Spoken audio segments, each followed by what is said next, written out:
All right. Give it a little bit of time for things to catch up and all that.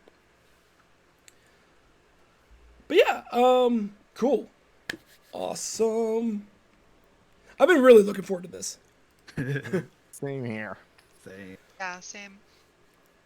Like I was actively coming up with the story of this adventure while I was working on the example game at the same time. So that's why I'm like, whoo, yes, I've been sitting on this for months. So Okay. And if you hear barking, that's just my dog being, well, my dog. dog being dog can't help that. Can't help that. It's all good. Yeah. Although if the dog barks, we will ask for a dog tax, and we will Yeah. need pictures. That's how we do it at work. So Yeah. It makes sense to me. Yeah, it makes alrighty, so welcome to Convictor Drive. This was a fun Kickstarter that finished up, and we now have the beta rules for, and we're now getting to play it, and I'm very excited for this. For anyone that is not aware, Convictor Drive is based in the year of 20XX, in the style of Mega Man, where a special type of electronics has kind of boomed as far and broken a technological threshold. These new electronics called mechatronics have just really enhanced life for a lot of people, but it's looked at with a little skepticism by the rest of the world. Starting off in Japan, the mechatronic craze kind of started going, and it kind of got localized into a small area in the town or the city of Yokohama, and has now been redeemed as the Yokohama Zone. Here is where mechatronics thrives. You're seeing new things popping up. Like AI is starting to really start having a much more of a presence around here. You're seeing better capacitors getting created. Electronics are moving faster than ever thought possible. But one of the biggest advantages of mechatronics is something called an exoframe. Think of it like an exoskeleton that's just got a lot more power and strength behind it. And so industry across the Yokohama Zone has thrived because of these exoframes. You've got stuff like construction exoframes, which are able to pound down these solid steel beams with their bare hands, which would take an enormous machine to do so. Or even dockyard workers are able to carry shipping containers on their shoulders because of the immense strength that is provided. But with all these new technological advances comes new advances in crime. And so we have what is now known as the Drive Corporation. Drive is a special policing unit authorized by the Japanese government to operate within the Yokohama Zone itself. They are not police themselves. The Yokohama Zone has their own standard police, and they handle all your normal crimes. However, anything that involves mechatronics specifically is where Drive comes in. And Drive has special, let's call them officers for lack of a better term, called Convictors, and they're pilots of the Convictor suits. And so, on this nice, cool August afternoon, we have 4 Convictor pilots that have been called up from their recently graduated class to take on their first case. And each of these pilots has gotten an email sent to their own personal tablet that has requested them to report to basically a small auditorium for a prep for their first mission. Who is the first to arrive? that I guess I could be the first to arrive because I just arrived off the bus and still kind of in to an extent that schoolgirl mentality.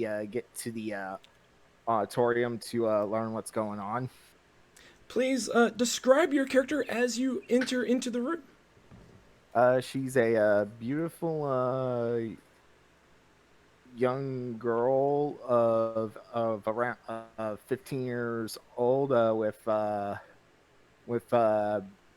brown hair and blue eyes, and she's wearing her Convictor frame, and it's safe mode underneath an easy to remove drive uniform.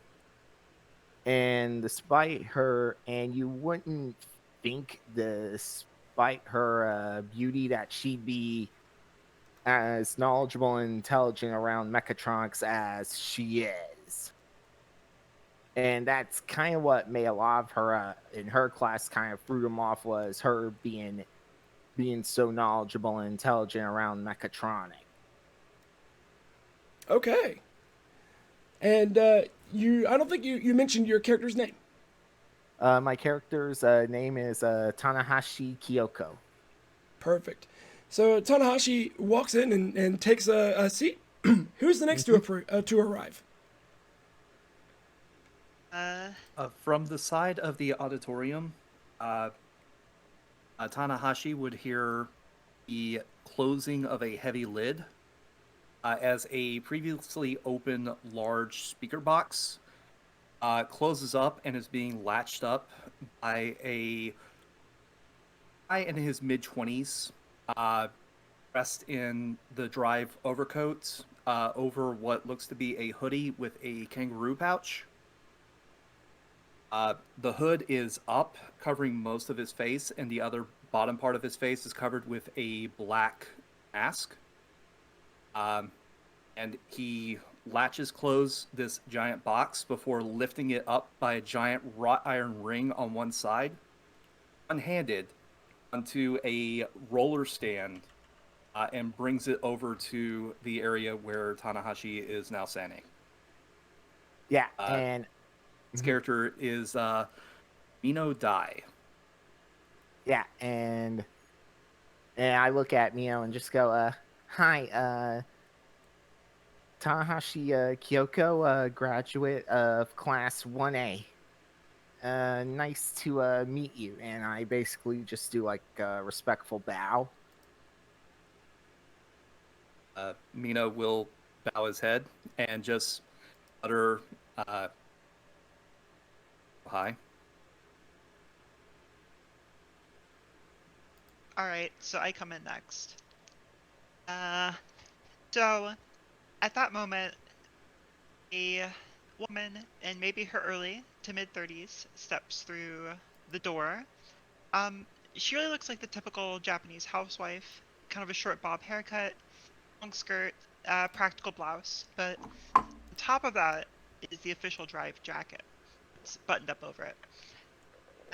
On one shoulder, she's carrying a very chunky purse, and in her hand, she's carrying something that's about the size of a professional makeup case.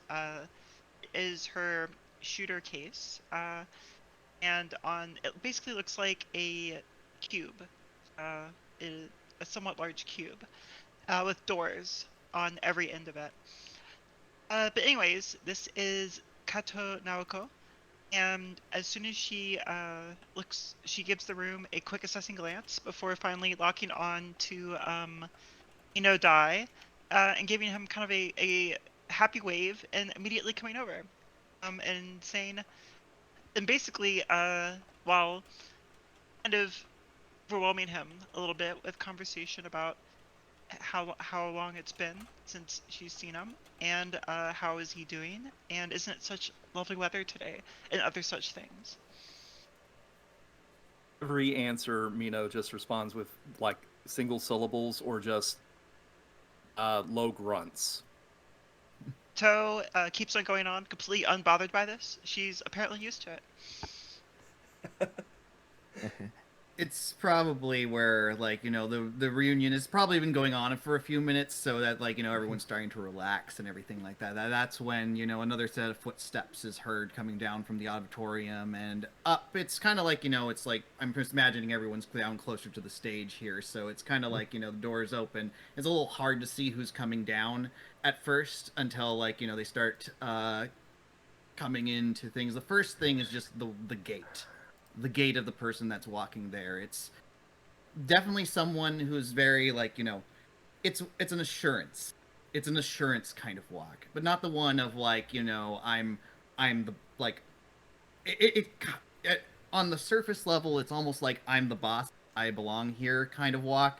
But there's just something. It's like, when a shark is going through the water, there's the current behind it that goes on there. There's just this current of just, like, danger. Just something about this walk just speaks that there's something dangerous here as it's stepping down, step by step with that careful assurance. And then you get to see more. It's a suit. It is not a drive uniform, but it is very much a very well-made suit. It fits the man. It fits his frame. And it's all, like, buttoned up. There's a nice black silk tie. His shoes, which is the reason why you probably heard him, steel-toed as he's walking down. In fact, the only thing that seems to be indicate that he seems to belong with Drive is the fact that on the left arm is that nice, bright orange band that has Drive on the side of it. Just to seem to indicate that, he should actually belong here and not be, like, he's not just some stranger who just walked into the auditorium. He's also taller than the average Japanese. He's about 5'8". No, that's only, like, not by much, but most Japanese it's like 5'4", 5'6". He's a good size for them. His face doesn't have any scars, any blemishes, but there's just something about this clean-shaven features that you can't help but notice that even though there seems to be a very casual, like, sort of almost carefree smile on his face, even as he's walking down the way, a suitcase in one hand, and one hand in his other pocket as he's walking down. But the eyes, there's just this wild light behind them, behind those dark brown eyes that you just feel at any moment this carefree attitude is just going to shift, and it's going to be like a riptide, pull you under into something very unfortunate.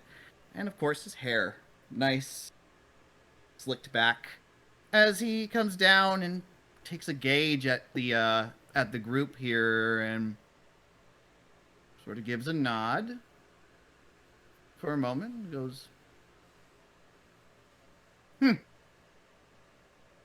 and takes a seat, sets down his suitcase, and in a very, like, very almost laid back sort of way, just leans back onto the chair he's sitting in. He doesn't greet any of you. He just sort of sits back and is just sort of observing the rest of the room almost. But he just seems relaxed. And Sorry, go ahead. as this is going on, Tanahashi, she basically picks up her, like, school suitcase that contains her the main armor for her Convictor frame, and is just doing, like, a final pre-check of everything to ensure everything's gonna go right. And she does also kind of look around, take note of everything, and she kind of looks at the latest arrival with kind of a somewhat unique, with kind of somewhat a look that is both a mix of somewhat unease, but still feels like this is someone we can trust, even though he does have sort of like that air of unease around him. There's an awkward pause from Naoko for about a second, And then she suddenly, carefully, some might almost say timidly, gets a little closer to the newcomer, and says, "Oh, you must be Sakai-san." And he turns, and that smile just kind of goes through. It's like, "Ah, you've heard of me, konnichiwa," as he says, as he gives a like bow to you. I must apologize. I do not know your name. Well, Naoko introduces herself, obviously, very properly, Mhm. and really like any Japanese person, just tries to bring Sakai-san into the conversation, essentially. Admittedly, it wasn't much of a conversation before, but she does mention, how exciting this must be for everyone to be involved in a mission like this. She's pretty sure that everyone here is new, so she feels safe commenting on that. The, Uh, there's a smile when she says like, "Oh, we've sure we've all been on a mission like that." There's a smile there. It's just like, very. I'm glad to hear that you're very excited. He says, but there's something in the eyes that are just saying like, you have no fucking idea what kind of missions I've been on. That kind of deal. But he doesn't. All that warmth and stuff that he seems to be putting forth just never reaches those eyes. Oh, Yeah. thankfully, Naoko's response doesn't reach her face. She at least keeps a polite smile, if nothing else, though she does back away just a little. Yeah. And Kyoko mentioned, and Kyoko kind of realizing the makeup of the squad's like, just lets out a sigh, like, she's like, all right, let me have it. I get it. I'm the kid in the group. I get it. I'm the kid because of my age. Let me have it. Like, she automatically kind of has just expected, yeah, she's going to get comments about the comments of a teenager being in Drive, someone who should be focusing more of a teenager, someone who's like someone who's a kid, not like in the actual like a 20-year-old rookie, but a rookie who's like literally a 15-year-old still in high school, being a convictor pilot within Drive. Yeah, like she's already due to train, already kind of accepted that she's gonna get those sorts of comments. And it's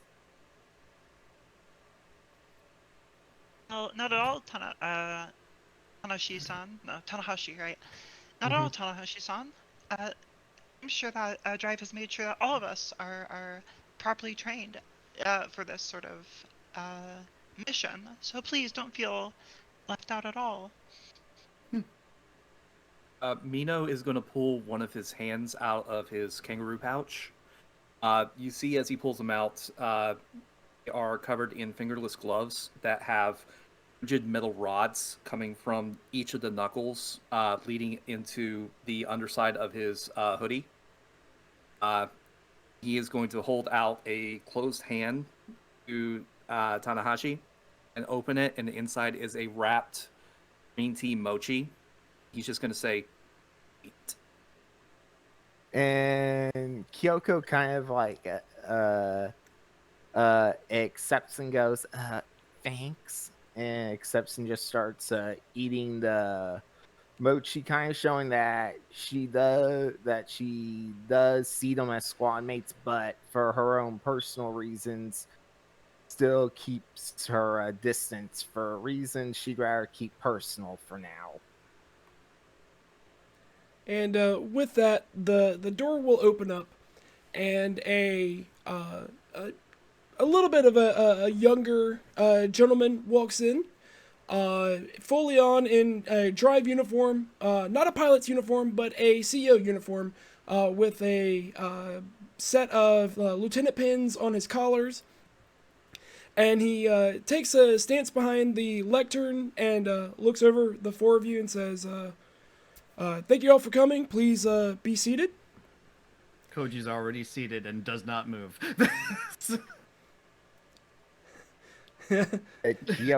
Kyoko takes a seat as well, having finished the mochi ball, in which she gives Mino a polite nod, and goes, thanks, and sits down while still and sets her Convictor frame suitcase beside her. Just takes a leaning sit against the side of the speaker box that he's holding onto with one hand. Well, Naoko sits down, then realizes it's probably too close to Sakai-san, and then realizes that she can't look like she can actually move. there's that moment, is that realization. He just looks over to you, and there's just this smile that's just like, you're trapped now, kind of deal. As She smiles back very, very, very rigidly, politely. So, my name is Ogura Yoshida, and I will be your CEO for this mission. Sorry, you should have said Lieutenant Ogura Yoshida. And this should be your first mission on your own without a mentor or a captain to guide you. However, we feel that this is an excellent test of your training and a test of your capabilities as Convictor pilots.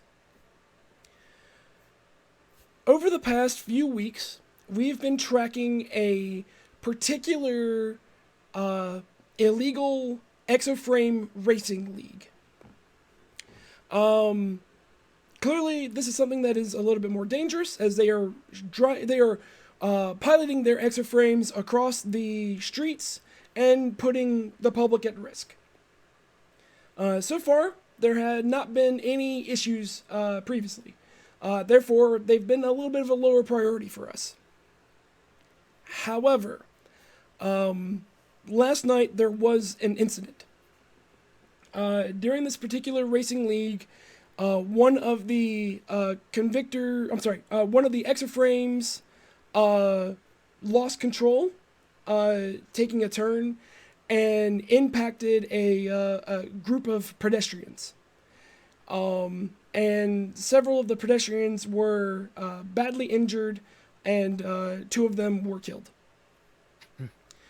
This is now a threat we can no longer take as casually as we have. And thankfully, with new pilots ready to go, we're going to ask that the 4 of you track down this particular racing league and put them down.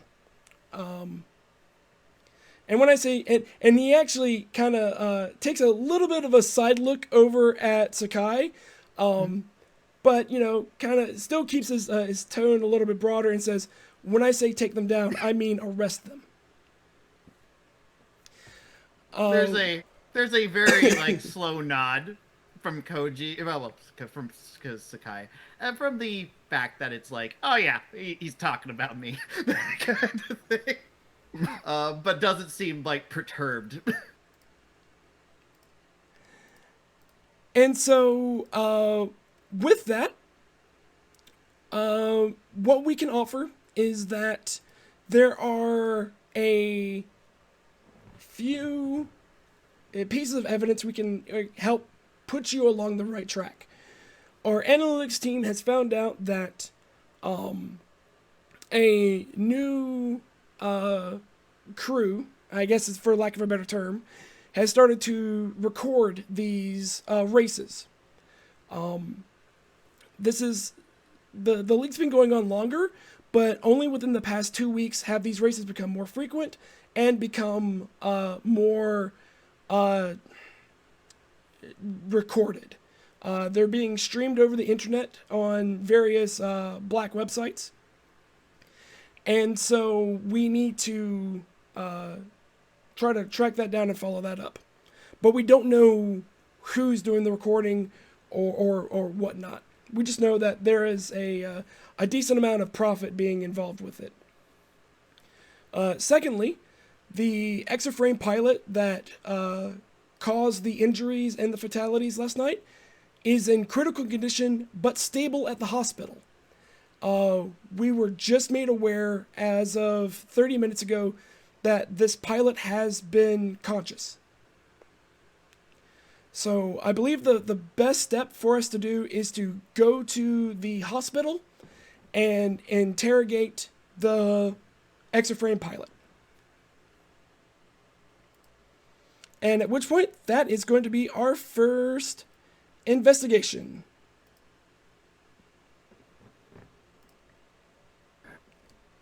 Just to make sure everyone can see that, right? Okay. Yes. Yep, I can see it. Perfect. I can see yeah, I can see it. Yeah, the skills may be a little small, so if you need me to read those out, it is brawling, suppression, and negotiation, and all four of you will need to go. Yep. Okay. That is a combination. Okay. Yep. Okay, and Tanahashi asks the CO, "Sir, would it be possible for us to get a look at Mr. Mr. Ochi's exoframe?" The exoframe itself is in pretty rough condition, but we can see what we can do. Yeah, you can actually, you should be able to look at it before you head out to the hospital. Okay. And Tanahashi, she actually cracks a smile at the prospect of going over the exo frame.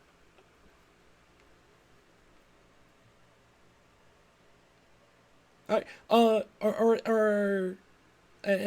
Ogura says, does anyone else have any questions that I might be able to assist with?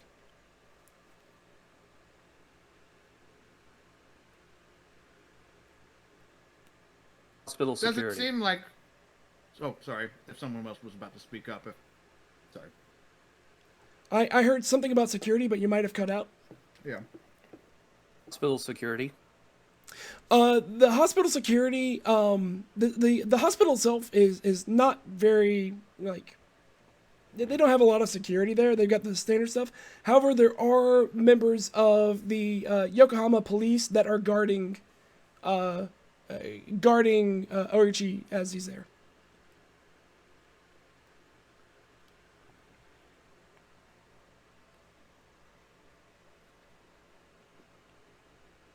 They have him under guard, but it's not, not the most armed folks out there.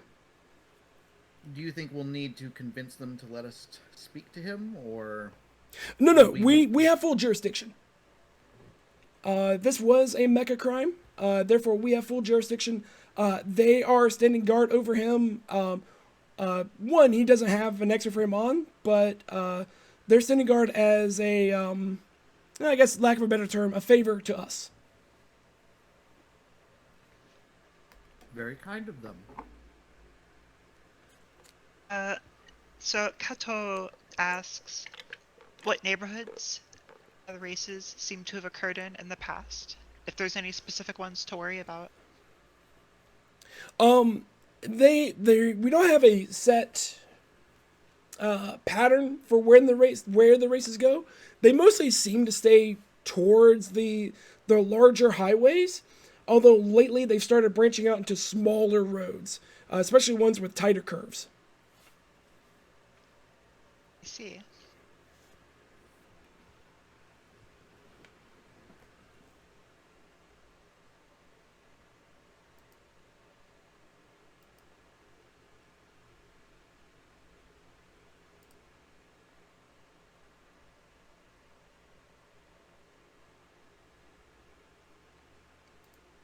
Any other questions? None on my end. Not on my end, sir. Excellent. Well, I will be in contact with you the entire time through our communications.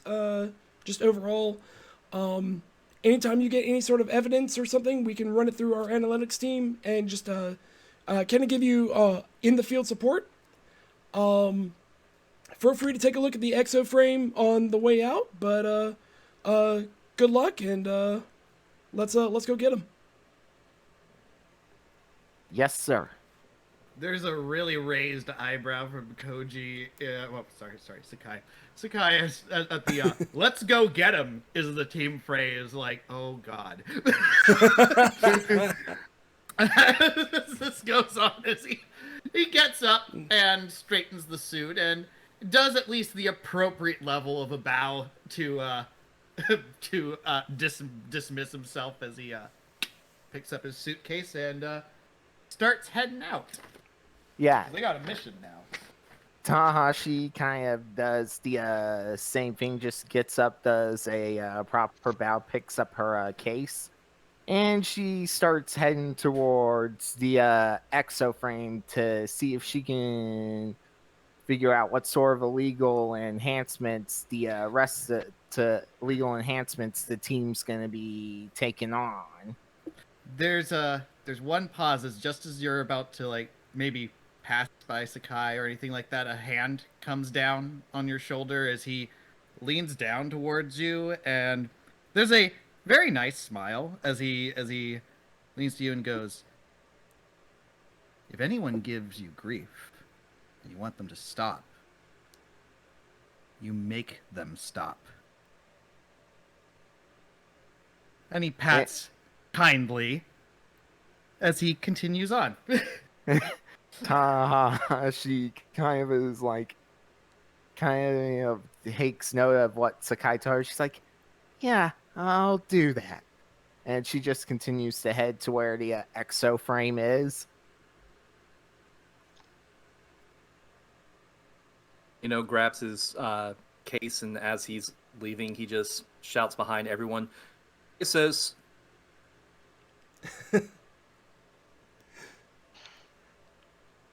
Kato-san basically kind of follows everyone out, but notices when Tanahashi splits off the group and just kind of says, "Okay, then we'll get the transport to the hospital. Then I guess just meet us in the motor pool." And Tanahashi goes, got it, Kato. Got it, Kato-san. And Tanahashi just walks into the room where the exo frame is and politely goes, mind if I take a look? Yeah, so you head over to the mechatronics evidence locale, and they pull it out for you, and there's like they kind of leave like across this mechatronics bay is basically several designated spots, like opened areas that you can kind of set down any sort of mechatronics and just kind of like spread it out if you want. There's not a lot left of this one. It is just a crumpled mess. From what you can tell, this particular model was waist down only. And it was just reinforced knee braces, a couple of very overtuned like engines on the like essentially rollerblades, and looks like it would be fantastic for going in a straight line, and they went in a straight line on a curve.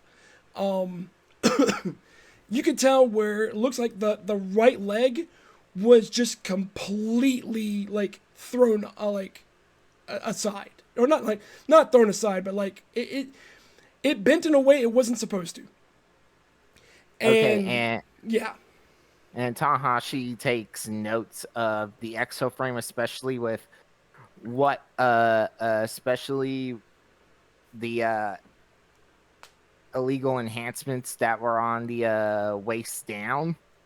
And she quickly gets to the motor pool to catch up with the others and goes, Well, I did learn some things about our illegal exoframe. This thing was built for speed because from the waist down it has enhanced armored bracers on its knees and on its feet has like roller skate esque attachments to the soles of the feet, similar to the roller legs on a runner type frame. This thing was meant to go fast in a straight line, and apparently it did that. Apparently Mr. Ochi tried to turn, but not realizing what his frame was built for, still went in a straight line to where, upon the crash, the right leg of his exoframe kind of bent out of the way, and she pretty much with her hand kind of mimics the shape the exoframe, the leg part of the exoframe went. Oh my, how horrifying. Shitty piece of frame then, if it's only designed to go straight. Yeah, and as a note, you can tell that most exoframes are full body. Like anything like construction wise, it's a full body thing. This was only made waist down. There was nothing waist up for as far as mechatronics is concerned. Yeah, and Tanahashi mentions that it seemed like the only that apparently these frames are partial frames, like they're only built to cover up the waist down the legs, but the upper half is completely vulnerable. She goes, and another thing is, it seems like this is more like a partial frame because it was designed to only cover the lower half of the waist and the legs. No upper body, arm, or head pieces to protect the upper part of the body.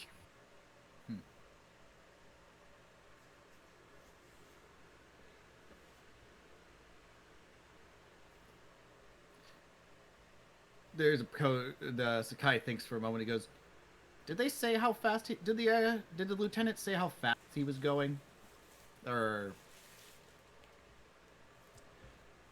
He's asking that as a general question to the crowd, just because it's almost like either he's trying to remember, partially me asking a question out of character, and also in character, just in case one of the other players know. Asked. Yeah, that's something you could have asked back in the classrooms. It's not a problem. Lieutenant Ogura would have said, we don't have an exact speed, but we're thinking somewhere between 140 and 160 kilometers per hour. Amazing, he's alive. And Tanahashi goes, agreed. Agreed. Most car crashes that happen at speed usually result in instant death, or in the case of some of the rare survival cases, which will probably be in the case of Mr. Ogura, Mr. Ouchi, he probably will be, since he wasn't protected from since there was no protection on the waist up, it's more than likely he might suffer some severe spinal injuries that'll paralyze him, possibly paralyze him in his arms or possibly neck.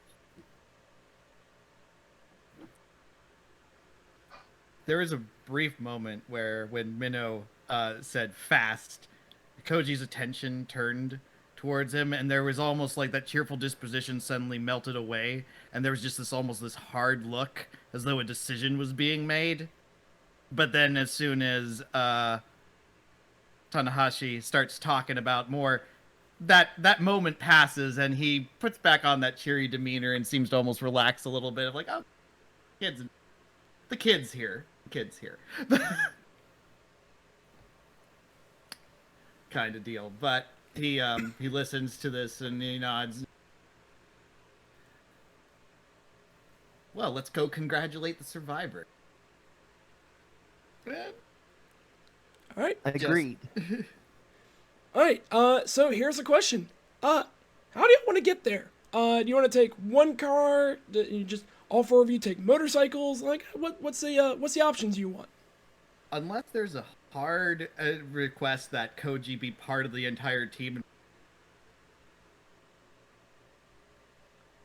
Oh, I think we lost you a little bit on that one. Oh, okay. Yeah. Unless there's like a hard argument from the group, like, no, we stick together, one vehicle, one team.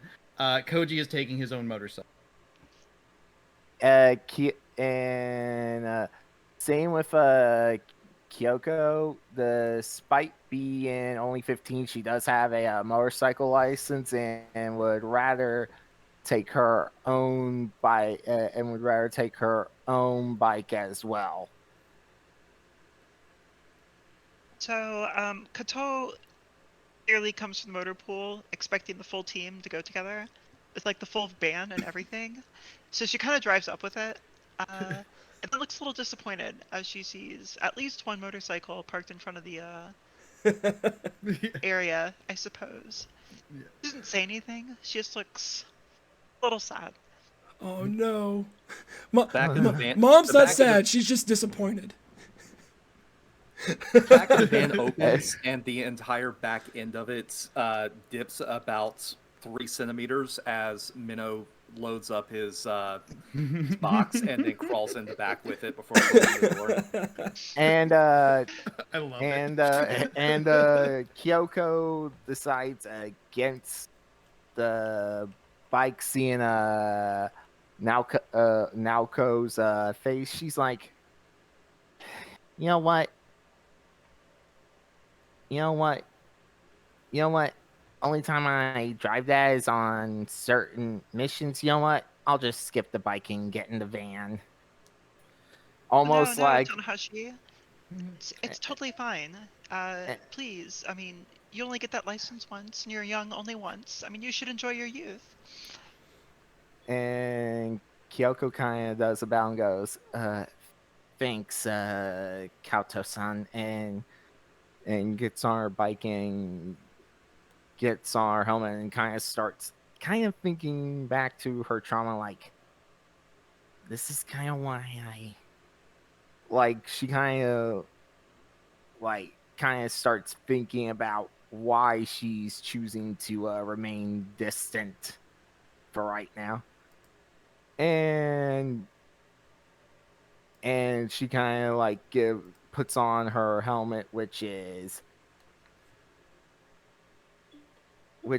basically is the same snow white color as her Convictor frame's safe mode, and kind of pulls like the helmet down and kind of gives Sakai kind of like a nod.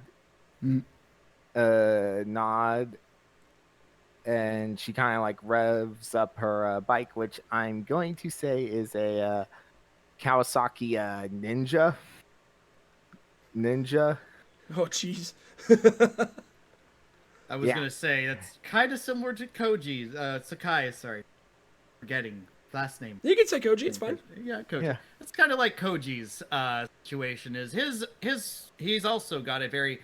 I'm gonna say that the Kawasaki's probably have upgraded their vehicles from time, so maybe not the Ninja so much, or it's the Ninja whatever, the Ninja 20XX, you know. Yeah. The Daimyo.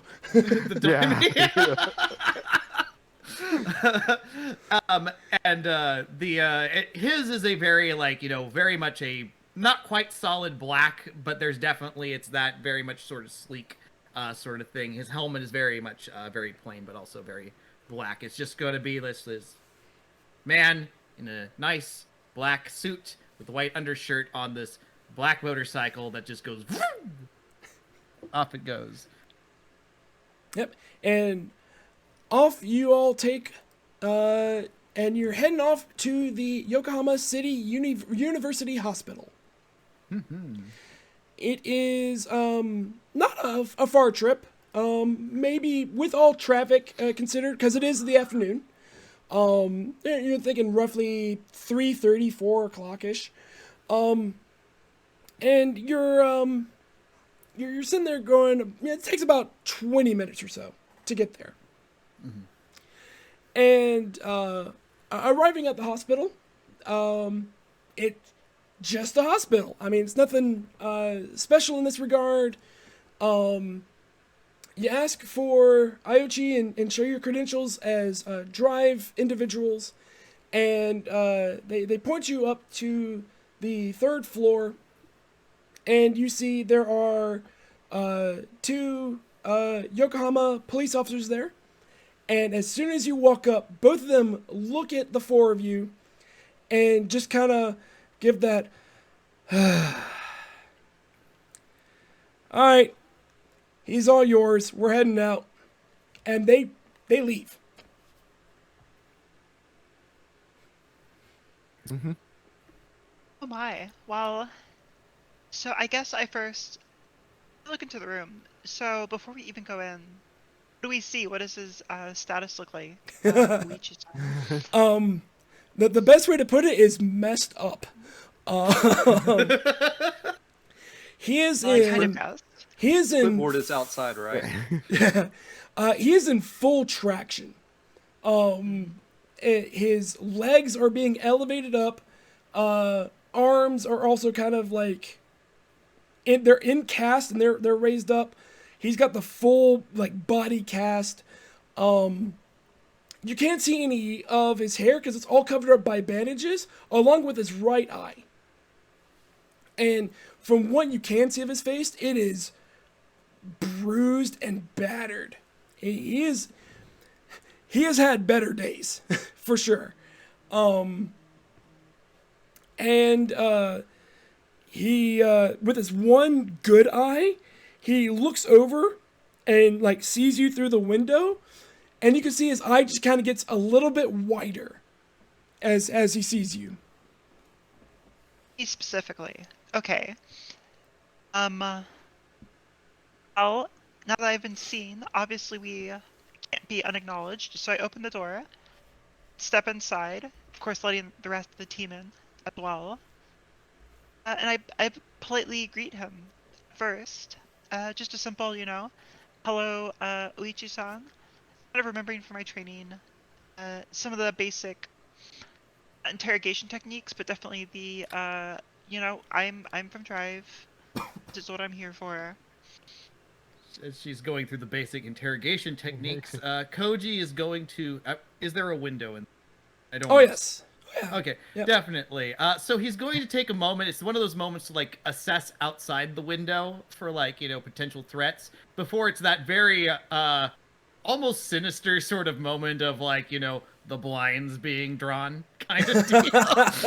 But the first thing he does before he draws those blinds is he absolutely takes a assessment outside the window just in case there's something going on, because someone who's part of an illegal ring, there's just something in his own experience, probably something that, he might have done in his past. We want to make sure that, someone is looked after, taken care of if need be. Make sure he's comfortable. Yeah, exactly. Yeah. All right. Just to check, everyone is coming inside the room, right? Mm-hmm. No, Mino is staying outside the room, specifically blocking the window, looking in with his box.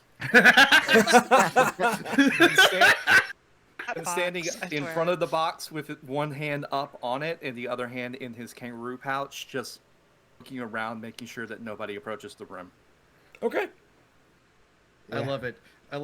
The one guy, this is very much the sinister interrogation. I'm just gonna put my entire frame in front of the door. It's fine. It's great. As long as he doesn't notice, right? While all this maneuvering is going on around me, I do know that Kato, she's basically using Japanese politeness as a weapon here, using kind of the basic introduction that everyone's kind of used to. And I'm really trying to get a sense of how he seems to be reacting to us, his general emotional temperament, everything like that. From what you're getting, before he's even said a word, he's like, his eye is darting around the room, looking at the 3 of you, and then eventually the now blackened out window that Mino is standing in front of. And the now the blinds being drawn a little bit, so it's a little bit of a darker room here all of a sudden. So you can tell he is both in pain and terrified, which is a bad combination. See. Personally, I think it's a great combination, but please continue. Well, yeah. Well, I guess I notice his distress, and then I acknowledge his distress by saying, Ichi-san, I'm sorry, you worried about something right now? I'm sorry, what was the question? You worried about something right now? He doesn't say anything. He's still continuing to look at you. I wonder if the drugs were done too high. Ichi-san, can you hear me? And he nods. You able to talk? And normally this is the time where I would do voices. But he says, yes. Good. Now that we've all been introduced, excuse me. Now that we've all been introduced, we're wondering, could you tell us about last night?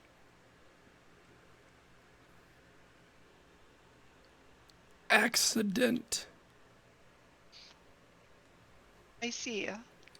If that's the case, is the mechatronics you were wearing also an accident? Yes. I see. So Kato kind of continues in this vein for a while. She will kind of keep on accepting the obvious lies, if you will, but she just kind of keeps on going at him, trying to get him to drop his posture at her seeming uncaringness that he does keep on obviously lying to her. Folks are free to step in at this time. Yeah, and yeah, because Kyoko kind of goes up to Naoko and goes, "Remember, Kaito. Remember, Kaito. His exoframe is a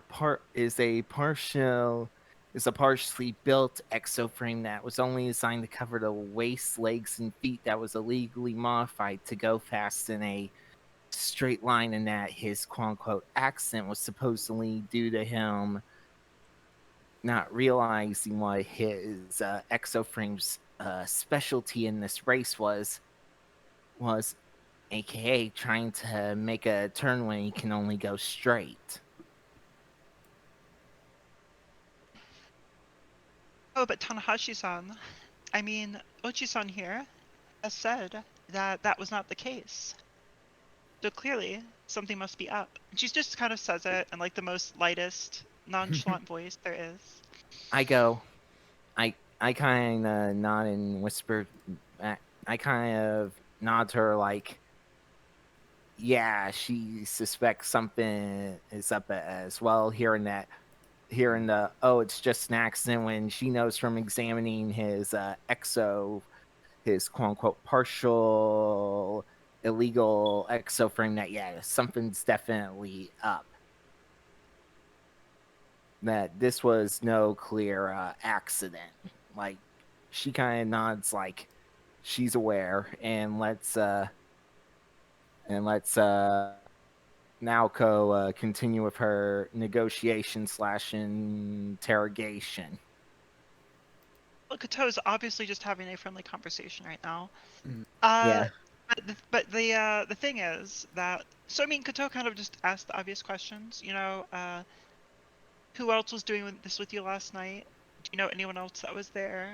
Do you know anyone else that was hurt? Those sorts of things. Just trying to check reactions to understand the emotional state of this person a little better. Yeah, for the most part, he is going just straight, hard line, like, very non-committal answers. It's like when you say, "Oh yeah, was there? Did you know anyone there?" It's, "No." "How many were there?" "Don't know." Yeah. the same kind of like evasiveness that you would expect.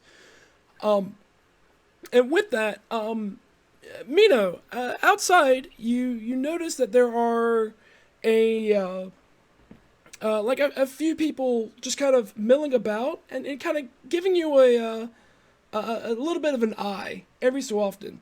It is still a little bit of a cooler day, so I'm not expected to see them wearing like hoodies and jackets and whatnot. But they keep kind of lingering a little bit.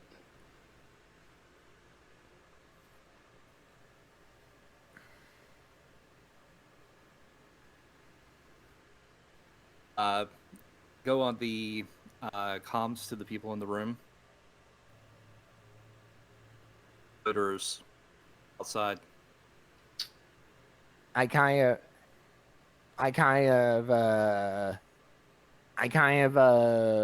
go to Naoko and whisper to her, Kato-san, Hi. Mio-san just mentioned that we may have some uninvited guests milling around outside. I'm gonna go with Sakai-san and check it out.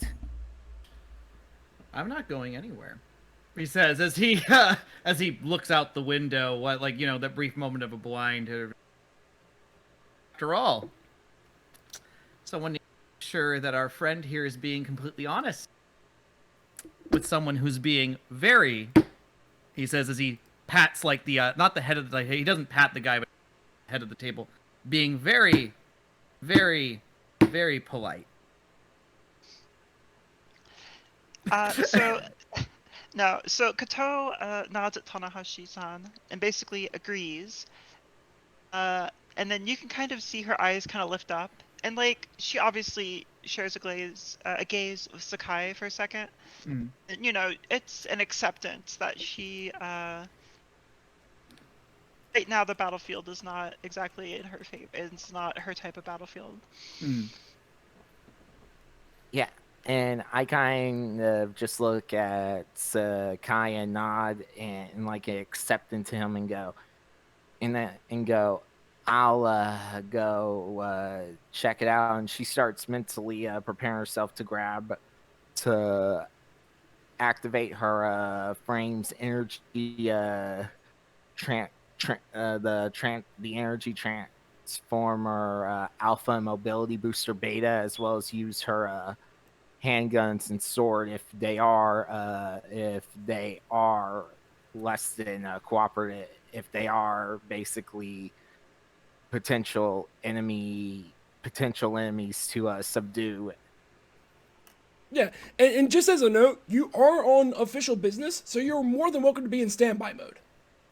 Yeah, and Kyoko, she basically goes to a hidden area out. She goes to she kind of gives everyone the nod, like she's gonna go outside and possibly deal that, and she goes, I'll radio in if I need backup, and she goes outside and pretty much opens up her case and activates the standby mode for her energy transformer alpha and energy transformer alpha arms and mobility booster beta, and grabs the standby mode of her handguns and loads them with ammo, and the standby mode version of her thermal blade. Okay. And when you kind of like turn the corner and you've got all this on, all of those people that are now kind of that were kind of lording around, they see you, and immediately you notice that there's probably about 5 of them that now start breaking out their own guns of their own. And I'm like, I go, figure, and I activate my decom and go, Kato, I might need some backup from either Mino or Sakai because I think our little suspect had had a reason to be scared because our 5 uninvited guests spying in on us. There's 5 of them and they're armed. And because are you doing open comms or just to her? I don't want to just.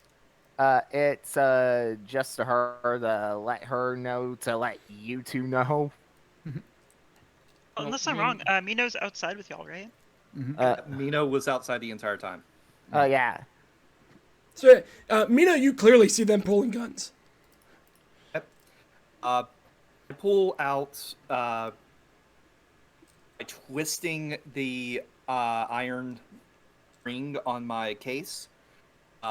It gives out a pneumatic hiss and pulls out a shelf that has 2 large, oversized gauntlets that he puts his hands into, and in between them is this black face mask that he puts on over his own face and mask, and it wraps around his head with a metallic click before giving off 2 antennae where his ears are.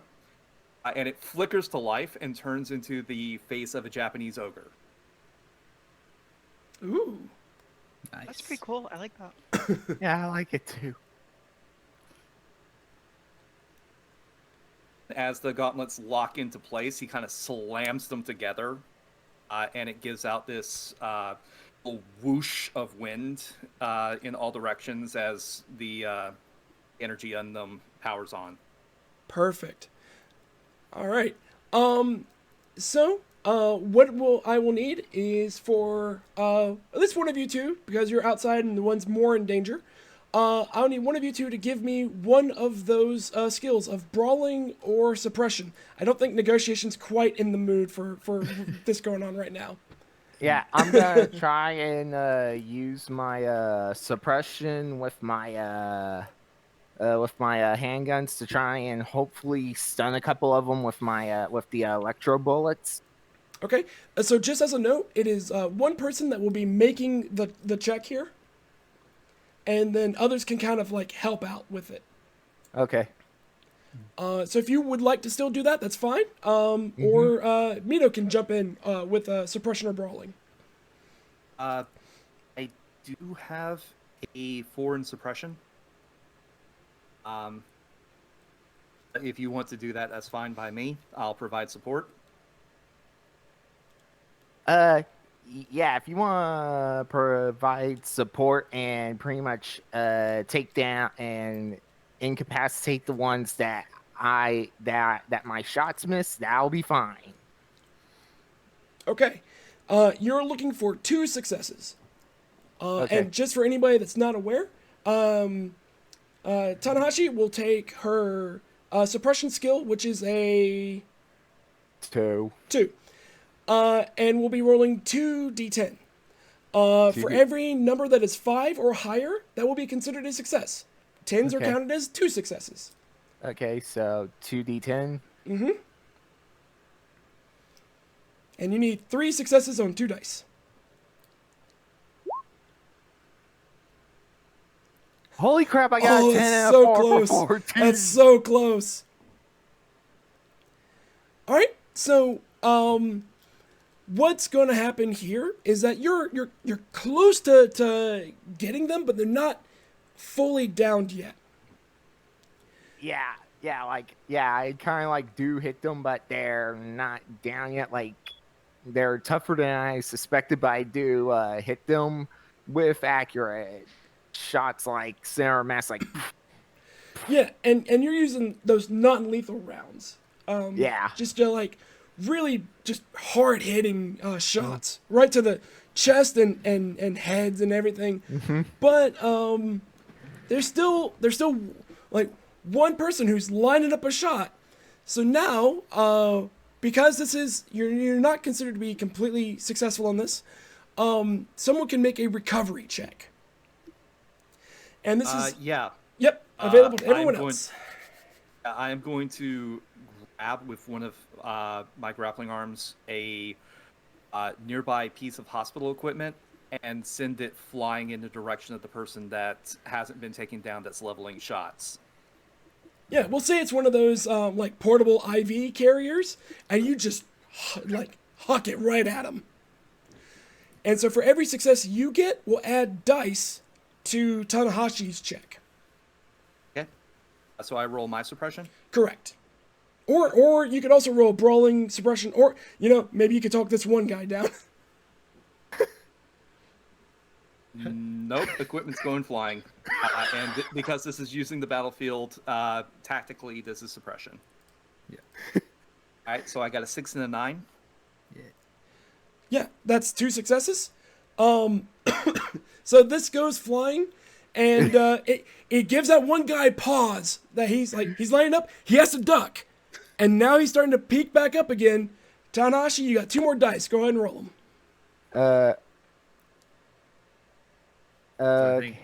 So that's 4d10 for. No, just it's 2 additional dice. That's all you get. Okay. Yep.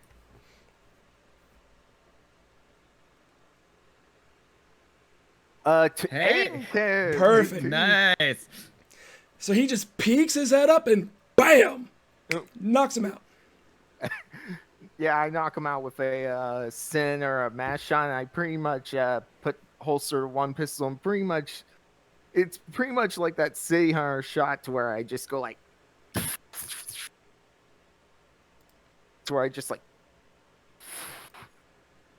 sin or a mass, boom, just to knock him down. And I go, that's all of them. And I go, and then I look at me dying and go, thanks for the help, Mino-san. Mino's mask goes from Japanese ogre to the thumbs up sign. And I radio Naoko and Koji, and I go, Kato, Sakai, I think you can let our guests, I think you can let Mr. Aochi know that whoever's wanted him to stay silent is no longer going to be an issue. Plus, we have a couple more suspects to interrogate for information about this league. And Kyoko deactivates her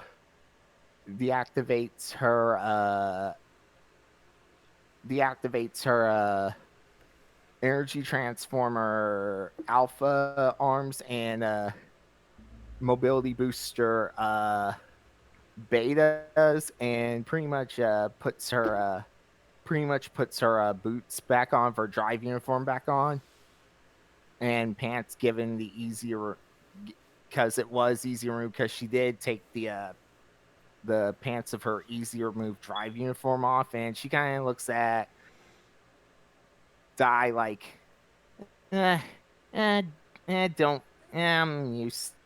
kind of used to it. My last job would basically involve guys staring at me, kind of hinting at the fact that her last job was waitress at a maid cafe.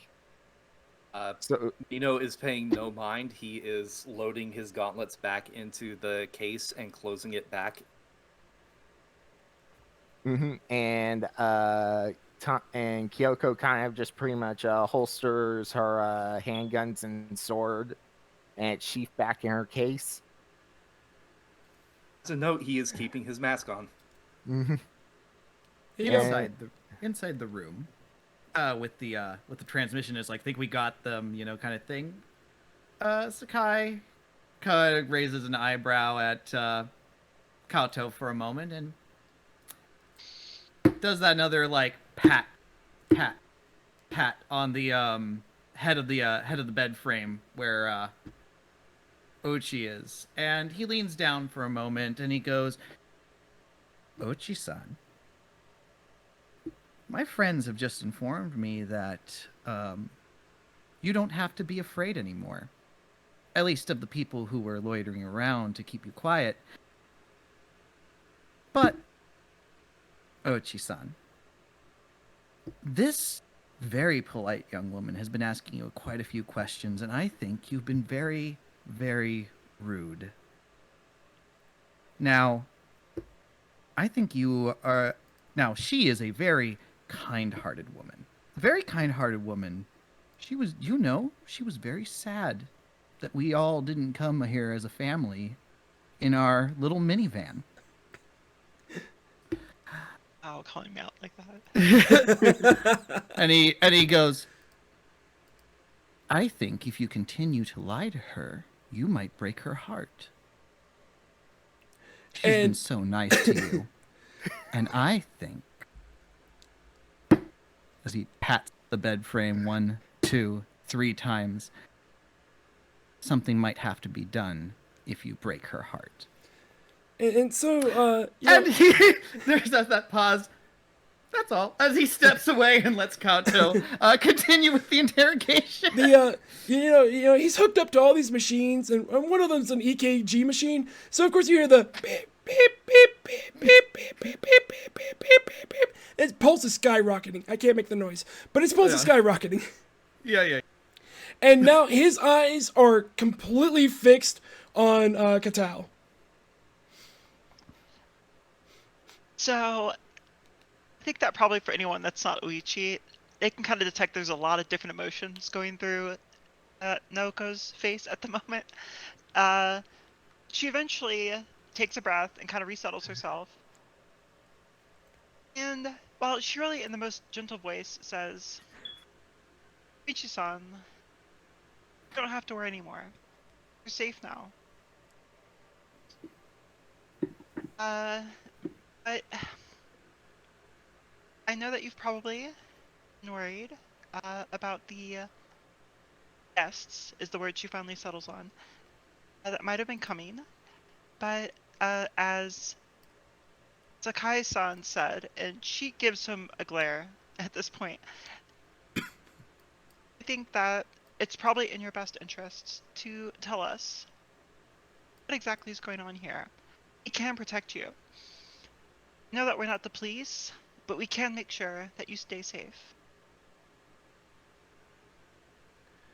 And he starts nodding. Yes.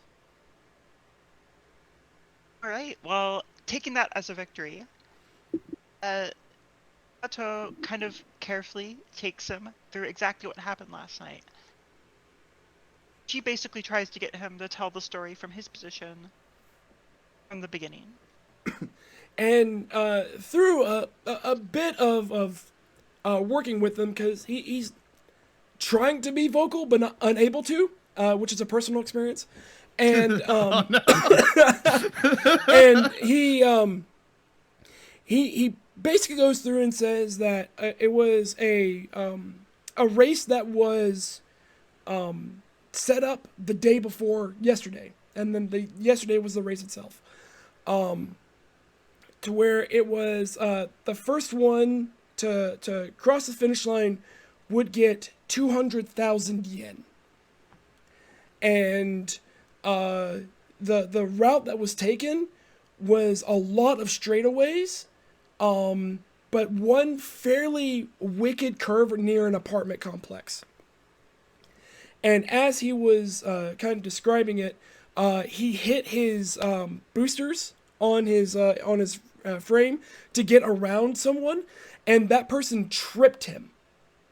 And he started, like, because of the way the boosters were, he started going more in a spiral than in anything else. He didn't hit a wall, thankfully. That's the only reason he's alive. But he felt his leg collide with something, which he now realizes were other people. And that's what kind of caused a bit of an issue.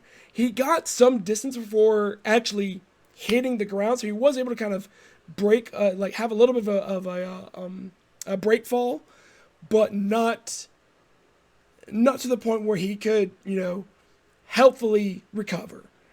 And that's when he blacked out and then woke up in the hospital room only like 2 hours ago.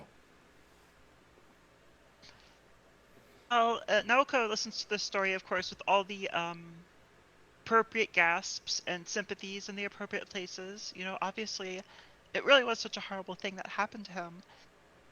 She also asks about names. Who exactly organized the race? Who is he racing with? So he doesn't know any of the racers themselves. It's a little bit more of a brutal cutthroat race.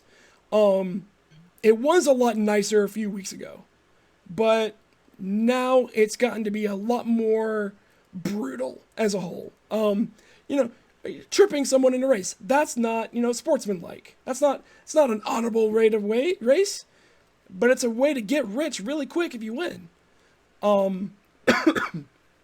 So the organizers themselves don't actually make themselves known unless, except to the winner themselves.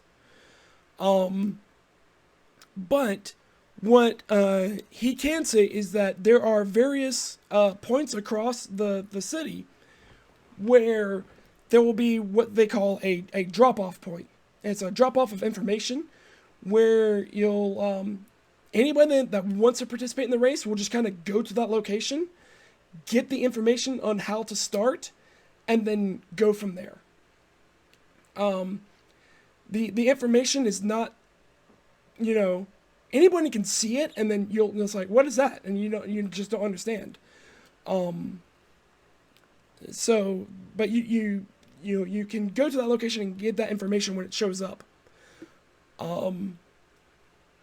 And throughout that, he also mentions that there is a mechatronic shop that he visits that would do the modifications on his exoframe gear. And that's what made him go a little bit too fast, and, also what potentially saved his life, but cost the life of 2 other people.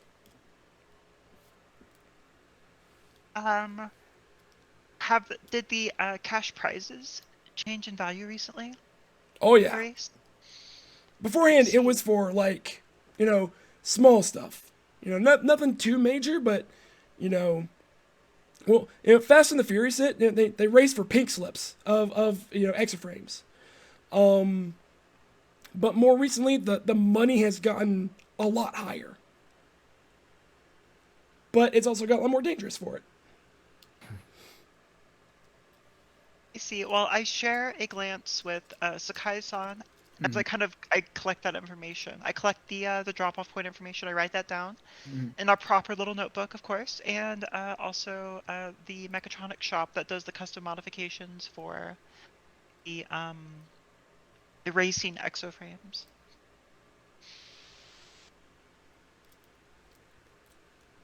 That's about that. Checking on the people outside as well. And with that, you have now gotten Intel Card 1. Ooh. So, for anyone that can't read it, especially because on stream and such, it says, the racer is safe and thankful for the protection we provided him. And I'm sure he is. Yeah. Very thankful. Blown away. Oh, yeah. In a sudden plea deal, aka, oh dear God, he's agreed to help with the information he has. The next race is supposed to be announced later today in a small market square. And additionally, he's gone to a small mechatronics shop to get the upgrades on its exoframe. Illegally, of course. Okay, then. Sounds like we have some good leads then. Mm-hmm. Sounds like those So are two... Oh, go ahead. Sorry, I guess I was just saying that we reconvene probably at the van to be able to actually make sure that everyone's updated with all this information. Mm-hmm. I kind of hearing about how the race has gone, how the races have gotten more brutally. Kyoko mentions this American film that she's seen, more of the reboot of it called Rollerball, and she kind of mentions Rollerball's plot, especially how she mentions the thing about the plot that's really got her intrigued is how all of a sudden this illegal exo frame roller derby / racing league's views have skyrocketed as soon as one of the racers has been nearly killed by possibly another racer tripping him or something else. And she mentions that part of the plot was that of Rollerball's plot was that the owners knew this had happened, and they also knew that as soon as something happened to one of the racers on the track, like a near fatal wound or death. As soon as that there was blood on the track, they knew that their views and the owners the owners' checkbooks would skyrocket. Like the owners would get richer. Like they knew as soon as something bad happened, as soon as the sport became more deadlier, it's an avenue for them to get more views and in turn get richer from it. But that's just her theory going off based on the info Sakai and Koji and Naoko were able to get. And she then mentions that given the two new leads they got, that she'd like to take that concern the mechatronics shop. She would love to go take a look at that to see these illegal enhancements for herself and kind of know and see what they're going to be going up against. And she kind of mentions, as for the race itself, what are you thinking about the race itself? One of us go undercover using our own using our own Convictor frames leg parts?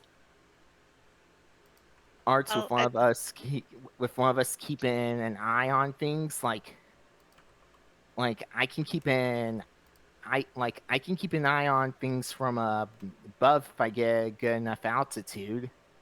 I think that's a good idea, Tanahashi. So by now, Naoko is kind of an organized person. I think you can tell because on the floor of the van, she kind of took a map out of her purse and unfolded it and marked all the announcement drop-off places on the map. And she also dropped the mechatronics store as well. So everyone who's kind of gathered around can kind of get a sense of this. She kind of points to the places that are being discussed at the moment. While this is going on, Mino is over to the side at the pickup point for Drive. If the 5 or so assailants all handcuffed to the IV stand that he threw.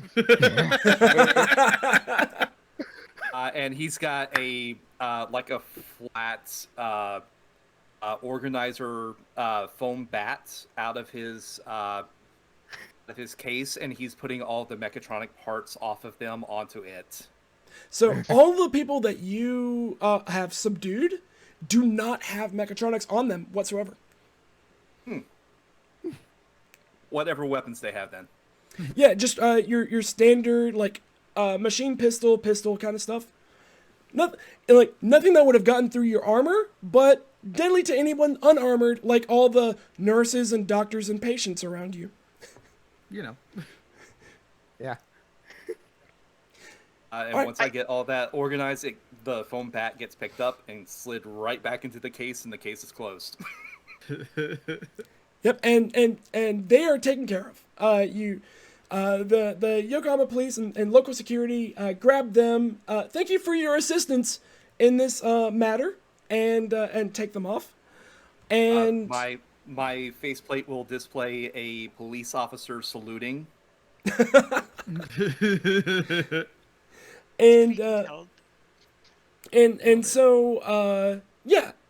Just discussing it all. It sounds like you've got 2 places to check out. You've got a drop-off point to go look at. I don't know if that showed it to you. There, drop-off point. You also have the mechatronics mechanics. So again, I'll read this out to anyone that can't see it on the stream. You have the investigate the drop-off point. 2 people will need to go on this, and your skills are going to be knowledge and mechatronics. The drop-off point is a small market square off to the side of the zone. There's going to be racers and civilians in the area, so take care. And the objective is to investigate the drop-off point for any additional information that we can use. The other one is investigate the mechatronics mechanics. And again, 2 people will need to go on this. And your skills are going to be knowledge, mechatronics, brawling, or negotiation. And Orichi AI has identified a location that works on illegal mods for racing exoframes. Mechanics is near the highway and seem to be a middling successful business. Check out Mechanics and find out more about these mods. And I've been wanting to use that for so long. Mechatronic mechanics, mechanics. Let's go. Mechanics. Beautiful. It's great marketing.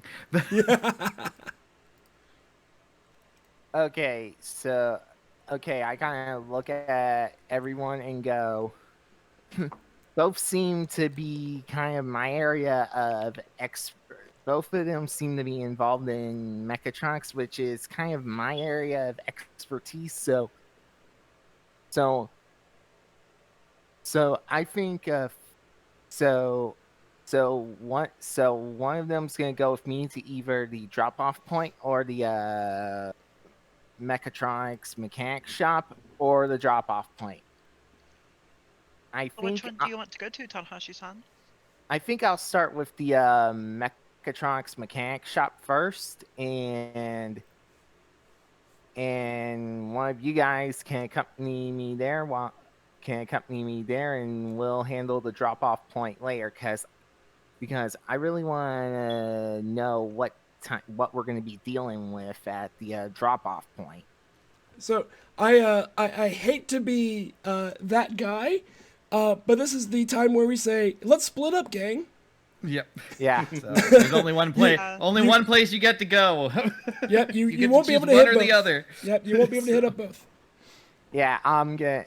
It's gonna be the mechatronic mechanic shop, and she kind of goes, so who wants to go to a mechatronic shop with me? And she kind of says that kind of like sheepishly, like she's excited because mechatronics is her element.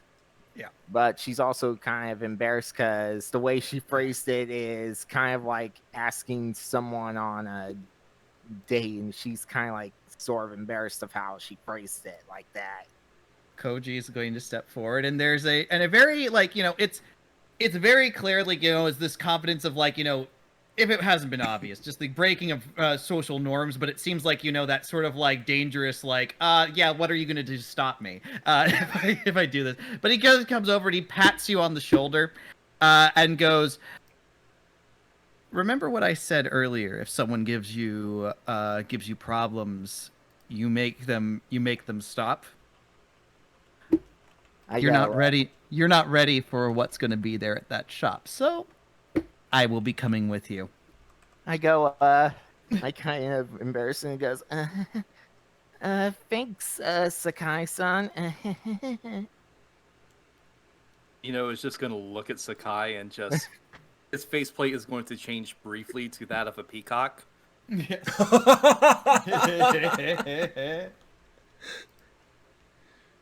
Well, I guess that means it's us, Mino-san. And Oko seems pretty happy about that. He seems pretty easy existing within Mino's space, no matter what. Thank God Koji's not there. God.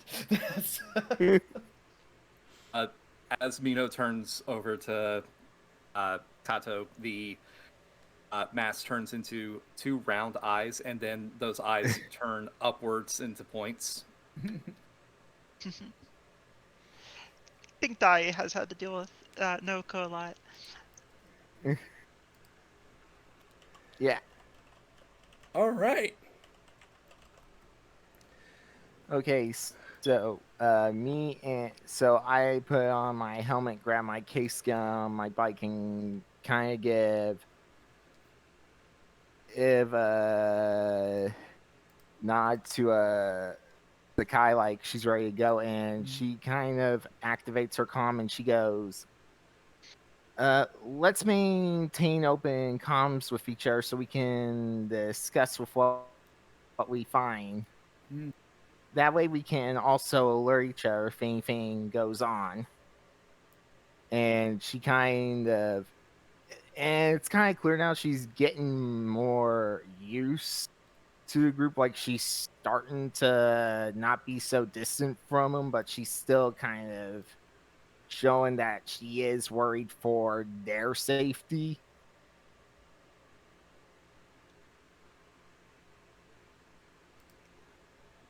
All right. So, which investigation would we like to do first? The drop-off point or the mechanics? I hate to apologize. I need to rush to the restroom, so Oh. I'd vote for the other group if possible. Fair enough. We'll handle the let's see. All right, yeah, we'll handle the mechanics then. Okay. Actually, no, sorry. That is no. Off, isn't it? Sorry, no. Sakai is going to the mechanics, so we're going to handle the drop-off point. I'm good doing the drop-off point right now. Yeah, same here. Okay, yeah. And these two should be relatively quick. Oh, I made a complete mistake. I made all of these things and didn't even get to show it off. Welcome to Yokohama. Okay. Okay. And you were at a hospital. Yep. But now Yeah. we're going to a drop-off point. Oh, fancy. I knew I was missing something. I was curious. You'd mentioned pictures, so I was Yeah, thinking about it a little it's bit. the whole thing. I made this. All right, so the drop-off point. I assume we take the mom van to it, unless Mino says anything differently. Mino rode in the mom van with you. So parking at the actual market square, it's probably not that hard. Really, probably the most difficult thing, at least for Dai, is just the fact that Naoko's probably talking his head off right now. It's kind of, she's a little worried, obviously, about all the people in the square and how dangerous this could potentially be. And do you think that's a racer? And all sorts of other sorts of observations. Mino is just going to pull out another one of those green tea mochi balls and just plop it in her hand. While she's driving? No, afterwards. I Oh, assume. after. Okay. Oh, yeah. See, the thing is that Naoko has evolved a defense against us, so she takes it, she thanks Dai, and she keeps on talking. Perfect. Yeah, so that's kind of how we enter the market, at least. Okay. Yeah, and as it looks like, it's just a busy side street. There's just a lot of cars going back and forth. It's not raining like in the picture, but there are still people walking along the road here. Like bright signs all up everywhere. They're constantly advertising stuff just left and right. There's just things all over here. And as things are kind of going on, it's getting closer to the time of what Oichi said would be the drop-off time. And as soon as the clock hits, 8 o'clock, boom, some of those signs just flicker a bit, and you get the following. Actually, hang on. I need to pull up my own intel card so I know what it is. It is tomorrow it says tomorrow, 10 p.m., Kanjo number 2, Highway 466, 1 million yen.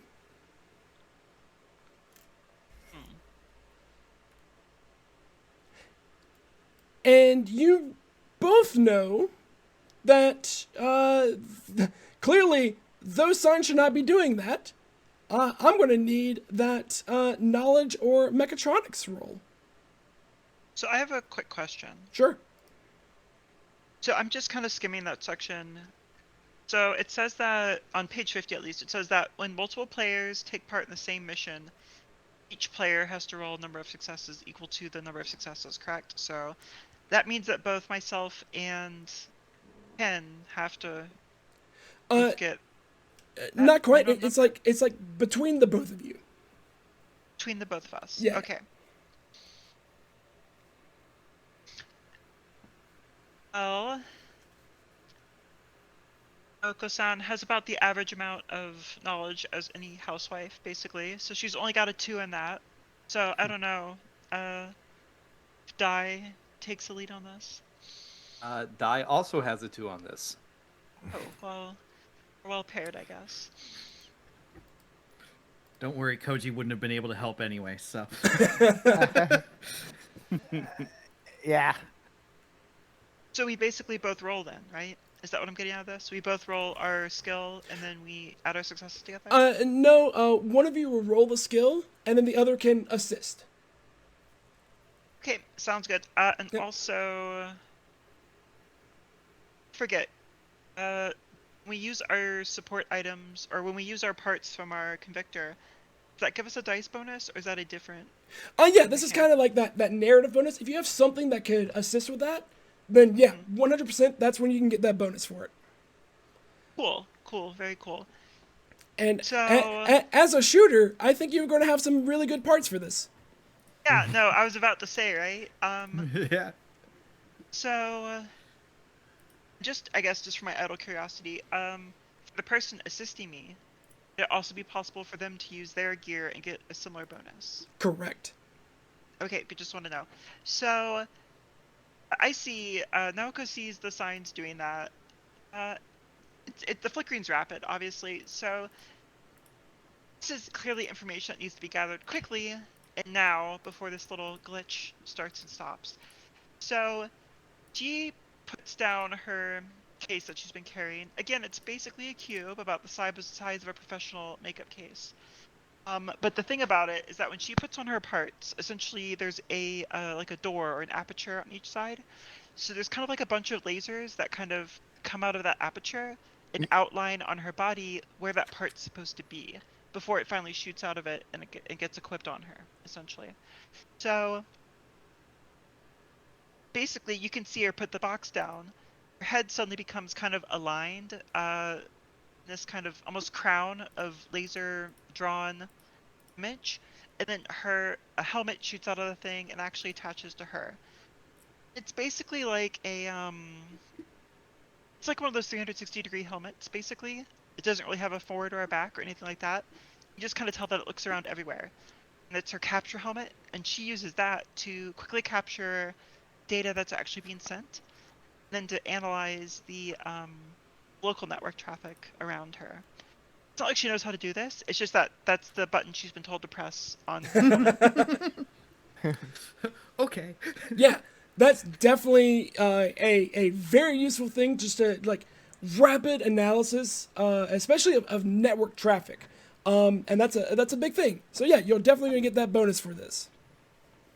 Wait, so what is the number of dice I'm rolling?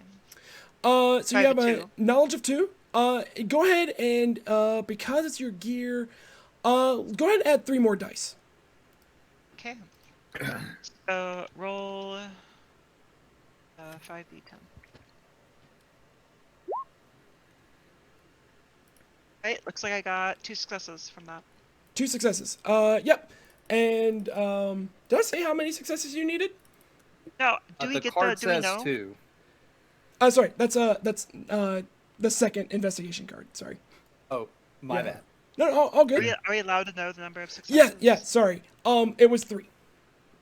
Okay, so, well, pressing the button works a lot of the times, but not perfectly all the time. Well, you're getting a lot of like focused in knowledge, but it's not quite there yet. And actually, as a matter of fact, for you specifically, you'll get this before I ask for the recovery check. A lot of your like information is getting scrambled. Oh yeah. No code has no clue how to deal with that at all. And it's more or less it's an act of interference. You can actively tell that someone is now messing with you. Okay, well, I mean, obviously that's mentioned. I mean, I think someone's scrambling my Convictor. Okay. I am going to punch the side of my case, and you hear something like a vending machine, and a small disc comes out. that he'll grab and throw in her direction. And it will stop and hover magnetically in front of her head and provide a shield against the active interference. Nice, I like it. This is specifically from the remote distributor. Okay. All right. Yeah. Go ahead and give me that recovery check, and you'll also get 3 dice off of that. Okay. So that will be 5d10. I got 3 successes on that. All right. 2 9s and a 6. Naoko, give me 3 more dice, and you're looking for 1 more success. All right. I got it. Nice. Successes on 3 dice. Pretty good, yeah. Where was that the first time? But no, clearly the what was it, the signal redistributor? Well, clearly something was redistributed because that scrambling clears up immediately, and it's almost like the automated program I'm using is integrated with that part beforehand because it's getting some very clear signals. Oh, very much so. To the point where it was able to specifically track down the source of the interference. And you see, like, just off in a small little alleyway, there just looks like a figure, head to toe covered in like, hoodie, black jeans, tennis shoes, just sitting there typing away on a laptop. And all of a sudden, you can see them kind of like lean down onto it, squint a little bit, and then look up at you, specifically wearing your helmet and everything. Eyes go wide, they slam the laptop shut, and start taking off down the alleyway. You now have a separate mission here. No. You might want to apprehend the hacker. What? Great, this is gonna be so great. You're gonna need So agility. good. This is so good. I love this. This is gonna be agility and suppression. Okay, 'Cause you- wow. You've identified the hacker and who's breached security and is involved in the races. Objective: apprehend the hacker. And this is not suppression in the form of like fighting other people. It's there's a crowd. You need to get through them safely. Yeah, no, definitely. And I mean, obviously, like, besides, other than my helmet taking a few pictures of them, there's nothing I can do. Like, all I can do is kind of, like, ineffectually point out the person to die, really. I is going to push over his speaker box and just get onto the roller caster, which then locks onto his legs as he shifts it into the emergency booster, and he is going to Tony Hawk parkour across this crowd. So you only need 2 successes on this one. Okay, and as a note, my faceplate now shows a red and blue siren spinning. Oh my. Son, don't you think that's a little rude? So this is a suppression roll. I got an 8 and a 5. That's 2 successes. 2 successes. Perfect. And you're able to Tony Hawk over the crowd here, and the last little bits because it is a suppression roll. The last little like crowd they're like ooh ah. Oh, he's coming my way. Back up. And so they part, and you go right down the alleyway, and you like catch the. How do you catch this this one person running away? I overshot him, and once I realize that I've overshot him, I stop hard, put my arms out, both to grab onto the walls to slow myself down and to clothesline him. And as he's laying on the ground, I look over him, and my faceplate now looks like a red octagon. And yeah, you just completely clothesline them. They hit the ground and just, ugh, like wind's knocked out of them. And they turn over and they say, all right, fine, whatever. And put their hands up in the air. The faceplate immediately goes back to the Japanese ogre, and I'm grabbing him and dragging him back to to the street. All right, and you drag him right on back over, and the crowd kind of like, again, they part for now. You know, the clearly convictor walking through with a criminal, and you carry him right on back over to Katao. Oh, good job, Dyson. Who do we have here?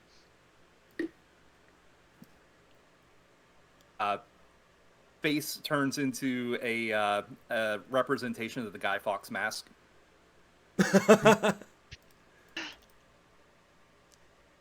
Oh, so this is our hacker then. How old do they look? What's the sense of them that I can get through their clothing? 23-ish. See. So would you happen to be the one that broadcasted this message just now? I can kind of fiddle, I guess, I assume, and create kind of like a holographic image of the pictures that I snapped with my helmet a little while ago. Yeah, that was me, but you know, nothing bad about it. Well, that could be up to different interpretations. But I do think that we have a few questions for you now. Especially, who's the person that put you up to this? It's some rich asshole. Name he goes by Maeda. I don't even know if that's his real name. Really? How do you contact this person? He contacts me. He'll send me he sends me an email from a burner account, but come on, guy's not that smart. Aoka doesn't say anything because she probably would do that if she ever had to do something like this. But really, well, would you be able to give us the details of that account? I mean, sure, I guess. Will you let me go? Well, once you get your name and your home address, of course. Alright, fine. Name's Kibe Sueno. Is he lying? You could check, and his identification says so. All right. And there's a home address there too. That's good. Does the ID look fake? I have a super helmet. It's pretty good. No, it's not fake. It's not fake. Okay. Good question though. Hadn't considered that. I might have to next time. So basically, I mean, I cooperating, obviously. So I the basic information. I try to follow the lead, obviously, and then just make sure that we can contact them again afterwards. Yeah. Here's my cell number. If you need me, reach me. Of course. Then she kind of stands there for a second, and just kind of looks at Mino-san, just like, could you let him go now, Mino-san?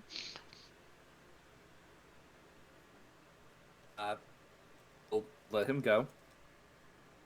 And even brush off his coat where he had him. There we go. Hopefully, no harm, no foul. You're not so bad. You dry folk.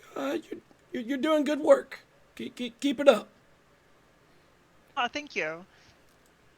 And he'll turn around and just slowly walk away. little gingerly. Well, But at which point, you have your second intel card. Oops. Which again says tomorrow, 10 p.m., Kanjo number 2, Highway 466, 1 million yen. Oh, sorry, there's part of that I didn't get to reveal. Over your decom, Ogura kicks in and says, we've done a little bit of looking up. The name of Maeda matches with one person named Maeda Kichiro. Maeda Kichiro is a newly... he's a new billionaire in near the zone. He's acquired several media corporations and is now starting to become a bit of a more popular person because of it. According to his previous tax filings, we don't know where this extra money's coming from. But if he's the one funding these races, and he's the one making money off of this, that's going to be huge. Yet he doesn't seem to be going into the zone all that often.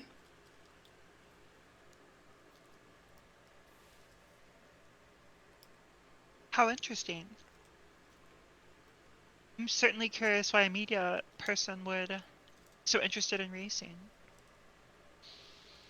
Well, Really, it's quite rude of him to sponsor these things among all the households in the zone. There are people living here, you know. I'm sorry. That's beautiful. Yeah. Indeed. This is one of those things where, you know, apparently there's a lot of money in watching people nearly race to the death. Just don't see it. Oh well.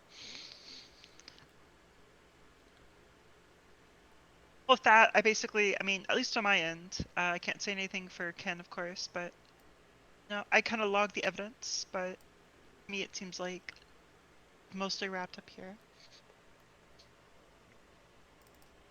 All right. Mino is taking the time to reset his case on top of the roller section. Need any help, Mino?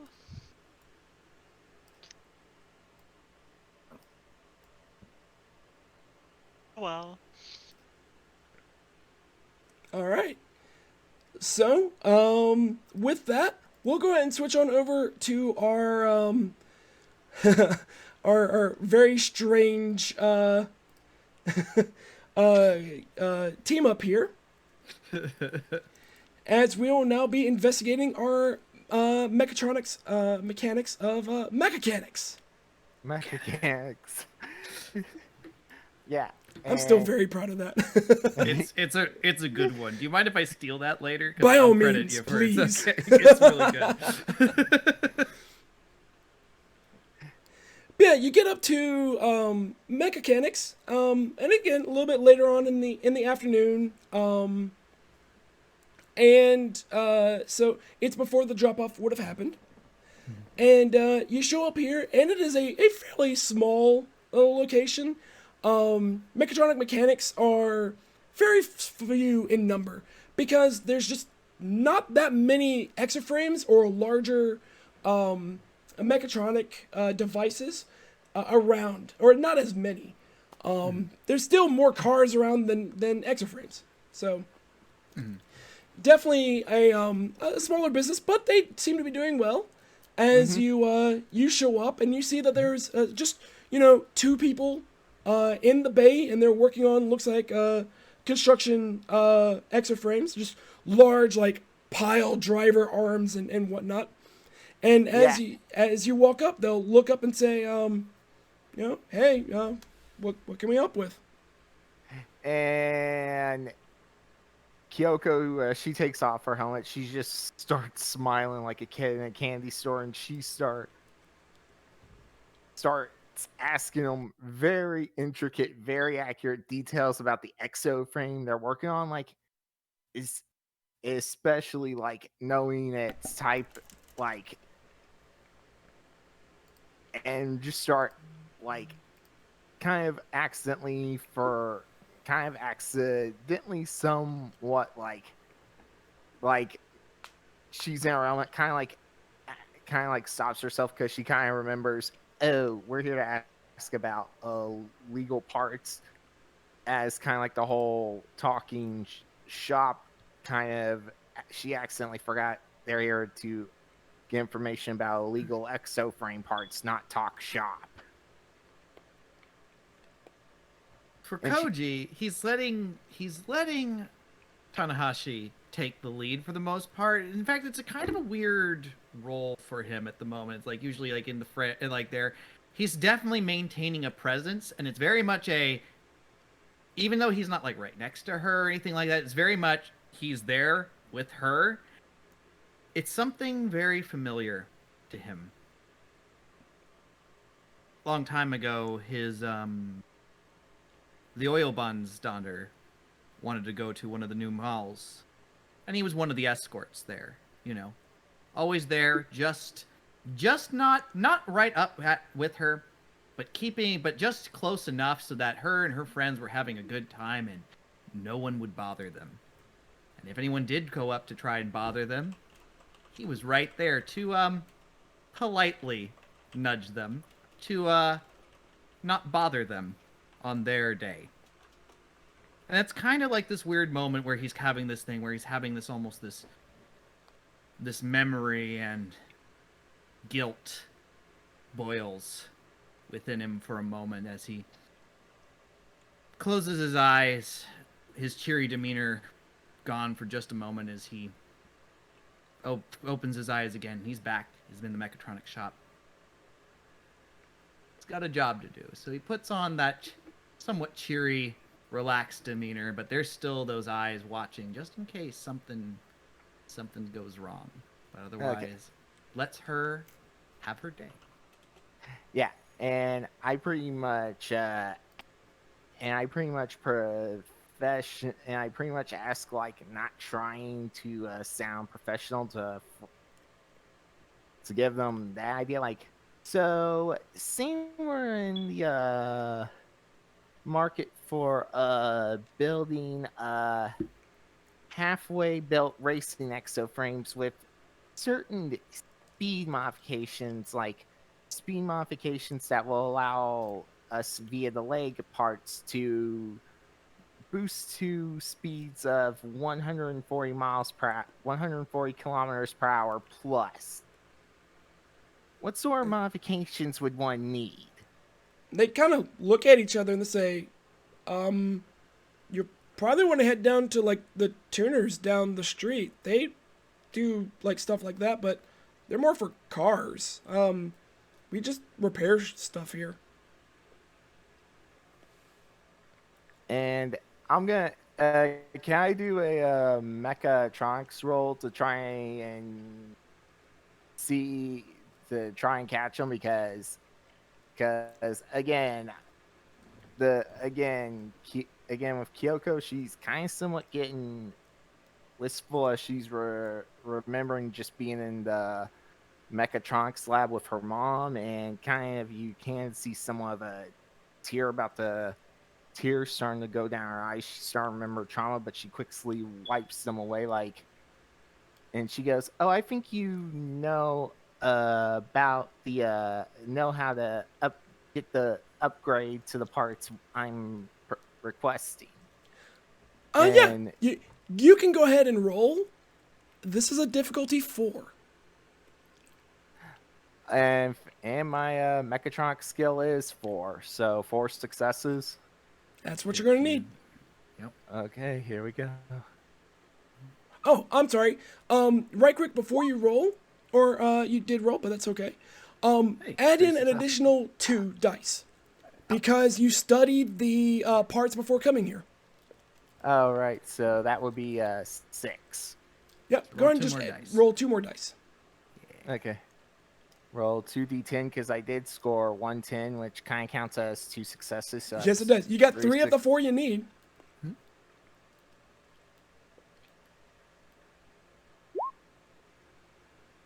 Ooh. 5. Crap.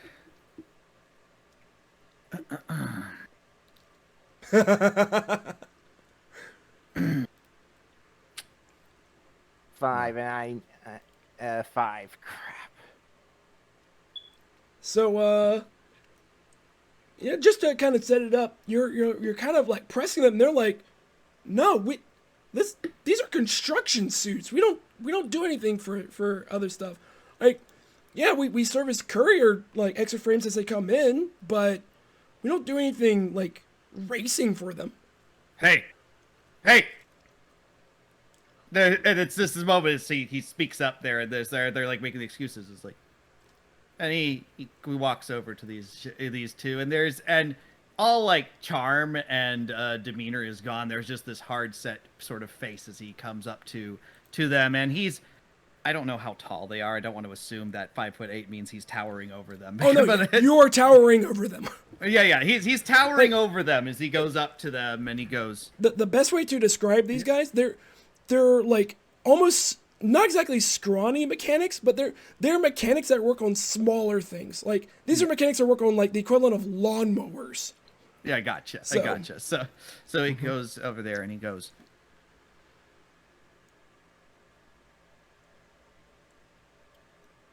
this kid probably knows more of the ins and outs of these little toys that you're fixing here than you do. And probably your mentors do. And you're going to tell her no? That you don't do things like racing frames? He puts a very heavy insinuation on the fact that they kind of spilled racing frames, not us. But we were saying we just want to go fast. We never said anything about racing frames. That's the insinuation he's putting there. And he was like, I'd think really hard about ruining her day. He says as he goes, kind of that right at them. Just the stare down. Yeah. And so, and both of them, like, they previously were on the ground, like, working. They've both stand up, and they're now backing away from you. That sounds like a brawling check for, like, an intimidation. That sure does, doesn't it? Give me that brawling. Yeah. I will be happy to do that for you. And any successes will give Tanahashi those extra dice. I sure will. All right. 4d10. Here we go. Haha. That's 3 successes. Tanahashi, 3 more dice, please. There we go. Please be 3 success. Oh yes, There's one got the success. one. That's what you need. Yeah, So I got the and then I kind of like with now even taking Koji's advice of if someone gives me crap, just deal with it. I go, and I say with a confident voice like, I'm pretty much more knowledgeable about mechatronics than you two dunderheads. Like, I can probably, that big construction exoframe like there, I can probably point out several flaws within it that you two would have obviously missed. Don't let the cute little face fool you. I know mechatronics. So, and since you two mentioned racing frames, you two are going to explain the type of upgrades you've been doing to build these halfway illegal racing frames, especially how you make them go fast. So what you see is like they're both backing up from the 2 very intimidating figures approaching them. One of them being much more physical than the other. The other one is now berating their intelligence. So they are now just completely backing up. And one of them just looks like he trips over a small like pedal off to the side. Mm-hmm. And as he like kind of falls down hard, the tool case beside him drops below the ground. And a little hidden passage into the back opens up. Both of the mechanics are like, the hell is that? And I look at him and go, don't play dumb. don't play dumb dunderheads. No, This is- that we don't know what that is. I go, I kind of go in and go, Koji-san, keep an eye on them to make sure they don't do anything stupid. I'm gonna take a look around and work my magic. Takahashi-san, I don't think suddenly his demeanor has completely changed from being that hard thing to being almost very too cheery. Way too cheery. It's like, I don't think these two are going to do anything dumb, as he bends down to the one on the ground and just pats the guy's cheek. I don't think they'll do anything stupid. Will they? No. And there's just a smile. Yeah. There is a from the one that you're now kind of slapping back and forth. There's a particular wet spot on the ground now, and they are both like terrified and shocked.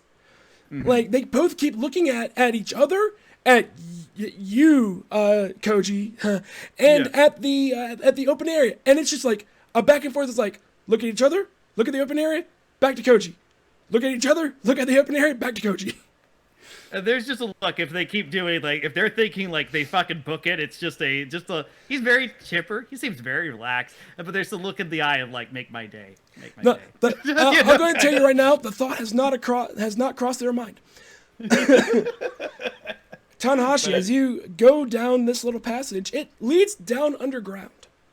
Like a little small spiral staircase leads down, and it looks like another shop. Just the same size as this, just one story below the surface. And there are just, like, there's one little workbench, and there are racks upon racks of wheels, engines, specific containers of fuel, circuit boards, just anything you wanted to make. If you wanted to make something go fast, down here is where you would grab that. And I'm just smiling, taking note, accurately writing all the details about, again, smiling with that huge kid in the candy store smile, kind of thinking again, I'm crying because I'm thinking back to memories of being in the mechatronics lab with a mom. Kind of like thinking and I think to myself, most girls, they'd rather be in a shop gossiping about clothes, or oogling boys. Me, on the other hand, I'd rather be down here in a garage getting my hands started working on mechatronics, exoframes, mechanics. And I'm just taking note of everything, and I come back up to Koji having catalog thing. I go, turns out there's a second garage here designed for making these said illegal halfway racing exoframes. And the tech used for making them is stuff I've seen mom work on before. Basically very advanced. Like if you want to go past the speed limit that a normal courier frame would go, that's the tech down there. Very advanced. Like if you want to go faster than the legal speed limit, yeah, this is probably a place. Apparently it's like a hidden garage to where given the setup here and what these guys were describing, it seems like these two know more with sounds like these two wouldn't know what to do with the various parts down here. But someone here managed to convince them to let this secondary underground illegal racing exoframe garage be built under here. So that leads to a very interesting question then.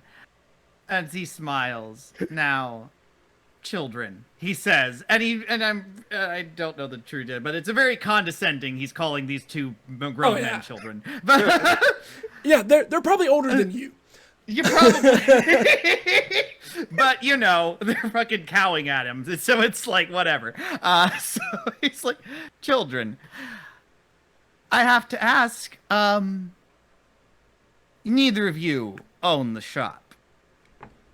You just work here, yes? Yeah, we just work here. So who owns the place? It's the night manager. She comes in and takes care of some of the orders overnight. She just prefers being a night owl. We take care of stuff during the day. Does the night manager have a name? Yeah, it's Hirose Tomiko. Tomiko. And what would Tomiko's-chan's full name be? Hirose Tomiko. Very good, very good. And there's a sub vocalization as he gives it to the CO. It's like, you got that? Before he gets, Already running the name. yeah.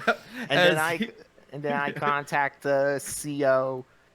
Please tell me that.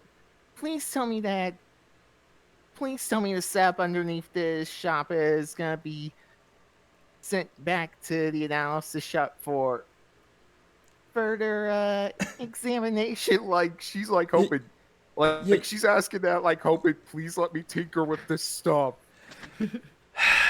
Yes, Tanahashi, it will be confiscated.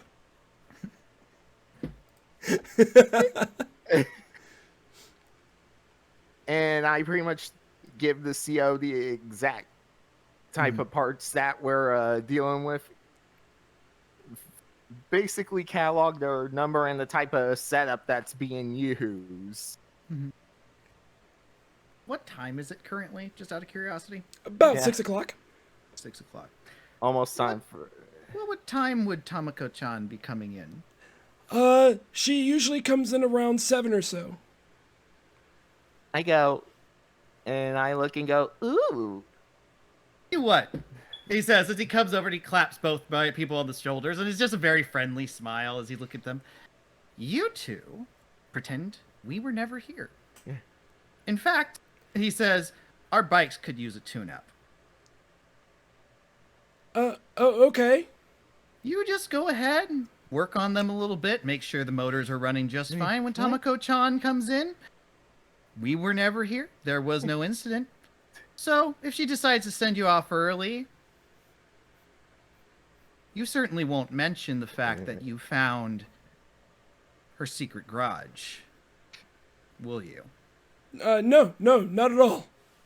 Didn't think so. He So- pats the one of them on the cheek. The other one that he hasn't pat on the cheek yet. He goes, very good.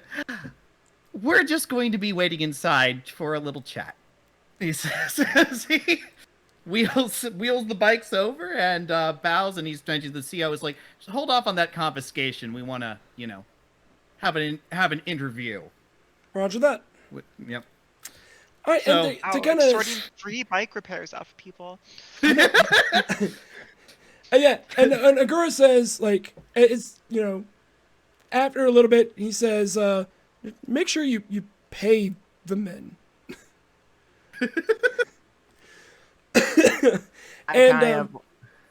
Oh, go ahead. I kind of look at Sakai and go, I think what the CO means is pay them as apparently the CO doesn't want our bikes tune up going on being being fun to drive. Like he wants either you or me to actually pay him. He shrugged. I wasn't even going to mention Drive. Drive, that was you. On that, but he's just like, it's like there's a bit of the eye roll from the CO saying it's like you need to actually pay them. I'm not letting you get a free bike. He will pay after this is done.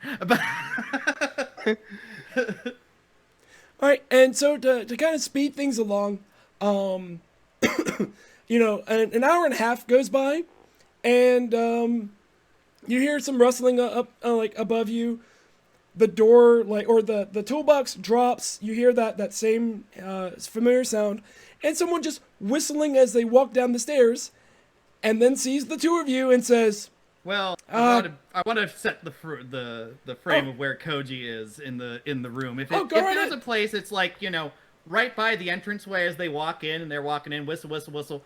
Oh, wait a minute, is someone there? Koji is like right behind. Gotcha. And, Yeah, kind of thing. I'm like leading Koji into where it is, smiling like just the thought of being in this underground garage Yeah. is like heaven to me. Yep. Just the f- So, And- Yeah, the thing that you first realize is that, you know, Koji is here is the sound of like the silk tie kind of coming off, and a sound of a button as he's stepping behind like her route of escape. and Essentially, as he's and she just cracking his says, neck a bit. yeah, as soon as you do that, she says, "Oh crap." I go. I then look at Tomoko and go, Miss Tomoko, please don't lie about these parts. I pretty much know exactly how each of these parts work.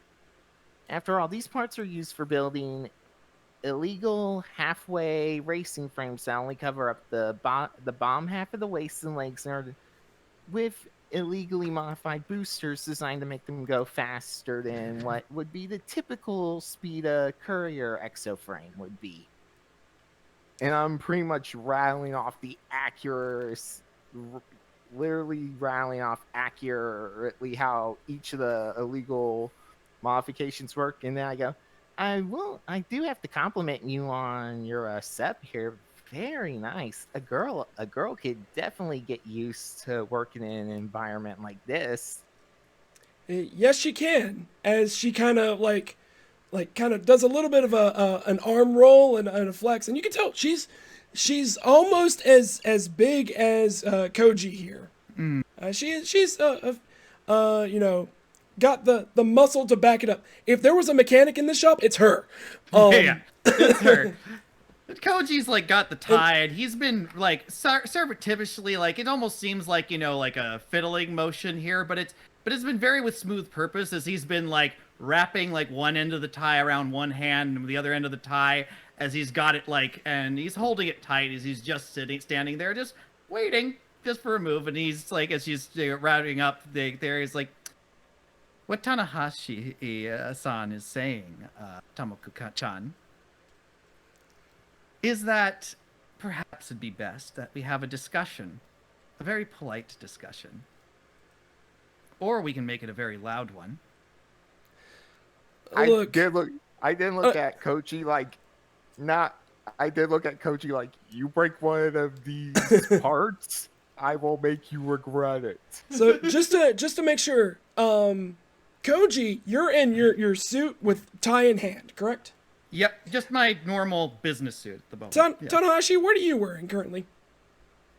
Basically, I'm kind of decided to, to kind of go blend in with undercover. I removed the easy to remove drive uniform and slipped over my Convictor frame safe mode, like easy to remove civilian clothes, including easy to remove. Okay, so Jacket. you're in plain clothes then. Yeah, because I'm trying to Okay. go undercover to not let it slip out that I'm working for Drive. So Yeah, she'll and of course, Koji doesn't have the armband anymore. It's easy to slip off his normal, you know, business suit. yeah, go fig, right? Go fig. So she looks up and she's like, "Look, I don't know what organization y'all are with, but I'm under protection, and if something happens to me, you can damn well be sure that something will happen to you." I kind of smirk again, remembering what Koji's advice was like. I go, lady, I'm 15 and I live by myself. No parents, no parents, no guardians. And I can assure you, I can easily handle myself. You think it because for someone like me, because for someone my age to be living alone, would have to be able to handle herself. Look, I'm sure that's impressive to you, but here in the real world, I think there's a lot bigger things at play here. I didn't Now, go. let me talk to the grown up here. And she'll look at Sakai and say, all right, look, I don't know what family you're with, but again, they probably don't want to mess with this. There's a very hard look from this, like, as she says, I don't know what family you're with kind of thing. There's almost this feel of like the air has just been sucked out of the room. Like, just that for a moment, and his face just kind of goes chilly, and he's just hard as he's just staring right at her. And it's for that moment, it's just like, well, it's been obvious. The light hasn't, like, the smile and the cheery demeanor has never met his eyes, but now it's very clear. He's looking at her like she's facing down a shark as he's looking right at her. Then he chuckles for a moment. And he smiles, and he goes, my family is dead. I'm the one, he says as he leans forward, and he whispers, I'm the one that swam up the waterfall. And she kind of takes a step back and she says, all right, fine. Again, anything happens to me, there will be hell to pay. And I look forward to it, he says as he steps forward. And he is just smiling. He goes,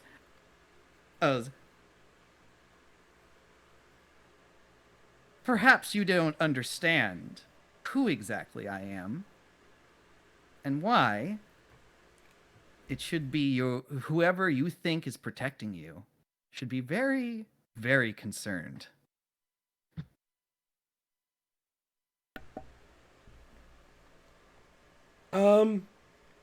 No, not quite, but what do you want? Well, I'll let the child tell you, he says as he nods towards Takahashi. I go. It's partially to like throw her gaze back at that moment, so in case she does try something funny, bam.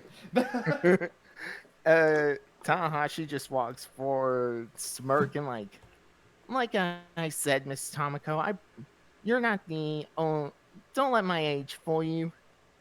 You know those two dunderheads you hired to handle the above ground, the front for this little illegal racing exo frame garage you got? I know more about the science of mechatronics than most adults. Probably even you. And again, Kyoko just starts rattling off the very specifics of the legal parts. I go.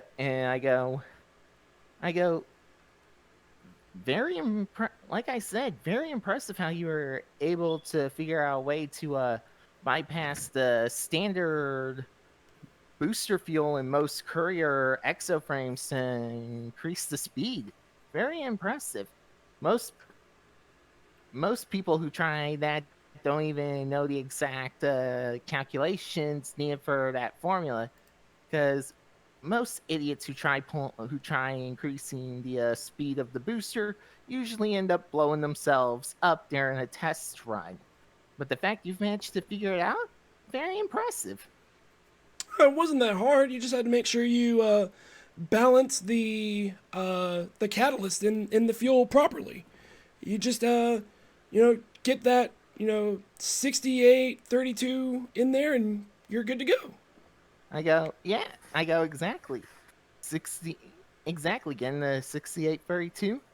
I'm pretty sure your clients who who participate in such races need someone like you to serve as their, as it would go in racing terms, pit chief. So, Oh no, I don't do any sort of like roadside repair. They come to me and I'll fix up their frames. I give them that little extra boost for the races. I go, oh. So we're gonna need we're gonna need a list of all your We're gonna need a list of all your clients. Don't keep them. I go, oh well. No paper trail for those fools down at that call themselves police. I go, understandable. You come in with the yen, I make the modifications. Is that what you're looking for? Or are you looking for an invitation? I go, and the gears are kind of starting to turn in my brain. I look at Koji like, both. We're just looking to collect some modifications as well as an invitation to the next big race. Well, a little thing here. One, if you want to buy these parts, sure, you can use them. Whatever. If you want to install them yourself, it sounds like you're capable. You're a capable kid. Have at it. Not my fault if something happens, but have fun. I go, oh, I will. Secondly, it's not an invitation to the race. It's an invitation to the league as a whole. What you'll need to do is you'll need to make sure you can get the information of when a race will be happening. As far as I'm aware, there might be a information dump later on tonight, but I don't know. But that information's not going to do you any good. You'll need one of these. And she kind of goes over to the workbench, and like there's a small little compartment that she unlocks with a key, and holds out what basically looks like a USB stick. And she says, this you will integrate in with your any sort of visual piece that you have, helmet, eyepiece, glasses, whatever you want. And when the race happens, this will tell you how to get to the finish line. I go, thanks, that's all we needed. And I kind of again look at Koji with sort of a smirk like, I've got an idea here. And she'll hand it to you. She's like, all right, there you go. I go, let's get back to yours, Koji. I think I have a plan. He nods at that, and he unwraps the tie from around his head, and he's putting it back on. He's very polite, and he smiles towards. I don't know. By the way, as soon as she walked in, there was probably it's probably going to be one of those fun little things of oh, she's in, so that cops are now starting to Drive security is going to be waiting out front in a moment here, kind of deal. As he's just going. I go, I hope you tell your friends what I said. I go, oh, trust me, I will. I wasn't talking to you. I wasn't talking to you, he says, as he's looking right at Tamako-chan, as he's just staring at her. He says, you don't seem very superstitious, but I know your friends are. And he, as he puts the tie on, tightens it up, and goes to walk out, as I'm sure at that point the Drive security team is... Yep, and Drive security comes in and arrests. So yeah, with this, you have gotten, make sure, oh, there it is. You have found the illegal racing mods. You found a small shop that has been illegally modifying courier exaframes into racing exaframes and adding more dangerous mods to them. These mods are not out of the picture. The race tomorrow will be at least a little bit safer for some participants, and you have enough time to analyze the mods. In addition, you also got an invitation. Not only did you find the illegal racing mods, but you found the mechanical responsible for it. Hirose Tamiko, the night manager of Mechanics, was modifying these extra frames in a secret bunker. With her capture, you've acquired an invitation to the race itself. This invitation allows you to install special software into your GPS to give you access to the final location upon the race's start. Exciting stuff to have. Yep. And before we take our bikes out when they're when we take our bike out out of shop to like a little distance away, I pretty much just like in front of Koji without caring world, just take off my civilian clothes, revealing my Convictor frame safe mode, and just put my drive uniform back on just not a caring world, again, thinking, dude, my previous job, I'm used to guys just staring at me and thinking with that part of their body. Yeah. Koji's not actually, believe it or not barely paying much attention. There's just there's actually like a look as he's kind of he seems after after talking to the drive employees, and maybe not one of the drive employees probably came up to him and goes, Sir, I've been informed to make sure you actually pay these men work. And, he grudgingly finally does, but yeah, and it's one of those, it's one of the side seem... support guys, and he walks up and he's like, and clearly he doesn't want to talk to you, but he's like, sir, I've been informed you need to pay them.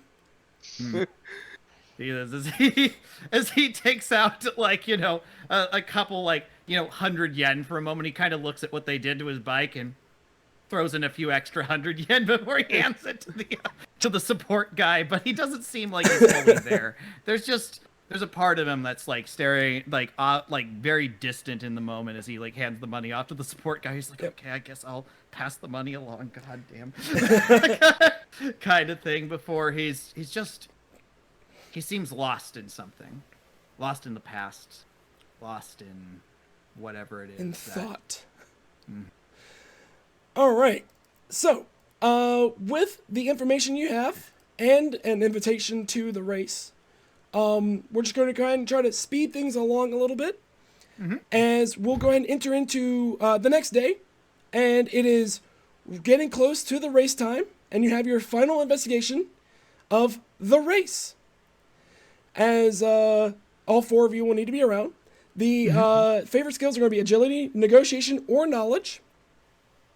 And you've found the location of the race, but not the end. Only participants are given the finish line. So you're going to have to figure out how to get there without learning anyone to who you are. And I get, yeah, Okay. I kind of... So I guess I have one question first. I don't see the third intel card on the list in Roll20. Oh my lord, I forgot to share it to you. I am sorry. It's not a biggie, but just wanted to make sure if that was deliberate or not. It was not. Sorry. And the investigation as well. It's cool. It's cool. So I think that we all had a conversation going up to the race, essentially. We can kind of backfill that now for the plan. But we think we come out, we kind of step out of our motorcycles and or mom vans with kind of something ready to go. So just the thing that Naoko would suggest is that for our runner frame, we could potentially try to enter them in the race just to understand where the finish line would be, and hopefully we don't get twigged as cops. So that would be the potential plan that Naoko would suggest. I don't know if there's any others that folks have. And Kyoko just looks at Naoko and she goes, Miss Kato, since she's now fully calm with the team, though she's still keeping her trauma to herself, I've got an idea. What would that idea be? Koji's the only one of us who has a proper working runner frame. And since he knows how these races work, I was thinking he can enter a race and I can follow him from, and I point up and I go, considering the weather conditions, there's probably a good breeze tonight, and I pretty much pat my case, kind of like already thinking already, kind of like giving the intent that I'm gonna follow from the air. Okay. Well, Koji-san, and Naoko turns to Koji-san. I assume they're all kind of in a planning room for this ahead of time. So this time, Naoko made sure to not sit right next to Koji-san on accident. So there's at least one. There's at least one chair between them. So when she turns to him, there's a little bit of space. Yeah. Do you have any familiarity with these types of? She seems to be having a problem with finding the right word before finally settling on events. I am very familiar with several types of these kind of events. She waits as if for any more detail. I feel like she's not gonna get any more. There's a smile of there's a smile of like, you want to ask more, but I don't think you're gonna like the answer. Kind of look on his face. Yeah, Naoko doesn't seem like she wants to ask at all for some reason. Huh? Oh, weird. Well, if we could perhaps enter you, and have someone follow you, I think that is the correct idea. But what's necessary in order to make this look authentic? He sort of gives a sigh for a moment as he looks towards his suitcase for a moment. It's like, it's best that I don't actually use my frame. If it's going to, or at the very least, if I do use my frame, it's going to have to be very heavily covered up. They'll know the difference between a convictor's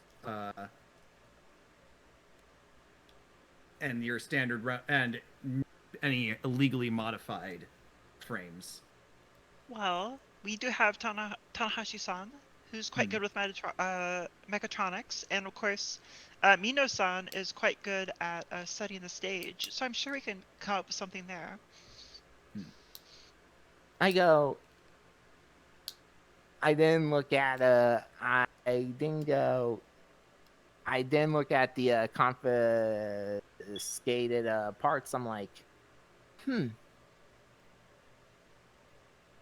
I then kind of look at. I'm like, yeah, I could probably do something with this. I then go, besides, because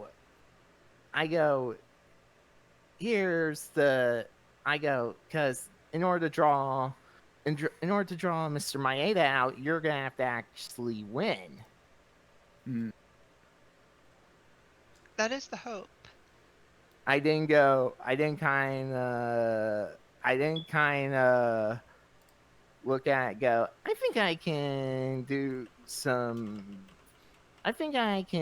things where you can still get the boost that you need and still be able to make the turns when needed instead of just going straight forward like an idiot. No offense. Concert team?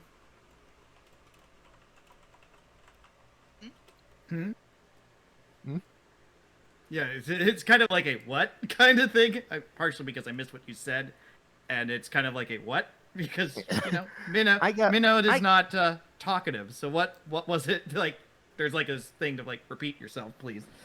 I go Finish line. Concert. There's a pause, and Koji kind of nods as though actually understanding what he means by that. I didn't explain. Basically, I'm gonna modify these illegal exoframe. This illegal half-built, illegally modified halfway courier frame to where Sakai-san here used it as his own frame to get to the finish line to meet Mr. Maeda. All right. And so I think, and I'm going to be Go. Go ahead. Right now. I Yeah, was go just ahead. thinking. I mean, I just think. So we have the basics for this then. I think. So I kind of like we turned to our CO essentially because I assume our CO is in the planning room. Yeah. Yeah. So I basically turn to him and say, well, I think we have the bones for a plan here.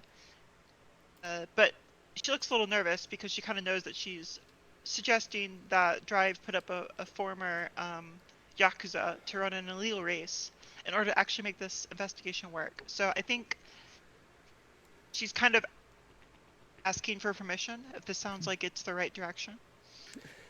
And Ogura definitely you can look on his eyes and you can tell that there is excitement in his eyes, but he's also in the form of like, no, I've got to be the grown up here as well. No, that can't possibly be a good idea. It's like, that shouldn't be a good idea, but man, it's a good idea. I feel like And- Ogura is very much a fan of Convictors, and so he's just here for the ride. I feel like. So one thing that you'll know is that most COs are former Convictor pilots themselves. Yeah. And from all this talk about racing and going fast, guess which frame Ogura used? All Oh right. no. That makes a lot of sense actually in retrospect. So I didn't look at. Do you have any idea how hard I had to fight to be in charge of this mission? I look there's at. probably a betting pool for it and everything. Yeah. I look at Lieutenant Ogura like, are you giving me permission to? Are you giving me permission to work on your runner frame, Lieutenant Ogura? With excitement. And he'll look at you and he says, I don't have a frame anymore. I'm like, But then he'll Most look awkward over moment, that's right. at he'll look over at Sakai and say, do you feel you're up for this challenge? Yeah. There's just a smile and it goes, I'll be honest. I don't think my competition's up for this challenge. All right. Arrogance aside, I think this will be fine then. I'll make sure the paperwork is signed and filled out. Tanahashi, go ahead and start working on the modifications. Note that we will be removing them after the race. I go, you can count on me, sir. And I pretty much take the the exo frame and the mods we confiscated from the illegal garage, and I pretty much happily take them over to the workshop / hangar. I go, it'll be just a moment. And with a smile on my face, like, yes, finally I get to tinker. Finally, I get to do some tinkering, especially with illegal mods. And All then right, it's time skip time. Yeah, Basically. because I.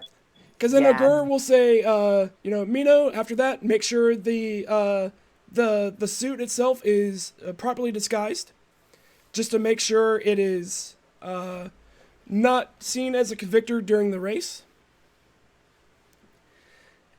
And then Kata, I want you to start analyzing the start point and seeing where a potential finishing line to see if we can try to cut it off at the pass.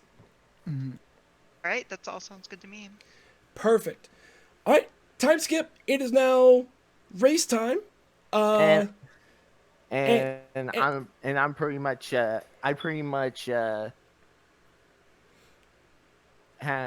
yeah, I pretty much before helping Koji get ready, just at the race area, just take off my drive uniform to put on my mobility booster beta and arrow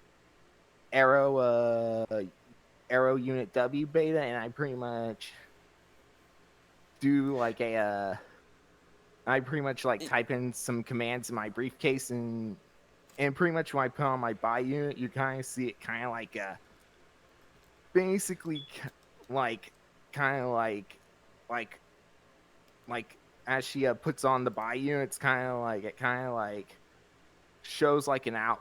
You kind of get like a holographic like outline of it, kind of like conforming to her body, and she kind of like steps into the leg units, and they kind of like shut automatically and start. You kind of see like bits of white light kind of gleaming out of them, and she grabs her handguns and sword, and she goes, "All right." She goes, "All right, Koji, ready to suit up and get racing?"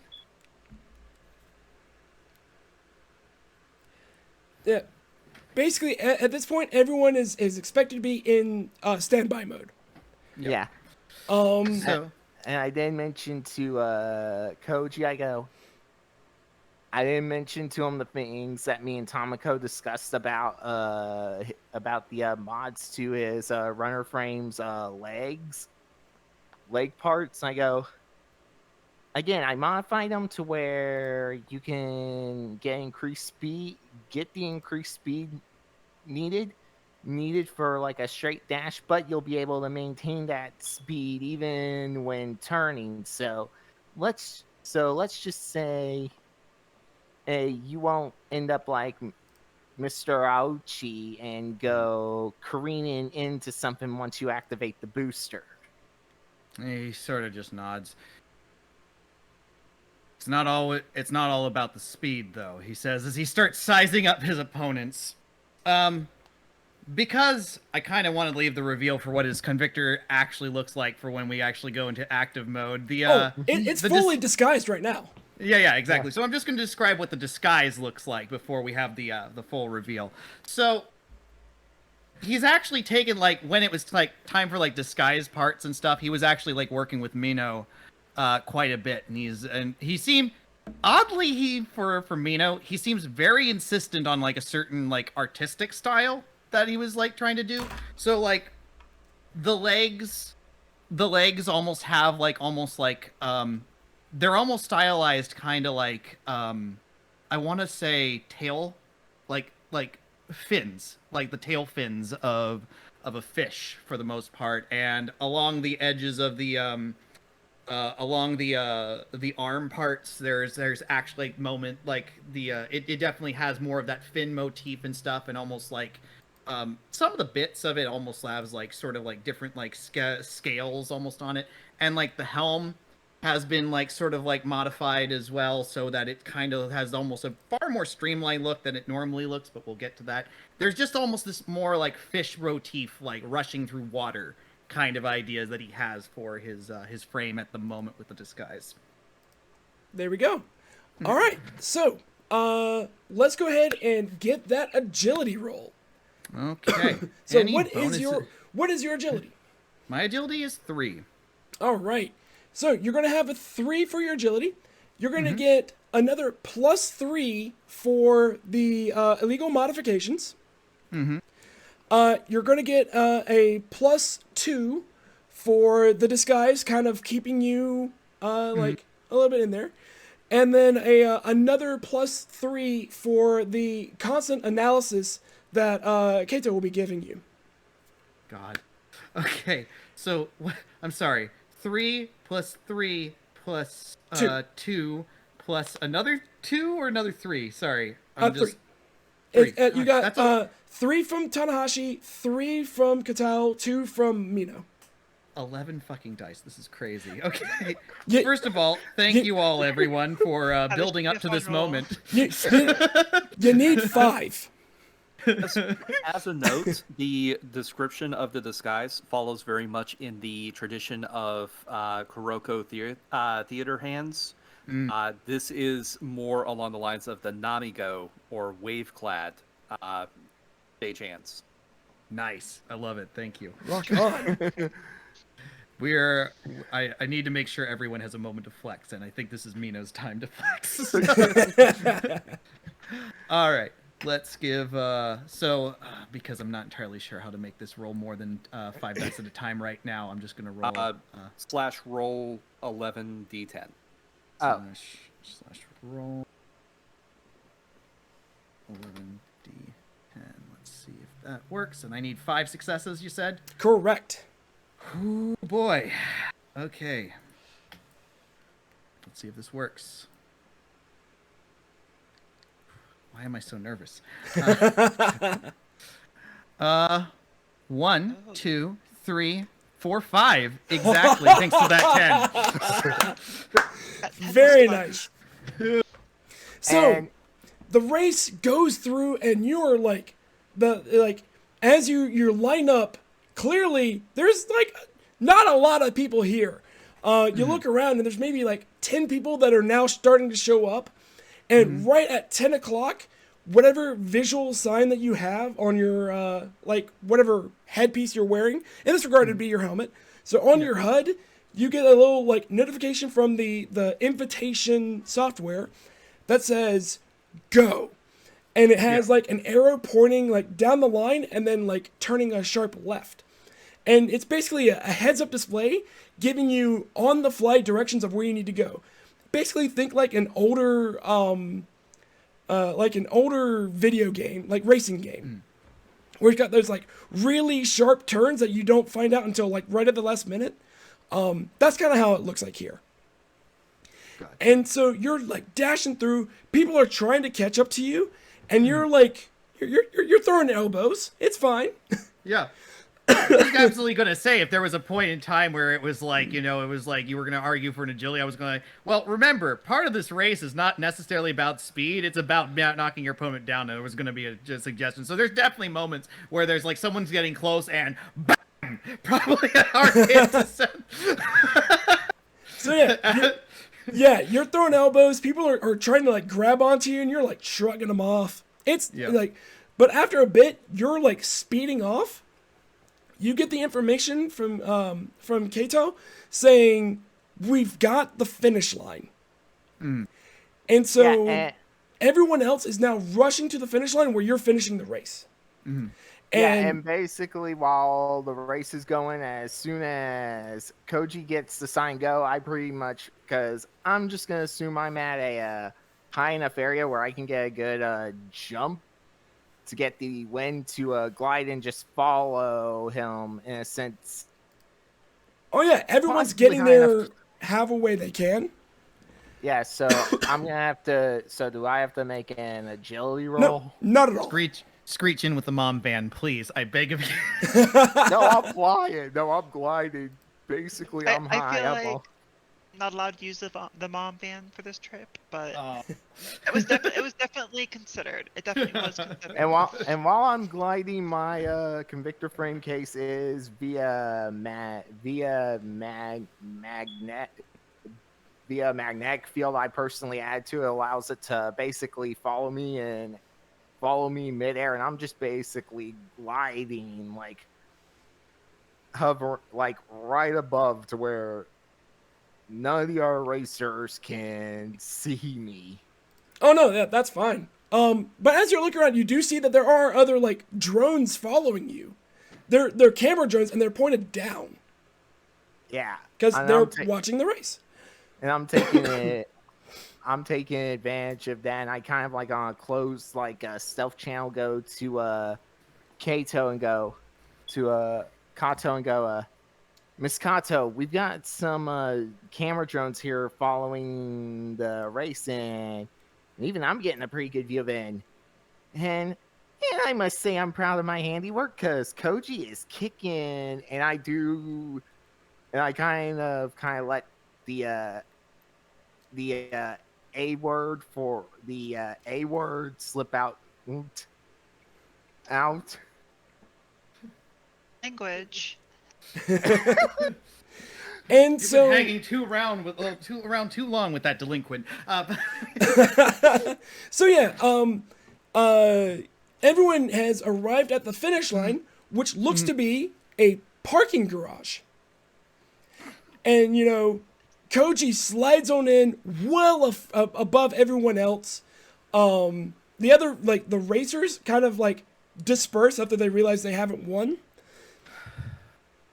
And you come up to this parking garage, and there is a fairly attractive, like 26, 27-year-old, and like full on suit and tie, surrounded by like just guards the whole. There's a bodyguard standing near him that is a like he's wearing an exosuit or an exoframe, and he's wielding a pretty large rifle.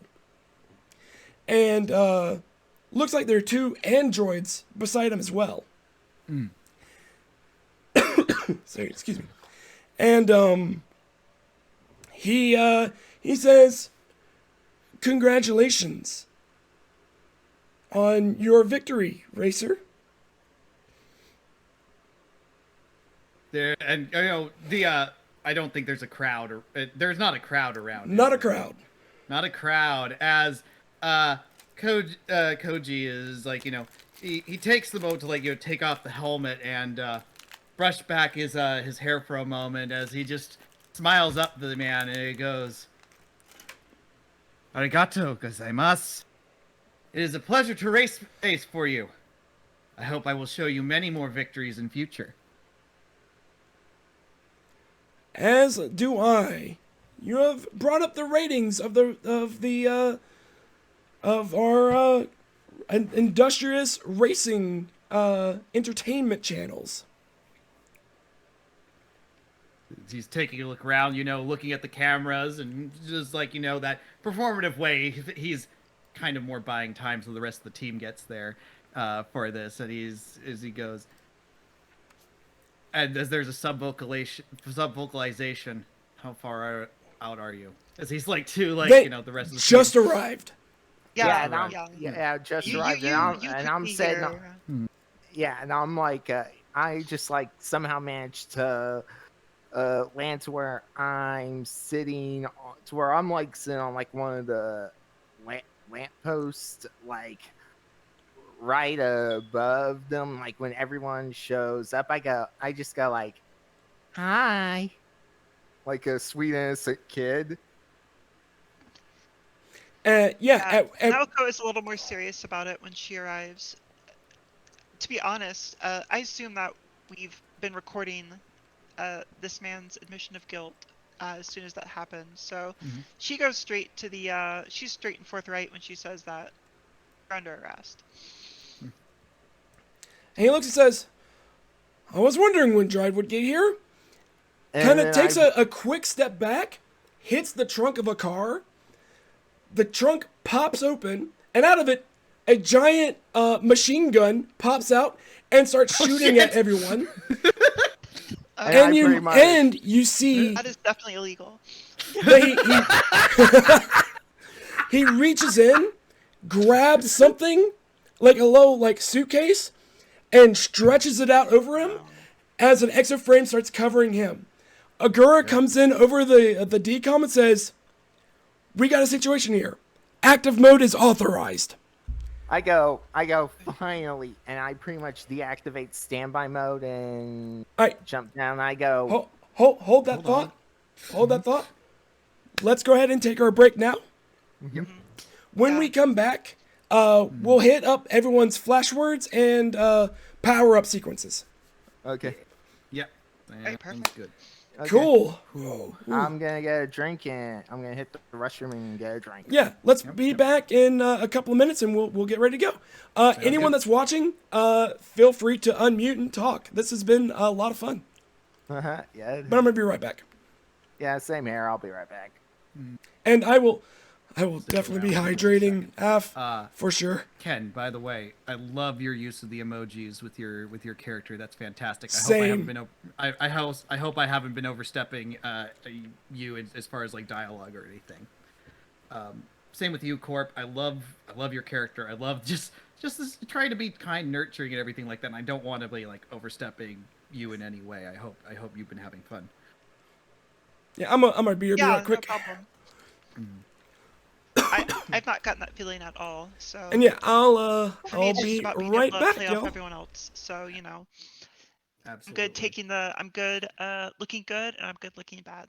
Yes, absolutely. Same here and stuff. And like I said, it's like I want everyone to have a spotlight moment. I don't want it to be the Koji show. So I've basically been like sitting here cheering. I am so fine with Minnow having no real spotlight moment because he's here just to support everyone else. well, You can't have a stage production without background crew. As a theater major myself, I completely understand and agree. So. I've basically been sitting here like cheering on the group. I've been like horribly amused the entire time, and I'm like, I want to play now. I'm glad I'm glad you're enjoying it. Yeah. Glad you're enjoying them. And so far, my favorite part was just. And so far, my favorite parts that I love doing was Kyoko growing more closer to teams starting to lose the whole keep yourself distance from them. And also, I just loved doing her more growth in confidence, thanks to basically taking Koji's advice of, if anyone messes with you, deal with them. I don't know if Koji is the best person to follow advice from. Yeah, I was thinking about that earlier. Oh no. Yeah, I had built this frame with the hate cover head specifically so that I could have that emoji face. And it's so fucking fantastic. I love it. It's great. You've been just really. on point. To be honest, like, for a second, I thought that you were maybe thinking of using the chat to actually just do like emoji messages in the Convictor Drive chat, which I thought would have been like really cool. But like, the face designs have been really awesome. Yeah. I also love that you've been like the most like supportive character, and you made him that way. Yeah. I mean, the strength frame was specifically stated in the book as being like the epitome of support. So I was like, cool, I like playing support characters from time to time. Let me just build this thing like 100% pure support. Also, I loved getting to Also, I loved at the Mechatronics mechanics at both garages, getting to showcase Kyoko's quote unquote kid genius self to where she's like, let me at the mechanics, let me tinker with them, let me talk about them. What I wanted to do, especially with Koji, is that obviously he's not. I know he's not a good person. This is a big and redemption arc's not going to happen in a single freaking session. But I wanted to at least give that rough side of things, and still want to be showing the support to others. And I hope I gave that for people, like to give with that rough side, I'm still giving everyone else the support and chance to shine. So. No, I think that I've gotten the sense of, while Koji is rough, he is at least reluctantly cooperating. Mm-hmm. The rebel type. Rebel with a cause. Rebel Yep. with cause. Yep. He's not against the whole idea of the organization itself, basically. Correct. What? Even if he doesn't want people to know that yet. No, not yet. We'll see. It's like, you do have to pay them. Sir, you have to pay them. Sir! I thought that was funny. I wonder.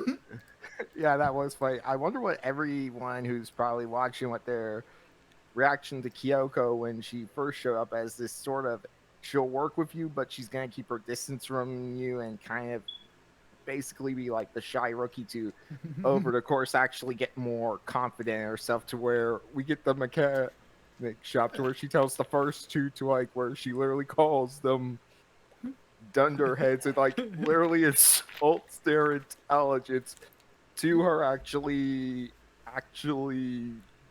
being able to match Tomoko in terms of intelligence and mechatronics knowledge, like knowledge. That to me was just so... Koji, you're a bad influence. I don't know what you're talking about. Look how confident she is in herself. Yeah, when Tanahashi was like, I should listen to Koji, and you know, if someone gets in my way, I should get him out of it. I'm like, oh no, she's taking the wrong story here. I'm oh no, this was a bad idea. It should have been one of the other two with him. Abort. I'm just kidding. Well, I mean, it's fun comparing how Mino and Kato arrested their person versus the arrest of Tanahashi and Sakai's person. Yeah, it was like, a clothesline, but, treat them very gently, very nice. Okay, you gave us what you want. Thank you very much. As opposed to, oh yeah, how's it going there? Slap, slap, slap. Oh, it was just a friendly pat on the cheek, I don't know what you're all so worried about. We're just friends here. We're all friends here, right? We're Right? friends Right. here. Children, right? There's a drama. I did not expect to be the person to have to say the phrase Tony Hawk parkour. Right? Admit, that was pretty surprising. I loved it. All right. All right. So, let's go ahead and jump into our climax phase. So, what I like to do is, before I switch over to the battle mat, I would like to hear, and again, you don't have to go into any additional detail about the event itself, but I'd like to hear your flash word and how your Convictor suit powers up. Okay. As the ring system kicks in from the trauma of your flash word gigging in, like, how does it power up and how does it reflect on the suit itself? And we'll just go right down the line of how I have it in Roll20. And that is, Tanahashi, you have the first go on this one. Okay, yeah. Basically, I put my suit down, and I pretty much kind of do, like, my hand, and it kind of starts off kind of similar to... Think how Ragna activate. It's kind of like how Ragna activates the Azure Grimoire, the Blaze Blue, at the end of during the fight against Hakumen and Calamity Trigger, to where she just goes, "This is Convictor Pilot, Arcane, call sign, Archangel, activating ring activation sequence. Restriction release number 0012." And it pretty much, you hear like a little computerized voice go and access granted, and it pretty much comes out, and then she just goes, "Flash word, Nightmare Angel," and she's pretty much like flashing back to her trauma, which for her has been replaying in her head over and over, like this never-ending nightmare for her. Or like, it's just been this constant nightmare she's been having for her entire life since the incident since the terrorist attack that caused her trauma happened. It's just been that incident's been playing over and over in her head like a nightmare. All right. And the suit sequence itself is, she basically like kind of like first puts her hands in like the mobility booster, no, arms in the energy transformer alpha, and kind of like and she kind of like does like flexing the hands and fingers. Then she kind of like puts like the arrow unit W beta on it, kind of like, again, kind of shows like this kind of like, you can kind of like see like this holographic-esque outline of like the safe mode itself, and like the arrow unit W beta just like conforming, like squeezing, conforming to her body shape. And then she kind of like steps into the mobility booster beta, and you can kind of see like the you can kind of like see the like the leg parts just like close shut, and you can see kind of like this sort of white light kind of shine around them. Then she kind of like takes her handguns, now that they're in their active mode, and her thermal sword, which is like growing with like a bright white flame. And she kind of does a few swings and puts it in its sheath, and then she finishes it with putting the helmet on and helmet on. Then you can kind of like see the inside of the helmet, like the HUD and everything, kind of like powering up, and you can kind of see like these this sort of like a dark blue this dark blue eyes start to glow, and you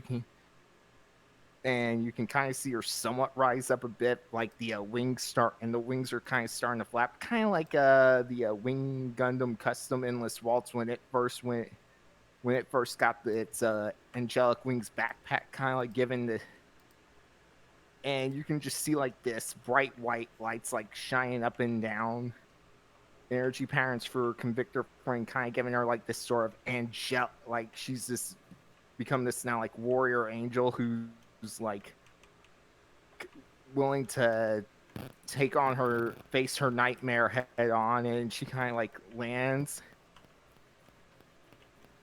and so it basically kind of ends, and she and yeah, after that she basically like comes back down to the ground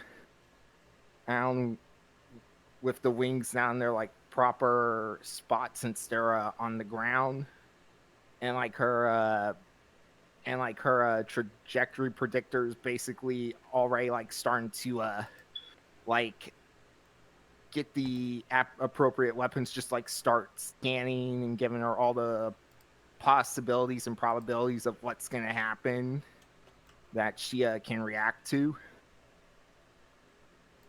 Okay, cool.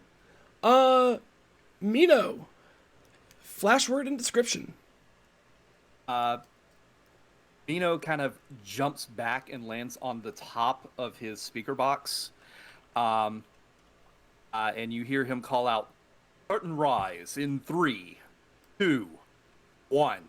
And as he hits 1, he drops like a trapdoor just opened up underneath him, and he falls into the box. And you hear the pneumatic hiss as the box actually breaks up, and you see the seams of his armor form as the box rearranges into the strength frame around him, with the iron ring going from the side of the box to the front, as his arms pop out the side and his head pops up with the LED mask on. And the bottom of the box separates into 2 legs with the roller casters on the bottom. And as he fully extends, a shield segments out and then rotates into a round formation on one of the grappling arms.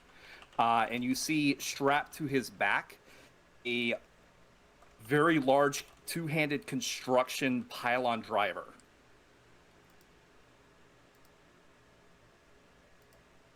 Oh, awesome. Oh, nice. All right. Kato, flash word and description.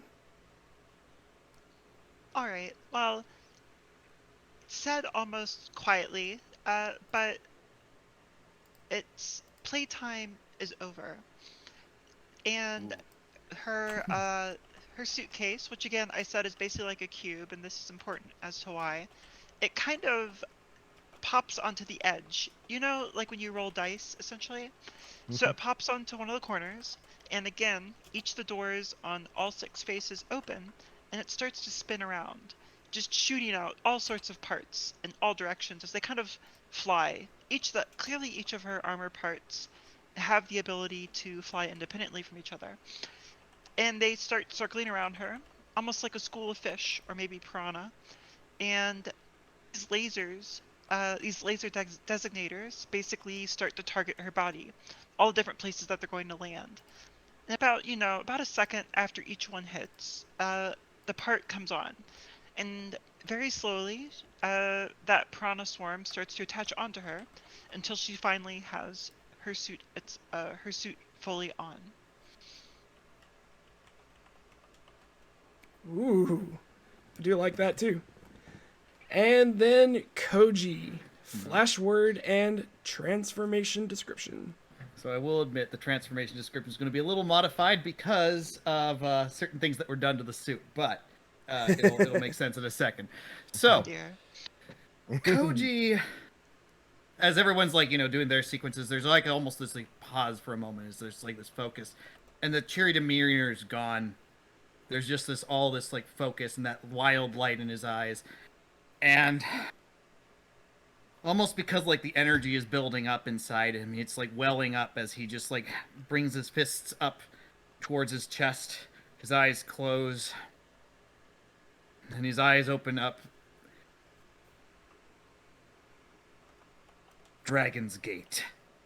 As he and he's still like in this moment. There's no like flashy moves or anything like that, as he's just in that moment of just Dragon's Gate echoes out, and then things just sort of explode. The arms that were on there that were covered up with the fins suddenly burst apart. They like the armor itself like can't be contained within the mache, within the facsimile anymore. It bursts apart and then restructures back into the arm. The legs suddenly burst apart. The illegal mods, despite their usefulness, despite their things, cannot mar the purity of what he is becoming, what he is transforming into, as it bursts apart and restructures. The suitcase, wherever it might be, it was probably brought by the rest of the group, suddenly like bursts apart as more parts start flying through the air and connecting into him. Boom, boom, boom. The helmet bursts apart. The fins and wave patterns and everything else that makes it look much how Minnow had carefully crafted transform and burst away as there's shards of the I don't want to say it's paper mache, but the craftsmanship are shattered, breaking away as something new has taken form. And along the arm gauntlets and along the legs are now these it's weird. It's not fins, but it's not fur either. It's like almost these curling things. It's, if someone knows what they're looking at, which is it's very reminiscent of the fur found near the elbows and the legs of a Japanese dragon. The gauntlets themselves have turned into having these claws, and it's this black suit that's coming across him, and there's almost these scale-like patterns. Like, you'd say fish, but it's something else as well that's coming across there. A white chest plate, but everything else about it is just black. The helmet itself comes together, and there's these giant red, almost bug-like compound eyes, but the horns of a dragon of a Japanese dragon is coming up from the helmet itself as he comes into this form, and there's motifs of a claw, one of the claws on one shoulder, and another is the three-toed claw holding a white orb, and as soon as that comes into place, and this is the moment he actually moves, as he moves one hand out as a asymmetrical cape billows out from one side as it's just, and in the midst of the black and the white, suddenly red starts to run up the weird fur-like branches of the arms and the legs. It's just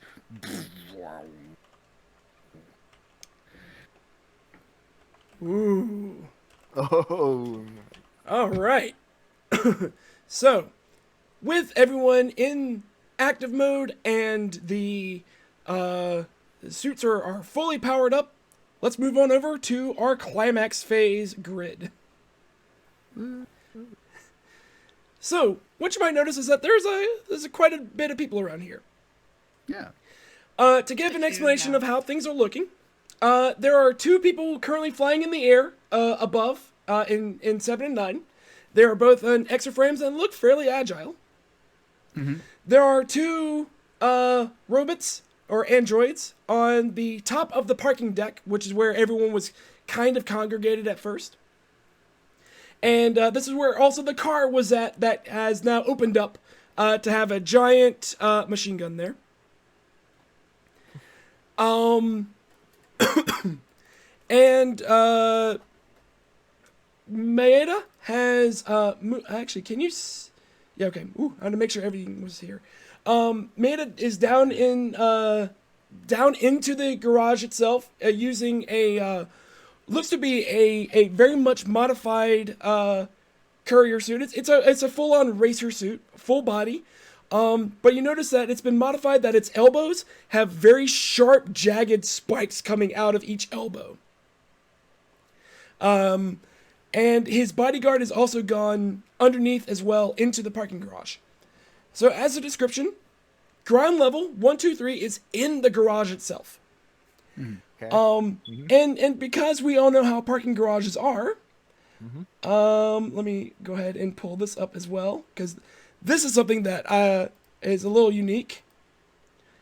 If I can grab it, maybe I can, maybe I can't. Oh no, that's not what I wanted. Ignore me. Oh. That would be this one. Aha. There is a barrier between 2 and 5. Because Interesting. with the way that parking garages are, you can only go up by the ramps. Ramps are in 1 and 3. So line of sight and like line of effect cannot be drawn between 2 and 5. And you cannot move through 2 and 5. However, if you want to blast a hole, we can talk about that. 4, 5, and 6 is the very top of the parking garage. So nothing else special there. And then of course 7, 8, 9 is your airborne high sky area. With all the stuff going on, you're allowed to take cover and do whatever. Start in 1, 4, or 7. Everyone should be able to control your own token. Okay. All right. Does not seem I'm able to control my token. No. Yeah, I can't grab mine either. I can grab mine. Well, I can grab Yeah. mine.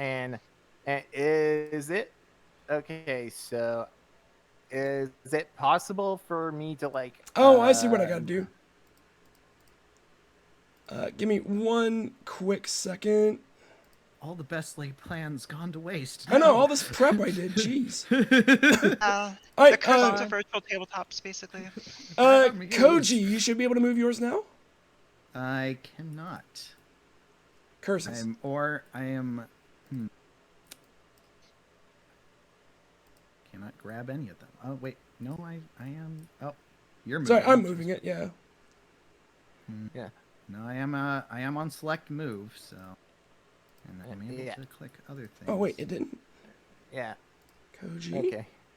Update. Oh, now I can. Yeah. Ah, there we go. Gotcha. Well, the good news is I'm going to be in in level 4 anyway, so Yeah. I don't need to move too much. Okay. that's- see- Oh wait, Fair where are enough. the starting zones again? 1, 4, and 7. Everything on the left. Okay. Got Oh, it. speaking of 7, if we can now move, I'm pretty much gonna I'm pretty much gonna go fly up to 7 and hopefully engage in close range combat with my thermal blade with this 1 agile exoframe. And thanks to my mobility booster beta, since I'm moving into combat range, that goes down by 2. Oh no, you're not actually moving. This is where you're starting. Yeah, we're just choosing the Wait, starting just haven't point choose your started first. combat All yet. right, everyone should be able to shoot to move your token. Hey, Perfect. Confirm that. No one wants to go down to 1 to fight the rifle-wielding exosuit or the boss themselves. It's fine. It's okay. No, I'm just kidding. Yeah, right. I don't know why you wouldn't want to. It's not. It's a fun time down there. Yeah, We're just clearing this building logically from the top to the bottom. yeah.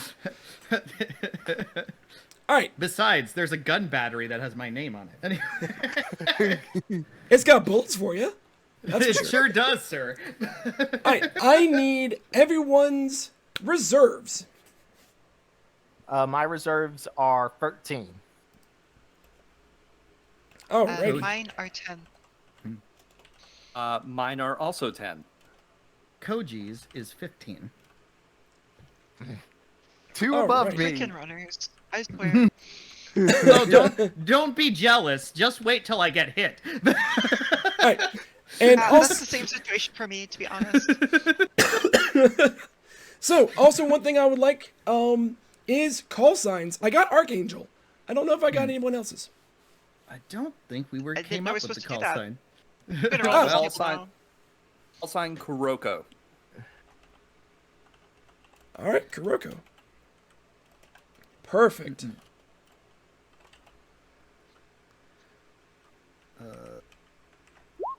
Call sign. You know what? Let's just go with it. Call sign Koi. Koi. Perfect.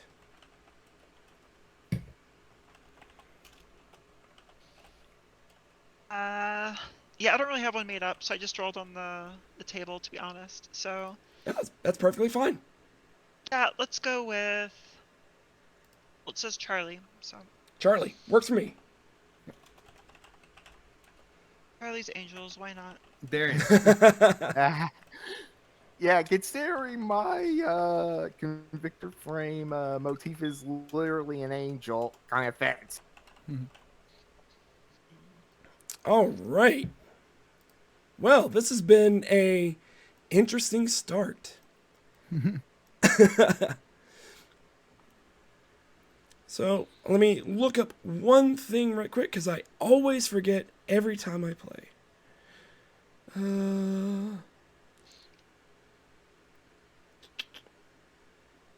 I just saw you post the cast off thing. That's absolutely perfect.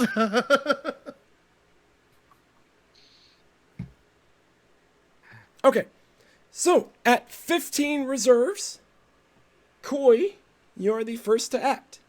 All right. Despite the fact that there is a freaking android in the way, the suit, like, it's for runner frames. It doesn't have the wheels. It doesn't have any of the stuff that you would normally fit with a runner. Well, fit with like what you would expect is like, yeah, runners. They're supposed to go fast. They're supposed to move quickly and stuff like that. And it still does, but it's not built to be the absolute top tier speed demon. But it's still fast.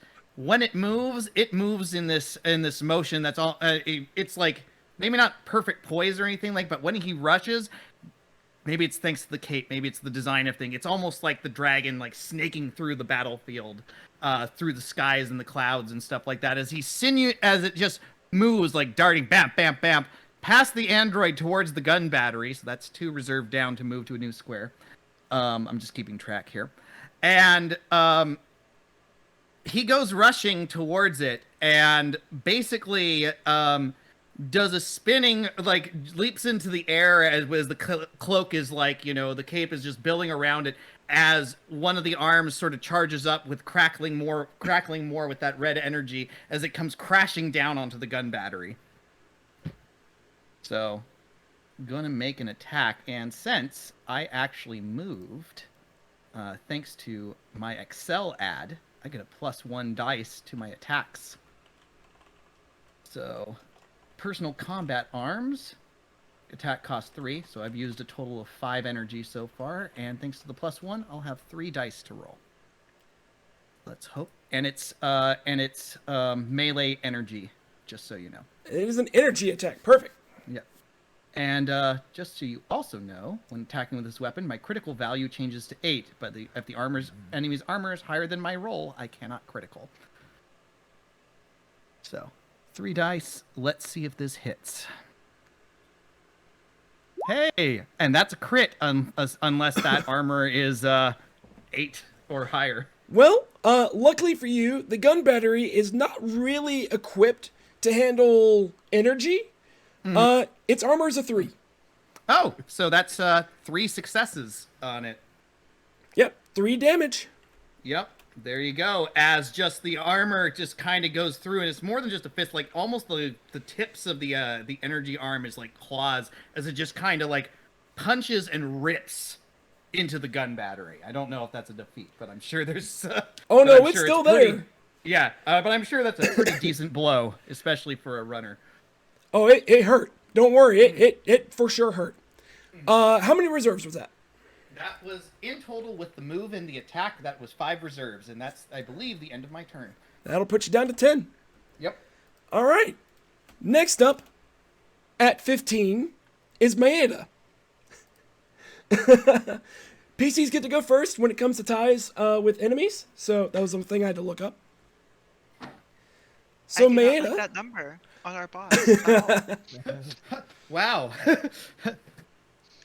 Are you Again, saying I guess that I mean we are doing a boss for a racing frame mission, so I really shouldn't be that surprised. Yeah, Yeah. and specifically, you saw him duck down this one rampway, and you hear a rush of just a rush of running across the entirety of it, and then he pops back up, and he's gonna go straight for Kato. Oh, Jesus. God damn. Runs up to Kato and just throws an elbow, trying to impale her on the elbow spike. Nino, Actually, save me. That's what I was looking for. The LED mask, which is normally in like Japanese ogre mode, immediately animates and appears to roar back, and you hear reverb from the echo of the sound coming from Nice. Mino's armor as he activates his cover. So I'm going to spend a reserve out of my battery pack, so this doesn't affect my initiative. Perfect. And is 4 equal to or above his energy armor? It is not. It is not. It has no effect on him. That is unfortunate. Oh well, stay la vie. As this is going to I'm be definitely a getting hit though. yeah, this is a 4 die attack. What is your material defense? 3. Shooters are nice and squishy. Well, that's 4 hits. Oh, no. Oh wow. Okay. All right. So it's gonna be one of those fights. Got it. Oh, no. I will go ahead and apologize. If you saw the example game, I rolled like a rock star against them too. I apologize. Oh no, that's fine. That's fine. These are supposed to be tough fights. So... Yep. Okay, And this I am and this is down the to- boss. So I'm down to 3 HP. Okay. but thankfully, that's all he's doing this turn. Oh, good. Dropping down to 13, Archangel. Okay. First up, I'm gonna ensure this agile exoframe can't do anything to take advantage and hit Kato, so I'm gonna attack it with my thermal blade. And since I'm doing it in my thermal blade, attack cost is free with 3D attack die. And is an energy element attack. So 3D attack die, 3D, and the attack cost is free, so that'll put me at 10 reserves. All right, 10 reserves. 10's going to Come be a very on. popular turn. Yeah. It's going to be a fight for who gets to Oh, move on please. 10. You don't have to worry about that. 8 plus 2 is 11. Please. All right. So, What's his error? one thing I didn't get to mention, as you go in to attack him, it looks like you take that swing, and he's already moving before you take that swing. It's a little weird. You actually would have 1 less die on this roll. I'm just going to take off the last one, because that would just make sense. His energy defense is a 4. Yes. Well, I would have him 11, 10, it would have him anyway. No, you don't add the dice together. It's based off the individual value of each dice. Oh, okay, yeah.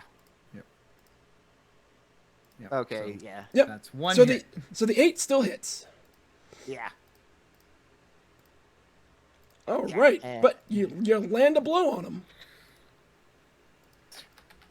And seeing that Kaito's in danger, I'm going to move, and thanks to my mobility booster, since this was the turn I didn't attack, my movement cost is decreased by 2. Perfect. Go ahead and move. and I'm gonna kind of get like right in the. I'm still gonna kind of be some like doing like a little hover thing, and I go to Kaito, got your back. So I'm gonna leave him for now because he's the bigger threat right now. Okay. So yeah, and that'll do it Perfect. for me.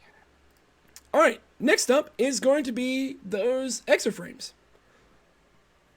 So this one over here doesn't like that you swung at him, so he's going to take his And hit him. small rifle and just start shooting at you. Okay, roll the dice, cause Actually, Yep. thank you. Well. I feel like that's the most common phrase a strength convictor will ever say. I'm going to Actually. spend the other point from my battery pack in order to do another hate cover, as the reverb is aimed up at the enemy exoframe. Is their energy defense 9 or lower? It indeed is. So now they have to target me instead. Okay. Oh, As you know, the reverb goes off, their targeting systems get a little scrambled, and they start turning and shoots at you. So this is a 3-die Matt. What is your material No, this defense? is not. This is a 2-die, Matt, because my shield decreases your die by 1. Yep, I remember that too. What? Are you saying that the strength convictor is able to take hits? Interesting. Yeah. Yes, quite surprised by that. What is your material defense again? My material armor is 7. Okay. Just he starts unloading on you and pling, pling, pling, pling. Doesn't get through. My face mask immediately turns from the ogre to a middle finger. Oh, wow. Accurate. Yep. Rude. Imagine how many different hate covers he has programmed into that thing. This one's going to fly on over and start taking pot shots down onto Koi. What is your material armor? My material armor is a 5. Actually, I am spending 2 reserve, and a puck from my chest plates spits out, and I toss it in that direction, and it hovers and creates a shield in front of them. Your attack is decreased by 3 die. That's a good one. So, I like so that one. drops you down to 8 reserve, correct? That's correct. Perfect. So this one starts shooting, and then the thing just covers it all up. No dice rolled. Weird. My early warning system didn't go off. Thank you.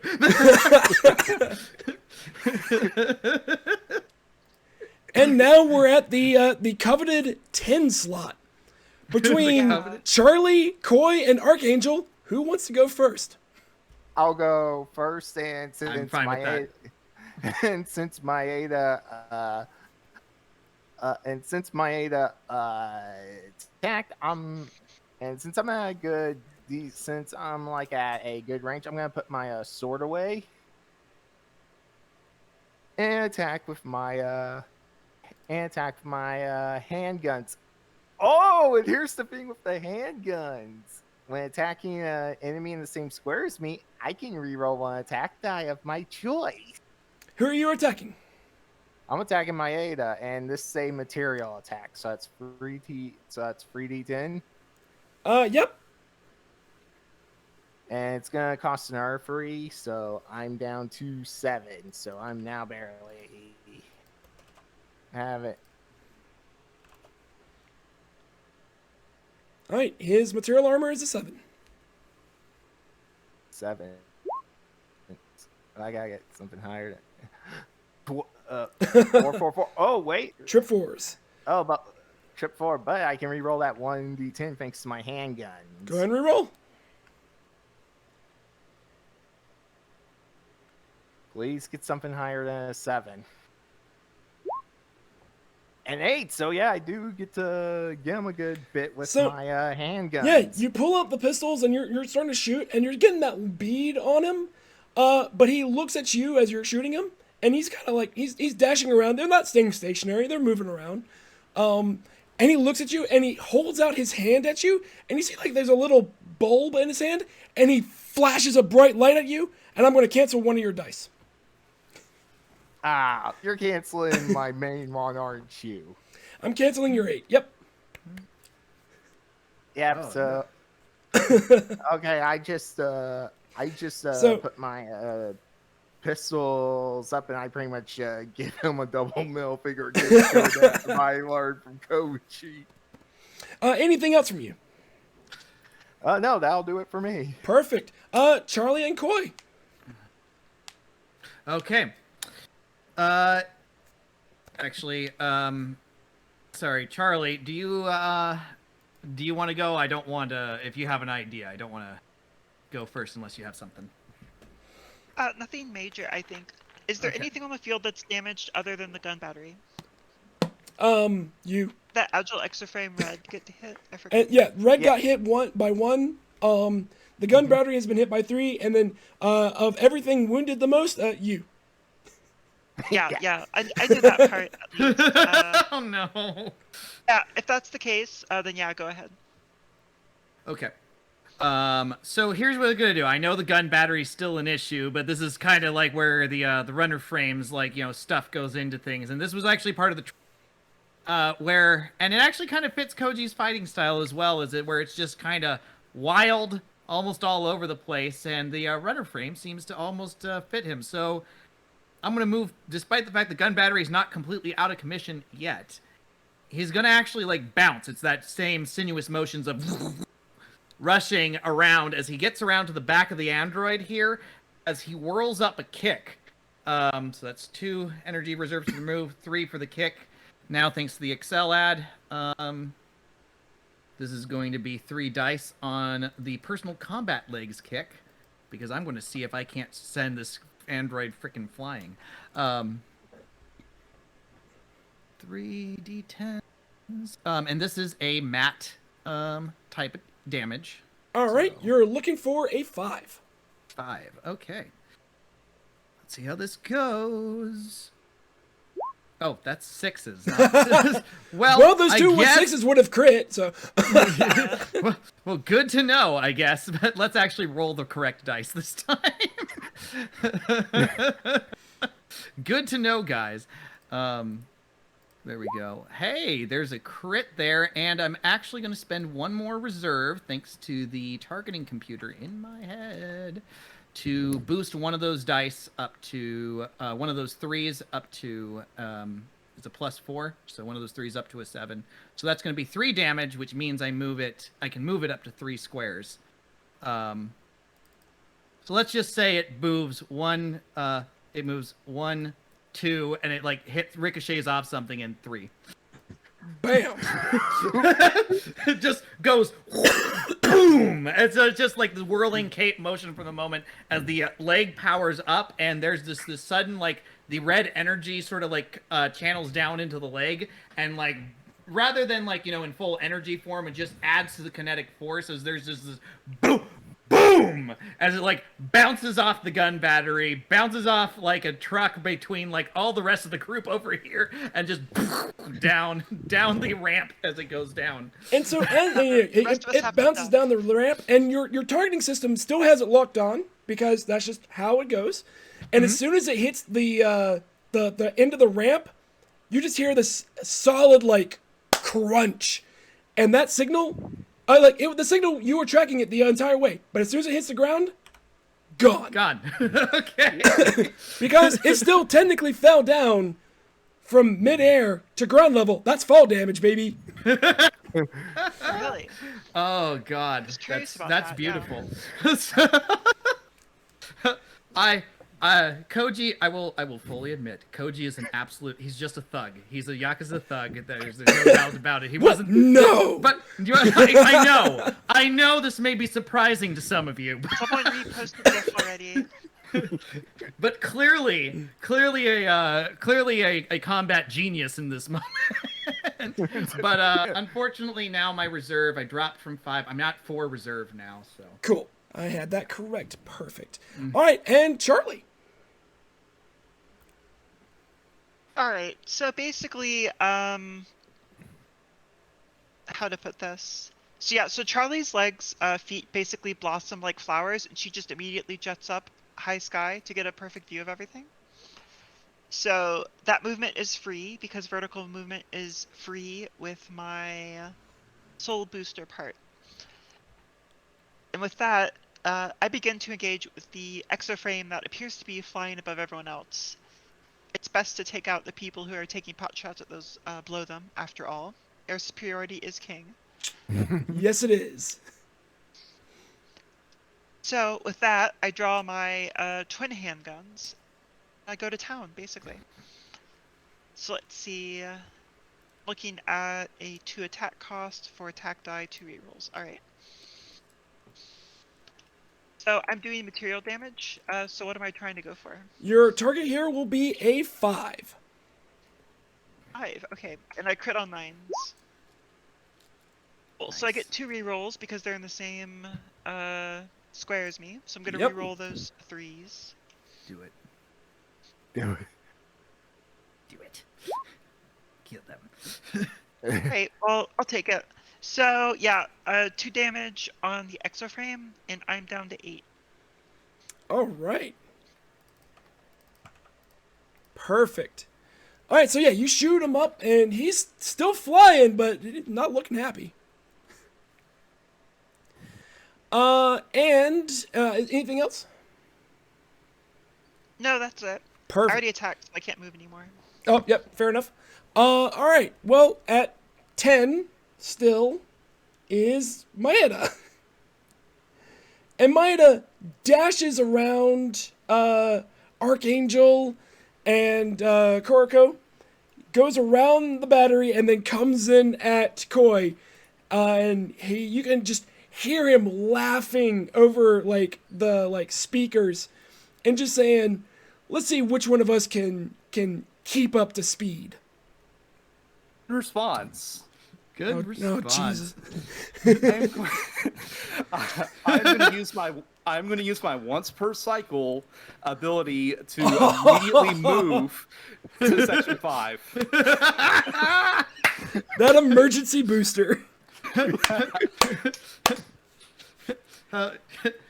Caught onto the tailwind and just sucked himself along with him. More like tried to catch him, but got dragged by him by his foot blisters. Oh no, there's this gun battery in front of me. How strange. All right, well, here comes the elbow at Koi. It's 4 attack dice. Okay, Response. Of course.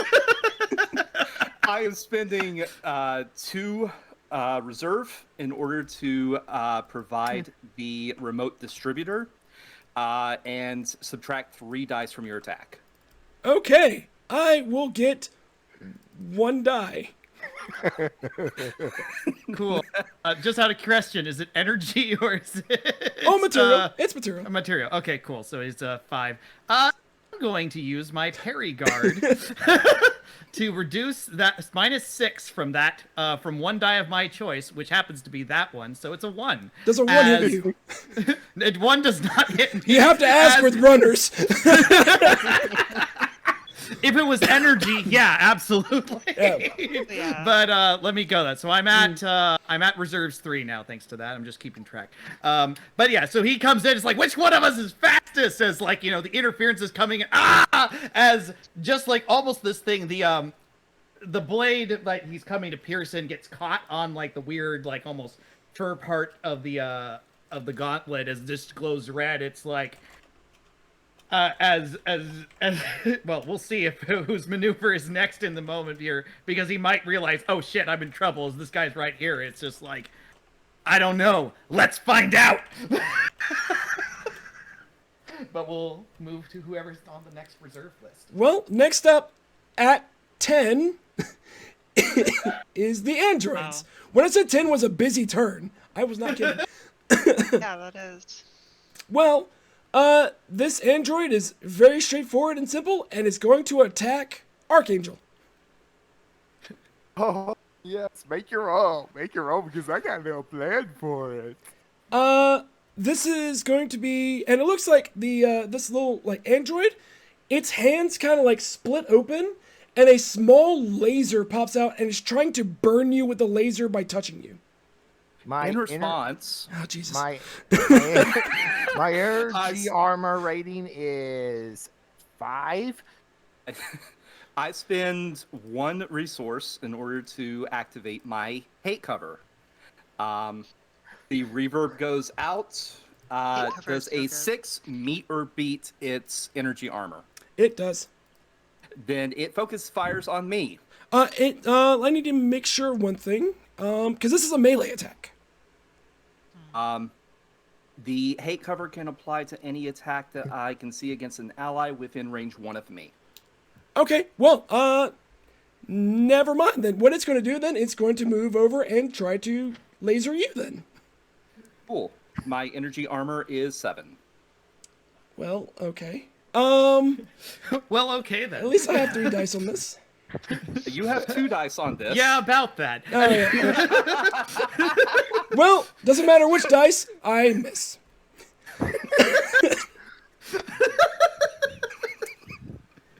I am at energy reserve 5. I have not made a single attack or made any move. Yeah. The question is, will he ever attack? The You answer may is not try need to. to. Do you ever need to attack? That's the real question. I'm beginning to see the beauty of a strength convictor that is just purely support. This is amazing. Yeah, it's a full interrupt build, isn't it? So, at reserve 9 is going to be the bodyguard. All right, that person's there. That bodyguard's going to move over there and shoot up at Archangel. Oh yes. Did you do the roll? I dare you to do the roll. Okay, this is a laser coming at you, so it is energy. Energy rating is 5. I have 2 successes. Are you sure about that? Because I spend one of my reserve, bringing me down to 9, to activate my trajectory predictor beta, which means I can now negate any die of my choice, and I'm going to pretty much negate that 9. Okay. The 7 will still connect. 1 damage. So you take the 1 damage. So I now have 17 hit points left. What do you mean what? 17? Yeah, that's what I'm trying to figure out. Because I did the calculation for my hit points. You only My get base HP is 7 plus anything that your convictor gives you. Yeah, there's no, unless you have certain armor, it only adds a +1, not a 10. Okay, yeah. Yeah. Yep. So 7, so I'm down to a 6, and which bodyguard That was this one. Oh, I'm getting... Okay, so yeah, I have 6 hit points left. Because it's just like a little graze. All right, and that's it for them. At reserve 8, Charlie. All right, I shoot the agile exoframe again. I'm not creative. I'm just efficient. keep shooting the assailant until it's down.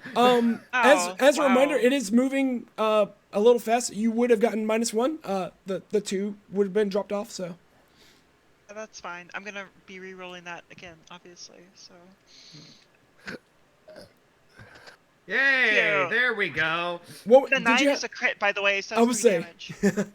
At which point you are dropping him. He's falling from the sky. What I want to know is, are you using lethal or non-lethal rounds at the moment? Non-lethal, of course. Very good. So he falls down, and there is a bit of a sickening crunch on the top of the parking deck, but not dead. Your systems show that he's better off than Oichi, but not by terribly too much. Oh no. If I may, let's say that I'm using sticky rounds. So at the last second, I try to do a little snipe shot to create a little web right Oh, before you. no, perfect. Instead, he lands right safely in your sticky web, and one, he can't move because his exosuit has been shot all up. Two, he can't move because he's now stuck here in a nice little web. Doesn't have the power anymore to resist the web. Yep, and he just, there's a little bit of a struggle, and then it stops very quickly. Alright, so I'm at Reserve 6 now. Alrighty. Next up at Reserve 7, the Gun Battery. The Gun Battery has a little bit of a side tilt to it from the hit from Koi, but it turns, and it looks like it is specifically targeting each of the Convictors on this level. Ah, Oh, fun. I'm so happy to dodge that. Oh crap! So it will be making 3 different attacks. You will need to respond to each of those separately. Kuroko, just pointing that out. Yeah, about that. I'm just kidding. But it is So much reserve. How many batteries did you take? it is a 4D mat attack. Whew, okay, Matt. And I'll be rolling 4 dice against each of you. So Okay. So We're you'll be gonna go- rolling 3 dice against me. fair. So starting with Archangel, then we'll go to Kuroko, and then we'll go to Koi. Archangel. Regards to that, I knew it. I was waiting for it. I spend 2 of my reserves, and I send out a remote distributor to Archangel. So Archangel, the attack on that one has -3 dice. Okay. Yes. So it's just 1 dice. Thank you. And my material armor is 6. Does a 2 Oh, hit? nope. I pretty much do like an aerial flying dodge, and I pretty much yell at Maeda go, whoever did the programming for your gun battery starting system, please, I could do that, and I'm younger than whoever programmed it, Maeda. You need better tech. There you go. Me- Just to make sure, Kuroko, you're at 3 now, right? I am at 3. Perfect. Well, here's 3 dice coming at you. Yeah, Okay. about that. No, sorry. It just keeps coming every time. every time. Unfortunately, I don't have anything to interrupt for you on your behalf. I'm sorry, man. Hey, I have to eat this, and my material defense is 7. Okay. Whoa! I got 1! Oh, He's so happy. It's just, I did it. I finally did it. Revenge! thank God. All right, I'm down to 6. And then 4 at Koi. Okay. Actually, remote distributor, 1 at Koi. The mat armor is 5. You said a remote distributor? Yes, I am down to 1 reserve. Okay. And another 1 die thrown out. Okay. And what is your mat again? You said 5? Yep. 5! Hey, that's an exact hit. Wait. It has to hit or exceed the armor. I can't Yep, remember. it's hit or exceed. Hit or exceed. Okay, that's fine. You know what? I'm gonna take this one. It's fine, because I want to at least get a hit on my Ada when things come around. So I will take 1 damage. As the gun batteries ting ting ting ting. It's the reminder, unfortunately. It's like maybe it's because his arm is locked with Maeda at the moment. Is he can't actually like the block doesn't come in. It actually hits that one point in the armor that kind of right in as shrapnel goes in, and there's some blood starting to streak out from the bullet hole. As there's like the All right. Now down to 6. We have Archangel and Charlie. I'll go, and I'm gonna fly down to 1 again, -2 on movement for thanks to my mobility booster beta. So -2 movement, and I'm going to, fly in close and kind of like pretty much like, again, I'm going to use my CQC Thermal Blade against him, which is an energy melee attack, and cost is free. What's his energy armor rating? His energy armor is 4. Oh, please.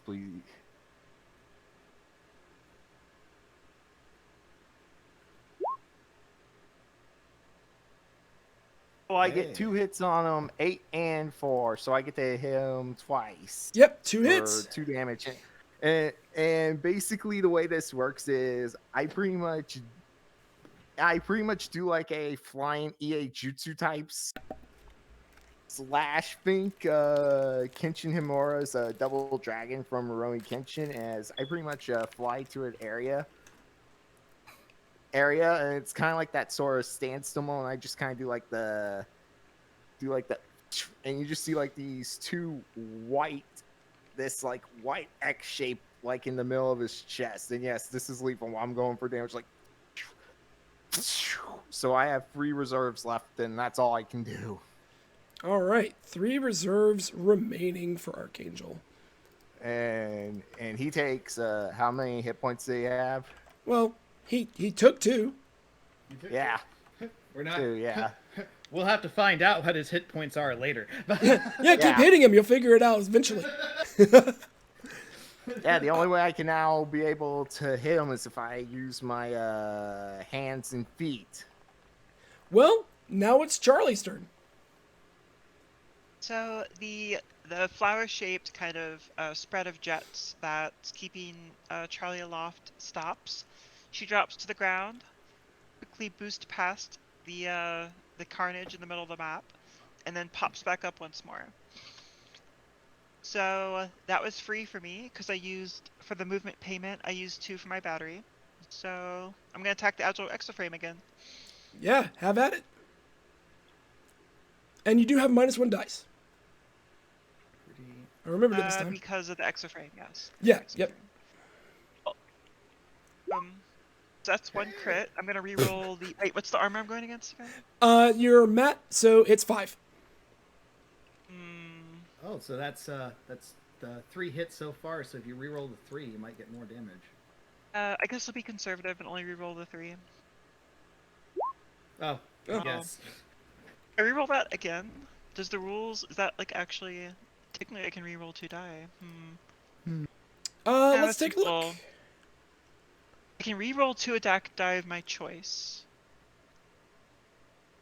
Guess I didn't choose to reroll 2, so I can't just reroll a reroll. Oh well. Yeah, so 3 damage against the Agile Exoframe Blue. And that's 3 more damage on him. Yep, and that takes me down to 4. Man, Shooter gets so many turns, I love it. Or at least your ability Shooter gets so many turns on, and it's great. Yeah, no, I'm very That's specifically, awesome. I want to shoot And- all of the things all the time. As opposed to the Keep sniper, shooting. which is like 1 shot, alright, I'm done for the turn. Yeah, I know. I was trying to figure out how to make that combine, and it didn't work out very well. So Yeah. pistols it is.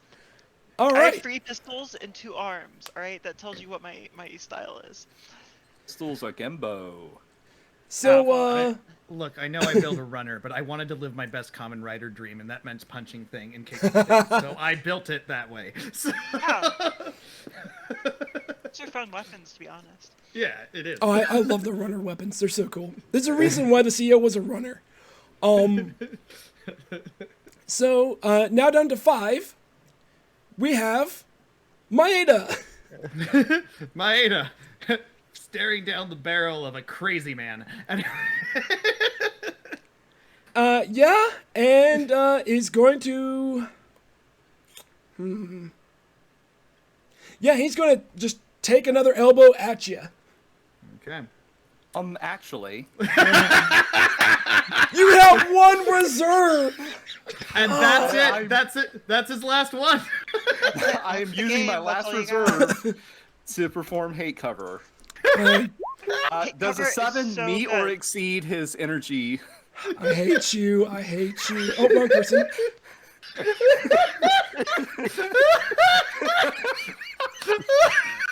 Describe for me how you get his attention. I play dubstep. Oh, And whenever he turns around, I have the typical Japanese pulling down my lower eyeball while sticking out my tongue expression on my face. but As does your arm match that? As the alarms are all going off from Bangarang.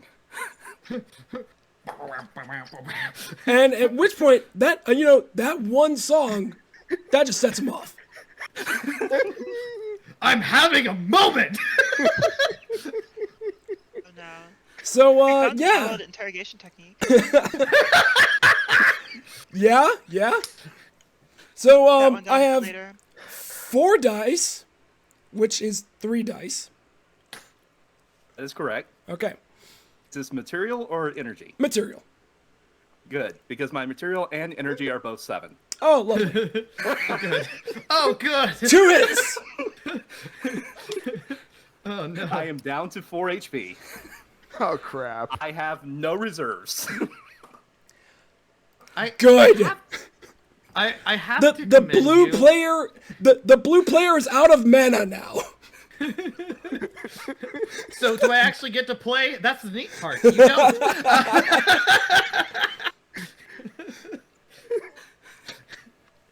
Oh, that's amazing. All right. Oh god. Well, he's done for the turn. Next up, at 5 again, is the Exoframe, who has been shot at by a pistol, so he shall return fire with a rifle. And I don't have to wait for a response this time, thank God. Oh, actually, no, he has to move. He moves here, and then he shoots you. Yeah, that's fair. Okay. 3 dice in your way. What is your Thank mat? God. Yeah, that's 3. I'm sorry, your mat was 3? Yeah. No, Okay. everything's 3. It's all 3. 'Cause it's all the way So, down. 2 hits on you. 2 hits. Okay. Seen the downside of my build. Uh-oh. You should need to Yeah. you should stick closer to the strength. I know, right? Strength, help me. I can't. I'm out of energy. Actually, I'm saying I just can't. help me first, always. But that's all I'm asking. that's all he's gonna do. So, Well, to 4, Charlie. now it's time for the cheap part of my build. Oh. Oh, So, for 1 reserve, I'm gonna shoot down on the android through 3 dice, and I crit on 8s. okay. One thing I've constantly been forgetting, and it is firing from higher elevation. Gives you a dice. It gives you 1 die for 1 elevation down, 2 dice for 2 elevation down. That's correct. I forgot to do that for the frame shooting down, but oh well, sucks to be me. So Yep, so the android is getting a 1 reserve attack.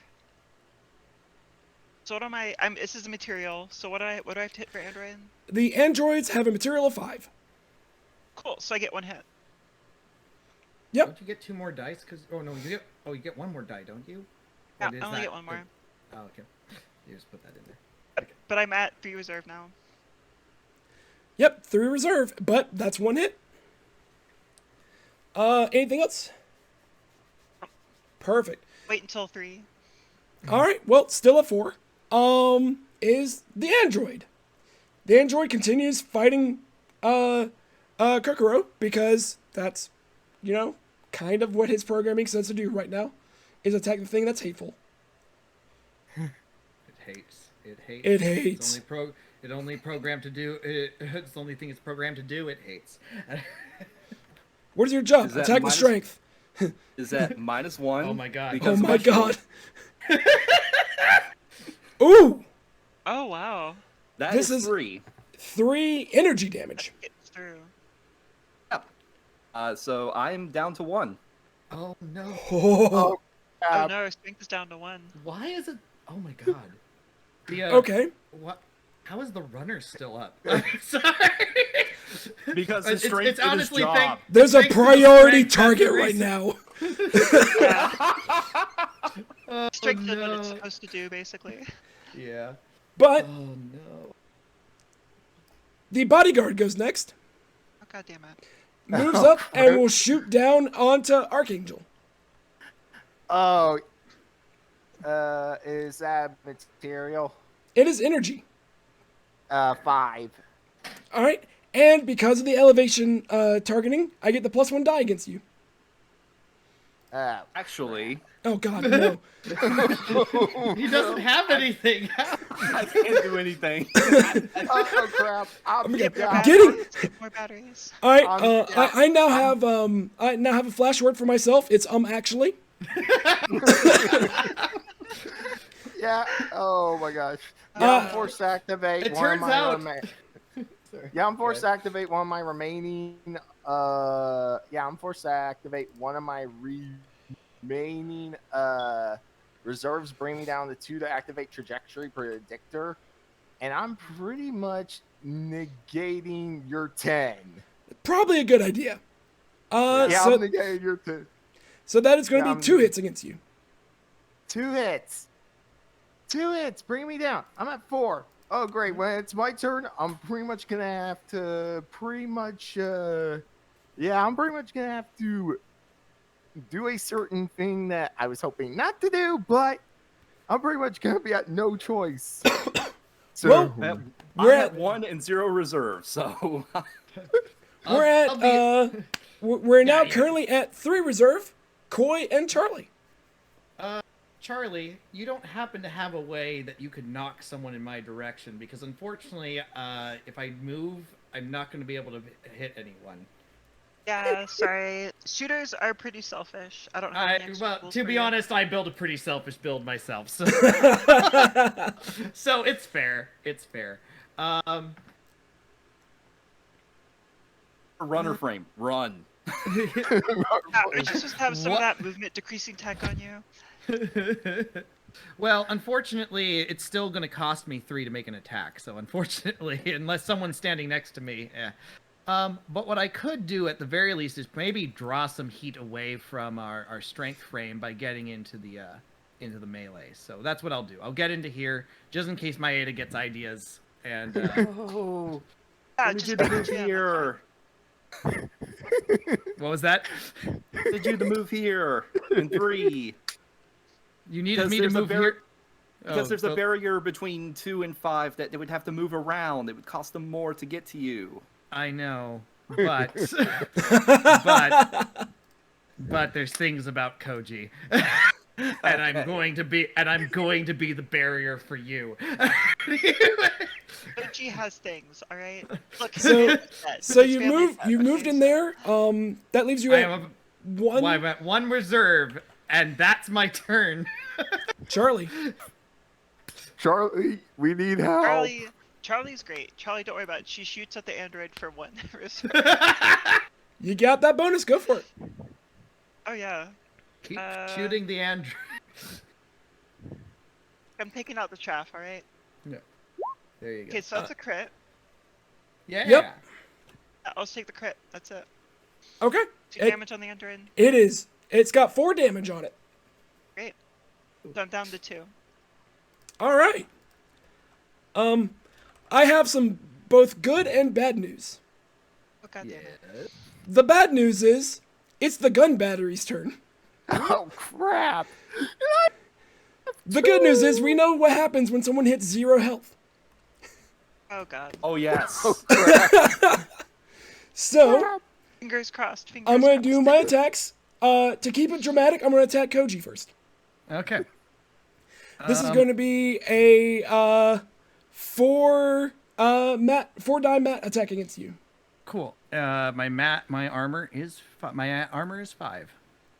I got 2 damage on Okay. you. I am going to. I might as well. I'm going to spend my last reserve to do the emergency evader. So I'm going to roll a d10, and if it's equal to or higher any of the dice rolled, those dice are negated. So we'll see. Roll high. Roll high.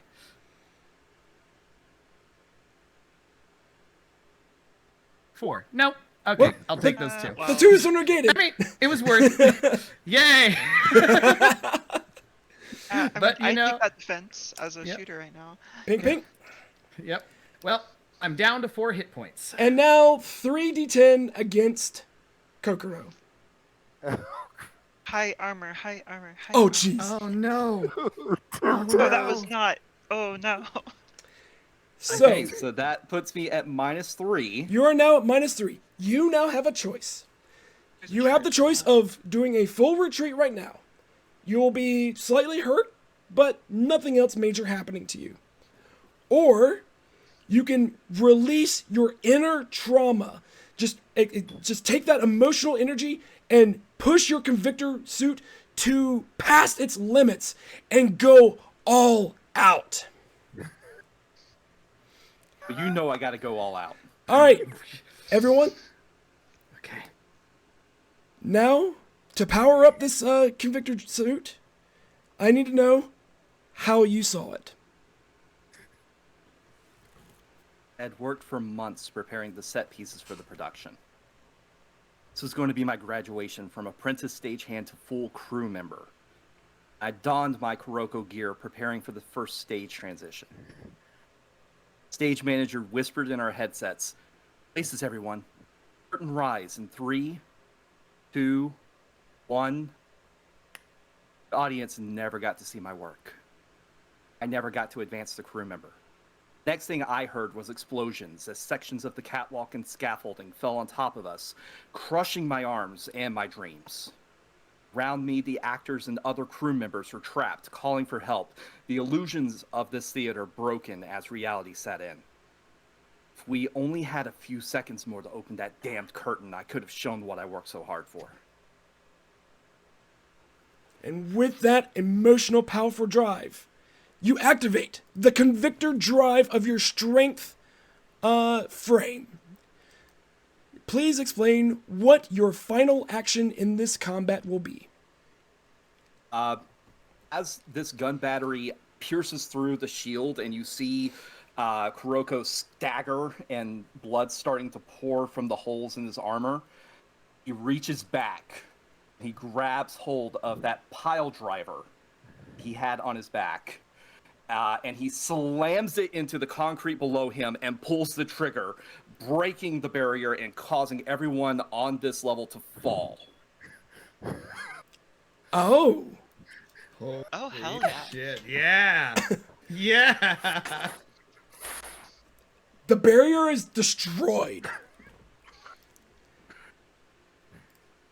And Kokoro retreats from the combat. Everyone else is going to fall and take fall damage.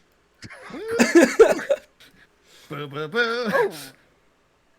That includes That me. puts the android at 5, gun battery at 5, I believe, and Yep. also takes the boss down by 1.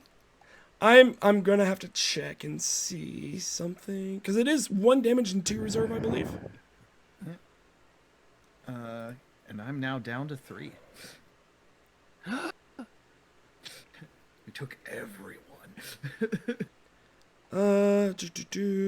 Just want to check. Well, I wasn't going out alone. I was going to take as many people with me as I could. I'm glad that I get to Why- be counted among them. Why do you think I was telling you move to 3? Not just that, but of course it makes sense for your backstory to have the most flashiest exit out of the entire. Just wait till you see. Oh, just to be wait. honest, I loved your flash word. I was like, oh, this is great. I can't wait to learn. I wonder if I'm going to learn what happened. And now I learned. I'm like, oh no. Same. That Yep. I was like that flash word set me up because I was very anticipatory for that. That was beautiful. Good I job, was man. like, how is this fucked up? I want to know. Okay, so what happens is you see Kokoro just slam and pile driver just boom drops that entirety of the section of the top of the parking garage. Concrete and asphalt and steel just rain down as everyone falls down into it. The android, clearly already damaged, just couldn't survive the fall to begin with. The gun battery, which is already a little bit damaged from just some combat as a whole, still loaded up in the back of this car, just falls over at such an awkward angle that it's effectively out of the combat.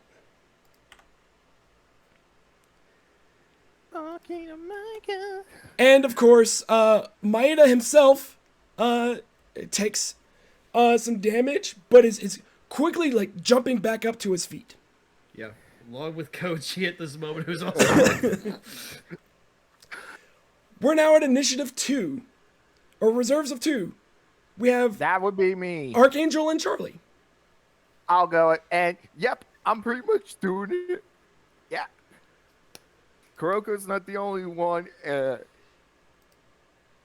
Koji, Koi, Charlie, prepare to see my trauma at its full force and learn why I've been distant. Yep, I'm doing it. I'm activating my Convictor Drive, and I'm going for my Convictor Drive technique. And I pretty much go, and basically inside my HUD, tears are starting. You can see kind of like this like holographic energy projection wave just wave over Koi and Charlie, and I go, unveil Convictor Drive. So are you triggering your Convictor Drive? Yes. Alright, so the way that you will do this is that you're going to roll 1d10 and take that much damage. You will repeat this process until you are at 0 or below. Got roll 1d10. Yep, this will be your last action in the combat. 6. I had 6 health points to begin with. Drops it down So, to yeah. 0. Yep, I'm pretty much, and I'm targeting my Ada, and what happened was basically when I was 7 years old, my mom, a brilliant mechatronics scientist named Kaede Tanahashi, was celebrating my 7th birthday with some grade school friends of mine at an amusement park, and it's pretty much seeming like a normal birthday party until we were attacked by a terrorist group wielding heavily armed and armored illegally modified combat type exoframes, and they just pretty much slaughtered 99% of everyone.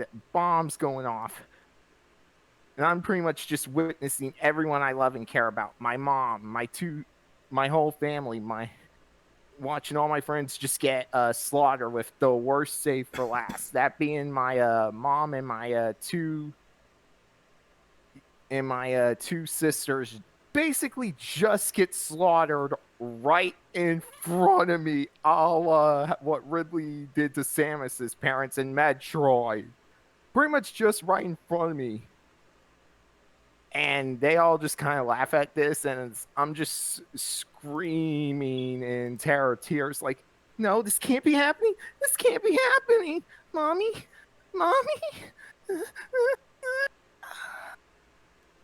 And even the leader just smirks and laughs at the carnage, and they all take off, and I'm just left all alone, frightened. And I'm targeting my Ada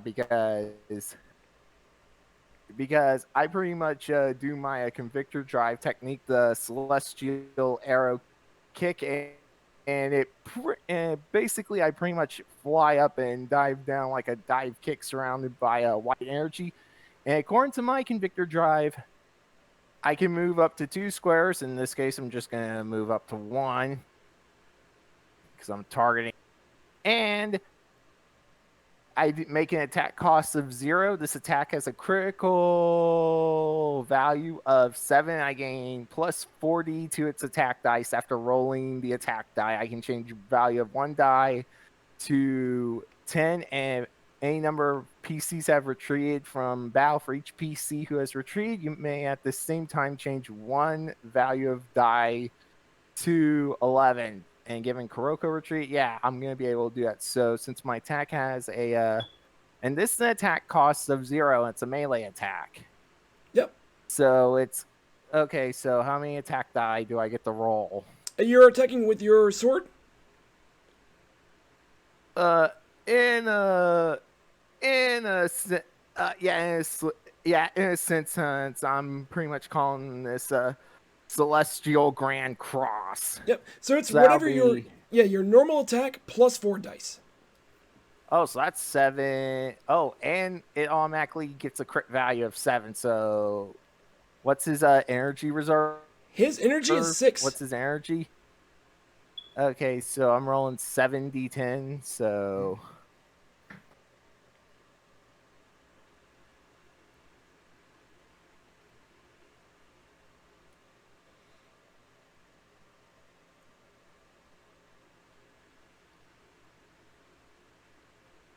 Big attack.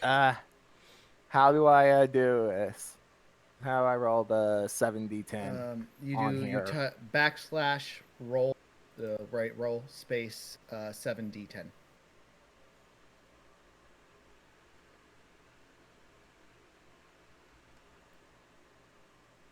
It says it unrecognized the command. So again, it's how many backslashes? Just the one. 1 backslash.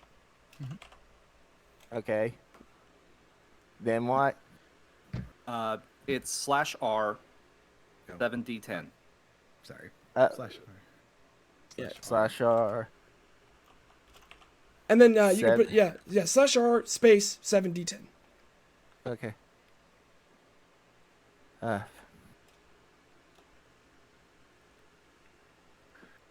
Oh, this is gonna be a big attack.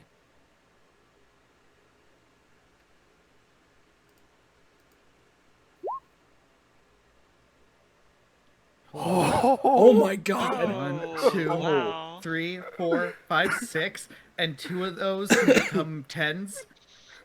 Nope. Holy shit. Nope. Nope. One of them Wait. becomes. Get a set of Nope. dice to 11 too.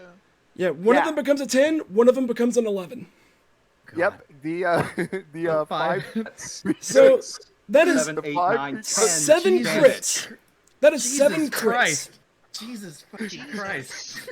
What the So- heck is Yeah. that? 7 crits becomes 14 damage. Holy crap. Oh my god. Pardon my language. Just, oh my god. And that's what the depth gets. So yeah, I just. pretty Tanahashi, much- you blew him up! He's Um, dead. I don't think we get an option. So, yeah, tell me how you take this guy out.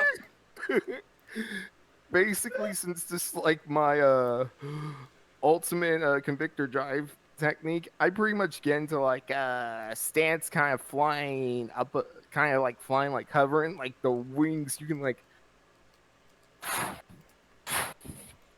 the wings are beating, and this would be at the point where my character's main theme, Amaranth by Nightwish, would be playing, and the white flame. The small white flame on her sword just explodes from like white flame to her sword blade becoming like a blade made out of radiant white light, like the blade an angel would use. And she pretty much dashes forward as this whole white light cover is, as she's engulfed in this white light to where it just to where she pretty much just like and it's pretty much still, and she pretty much just like sheaves her sword like, and you just see like this giant crossed shape explosion of white light just to explode from the slash in the middle section, the cross-shaped middle section, just like a giant explosion of radiant white light. All right. And that's at the point where she'll just like collapse in her back to her Convictor's safe mode to one knee and go, "That's for all the innocents. Your death game killed, monster." And of course, she'll retreat. So that was a lethal blow, correct? Yes. All right. So Maeda is down and out. And at Down which and out is really polite, I have to say. Yeah, that's Church. what the language that you use on the police report afterwards, basically. Not to butt in, but by how much?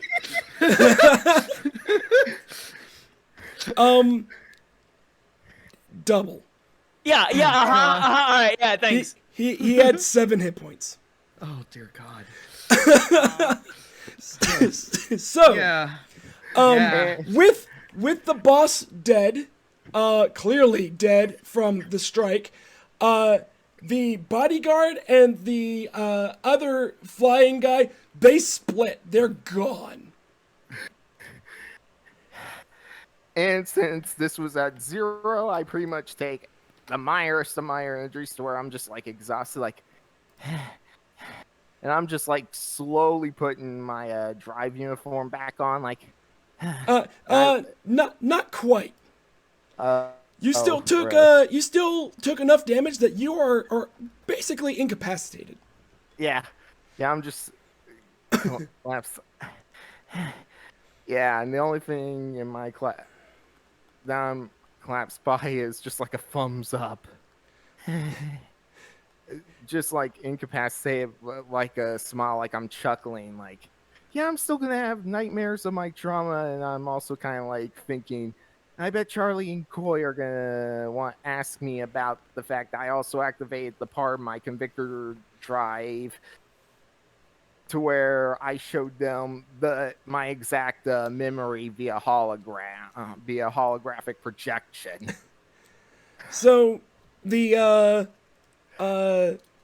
some of the drive support staff will come in and gather as much evidence as they can. Gather the bodies. That's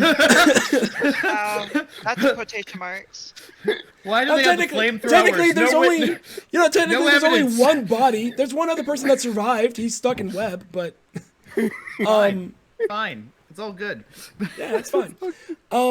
And so the next day, Tanahashi is released from the medical wing with just a few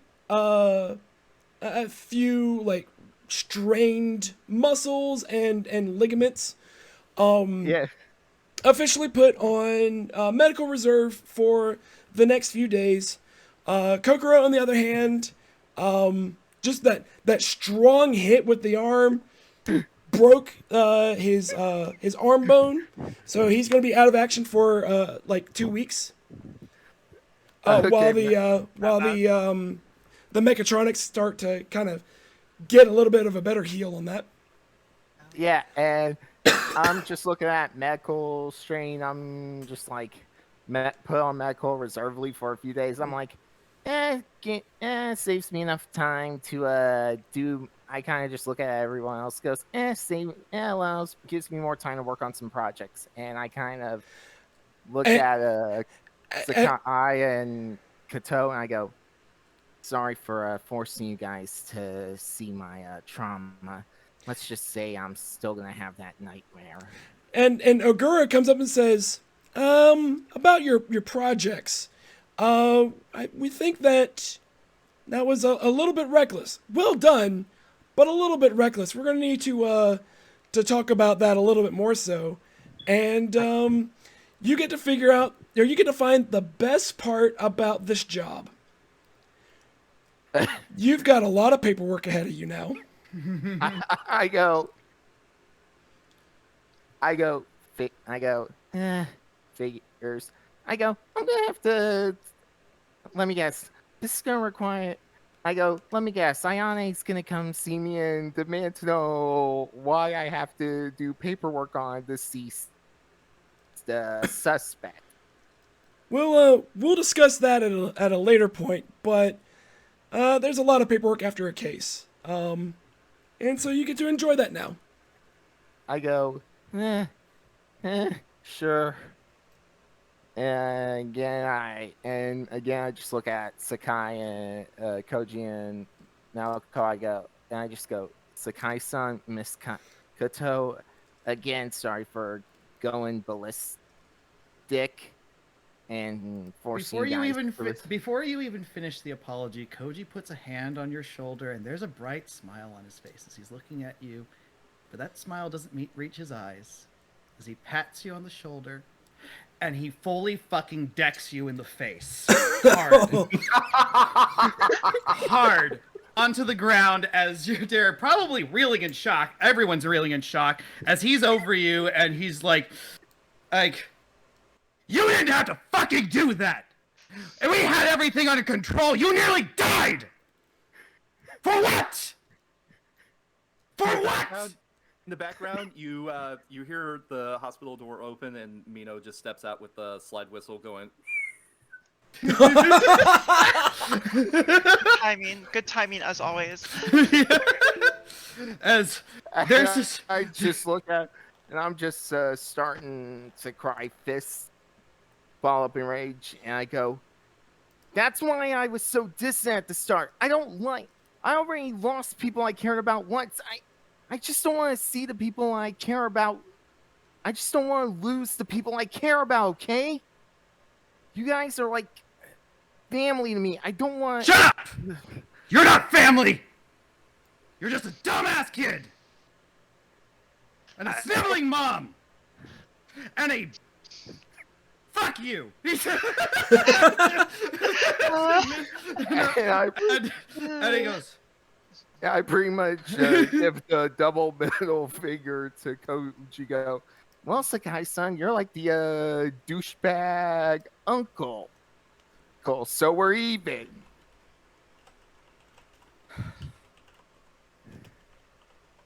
You have a lot more to live for.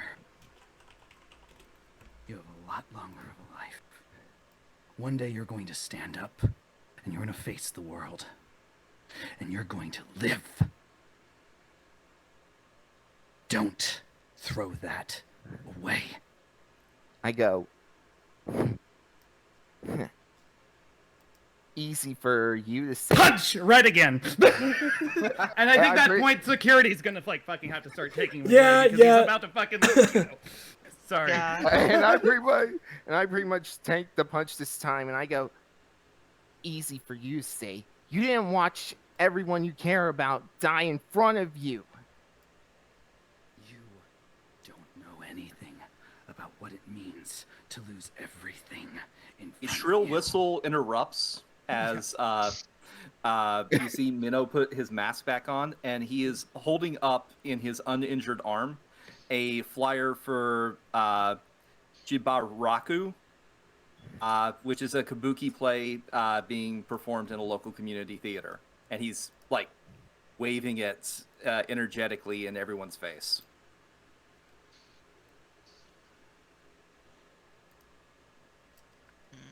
And I'm pretty much like, if I get time, I'll go. And I just look at... And Ogura just takes a look and says, you know, this could be a really good team-building exercise. And I just look down, and I just look at Ogura, like... And look at everyone, and I just start chuckling with tears in my eyes. And I go... Maybe I do need something like this. And we'll call it there. Yeah, there you go. Woo! Ah, Excellent job, everyone. sorry about that ending. game. I do apologize. No, I think that's Yeah. perfect because it kind of... No, I thought that ending was perfect because it kind of gives the idea that both Kyoko and Koji both know what it's like to lose everyone they care about. But where Kyoko's concerned, Koji has no idea what she went through because with her trauma, she was just a little kid. She couldn't do anything to prevent seeing everyone she cared about, including her family, die. And that's kind of to her what Koji doesn't understand. That sure, Koji saw everyone his Yakuza family died, but he was the one who did it. He could have been able to do something about it. With Kyoko, she couldn't have done anything to stop it. Well, All right. we'll see about that. So, but that's another story. Right quick, let's finish off the session proper. Yeah. By doing the feedback session. So, one thing they like to do is do a little bit of the feedback, and to make it easy, they split it up into 3 different parts, and we'll just go one at a time, just straight down the line. So we'll do number 1 first from everybody, and then 2 to everybody, and then 3 to everybody. So first off, number 1 is comment on which scene or moment they liked the best where another player's PC was the focus. Okay. For me, I kind of like the concerning that. Can we? Because I kind of really liked the. I kind of liked. One of my favorite parts was.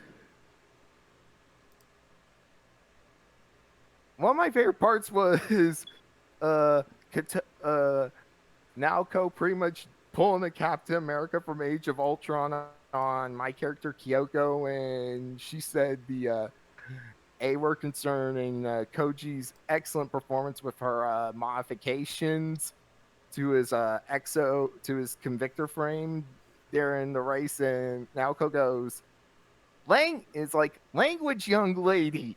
That kind of made me chuckle a bit. All right. Well, like I'm gonna do the, the easy one. Sorry, yeah. go ahead. Go ahead.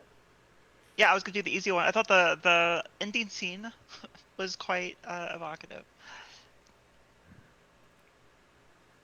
Yeah, I did. I like that ending scene. The yelling was loud. Yeah, the yelling was loud. I'm seeing what people are saying in chat. Agree with that, but I am absolutely apologize about that. But Same here. I am forget- apologizing about it. I forget about how sensitive my microphone is. Same here. That's fair. I will say I liked the whole scene with Naoko and Koji interrogating the guy in the hospital. That was fantastic. Yeah, that was awesome. yeah, I would have liked to see where that would have gone. No, well, who knows? Maybe we'll see what happens in the future. There's a lot of good scenes. Everyone does this. It's really hard to pick these things. Just one moment. While you think about I it, have to say- oh no, go Actually, ahead. I do have some.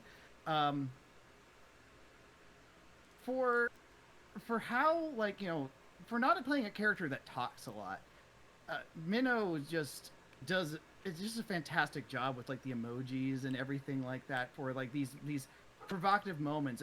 I don't have like a single moment with the emojis, but just overall your timing with those things, your stage presence, but just the evocation of what the flash word was just was evocative enough to me. Was just like, oh, what on earth is the connection to that flash word? What trauma is built into the curtains up in 3, 2, 1?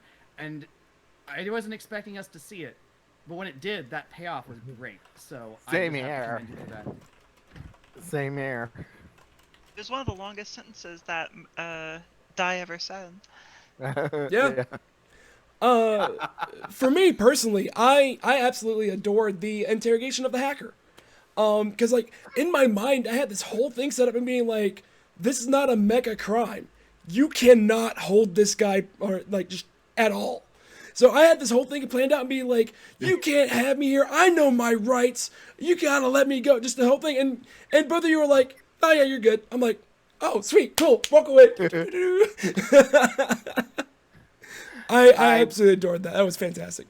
I will admit another part I liked personally for me was at the mechanic shop and just in a sense seeing Kyoko take Koji's advice of just dealing with people who get on her nerves instead of just letting them walk over her, just deal with them and just seeing to get that like confidence boost, like not only is she directly insulting the two like goons who did the front part, like just insult their intelligence on mechatronics in general, just like literally like cut their self-esteem in half, like we're getting schooled by a 15-year-old girl, this is humiliating. And her just being able to match wits and intelligence with Tomoko, that was awesome to showcase that. Well, that sounds like you're leading right into the second one, which was tell the GM which NPC they like best, if something the CO did that made an impression on them, and then share any other thoughts about how the game was run. Okay, yeah, that. Tomoko was pretty much my most favorite NPC because, again, just see Kyoko finally have a discussion on mechatronics with someone who at least equaled her in intelligence. And considering how you did as CO, you did a good job, and I loved how this game was run. Yeah, so for me, I'd say that Ogura, he was more of a goof than I thought he'd be. I mean, you think, you know, commanding officer, Japanese anime, you know, very strict sort of guy. No, like, you know, let's all do this and like let's go to the illegal race because I'm an ex-runner. I like that goofiness about him. A large inspiration for me for Ogura, if he had a 3-year-old daughter, he would be showing it off everywhere. Very much a Hughes kind of character from Full Metal Alchemist. That's perfect. Look at my family. Look at my family. Look at my family. So, but he doesn't have a family, so he doesn't show that off. But he treats his employees. Yeah. I guess we know what his trauma is now. Heck, no, that's not his trauma. That's what keeps him grounded. That's his strength. It's not his trauma. Now, granted, he has overcome his trauma, but that was not his trauma, and you might find that out later on. Because that's again one of the nice things about this is that I have a full character sheet for Ogura. So I got to make a character, and at the end of this, when I give out the accommodation points or the experience, I will get that experience to put towards Ogura. So he will effectively level up as well. Yeah, I love that about Japanese TRPGs. Same. Yeah. Oh, it's so good. Same. It's a cool little thing. I don't know why I never saw it or thought of it before. But that's We'll have to say for me, that my favorite NPC was the hacker Kibe Tsuno. Yeah. Mostly because I liked outwitting him. With Tony Hawking over the crowd. Now, Tony Hawk parkouring. Tony Hawk parkour. Yeah. Now, this may sound like a weird one, but I'm going to explain why. I liked what was his name? The guy who's bedridden, unfortunately. Ouchie. Now, despite the fact that I know he didn't really have a lot of lines, and I know you were having trouble with your voice today, so you couldn't go full into voices. But you did a great job emoting. You did a great job emoting the fact, like, oh shit, what the fuck's happening to me? Like, you're doing the movement of the eyes, the clear panic, despite the fact he's all in there, and even as he's like his stress is going up, the EKG machine going to. It's small things like that. It's often very much forgotten, just pure description of like body and environment and stuff. And I think that's why I really liked that. You really sold the situation for this poor guy. So I appreciate that. Thank you. Yeah. All right, and then finally you get to brag about yourself a little bit. Share something that you are proud that your PC got to do. I am so proud that I got to basically do nothing offensive in that You combat. took no actual actions. And I did more in that combat than a lot of the rest of the party, even though I never took down a single enemy. Absolutely insane. That was fucking fantastic. I loved it. Chat agrees with me. Yes. Absolutely.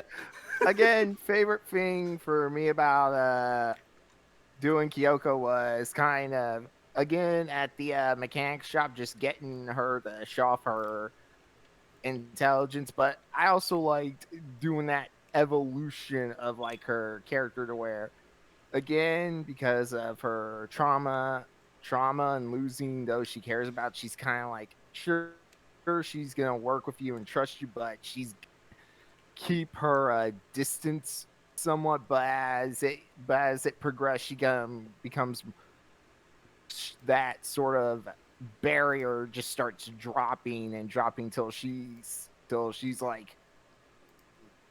she kind of drops that barrier entirely to where she calls Naoko Miss Kato, and she starts seeing everyone as kind of like family to her. And I especially kind of loved doing the ending where it kind of hints that even though Koji, to an extent, went through the same trauma as Kyoko, in her mind, she's kind of got that confidence now to where she'll pretty much tell anybody off. Like, they make fun of her. She's like, you really don't know me that well, do you? That I liked doing. That was my favorite part, was just the ending, especially kind of see that. And that was basically just my favorite part, just seeing like doing her confidence growing more and more until, yeah, that was basically it. Just doing her confidence level going up, if that makes sense. Yeah, totally. Absolutely.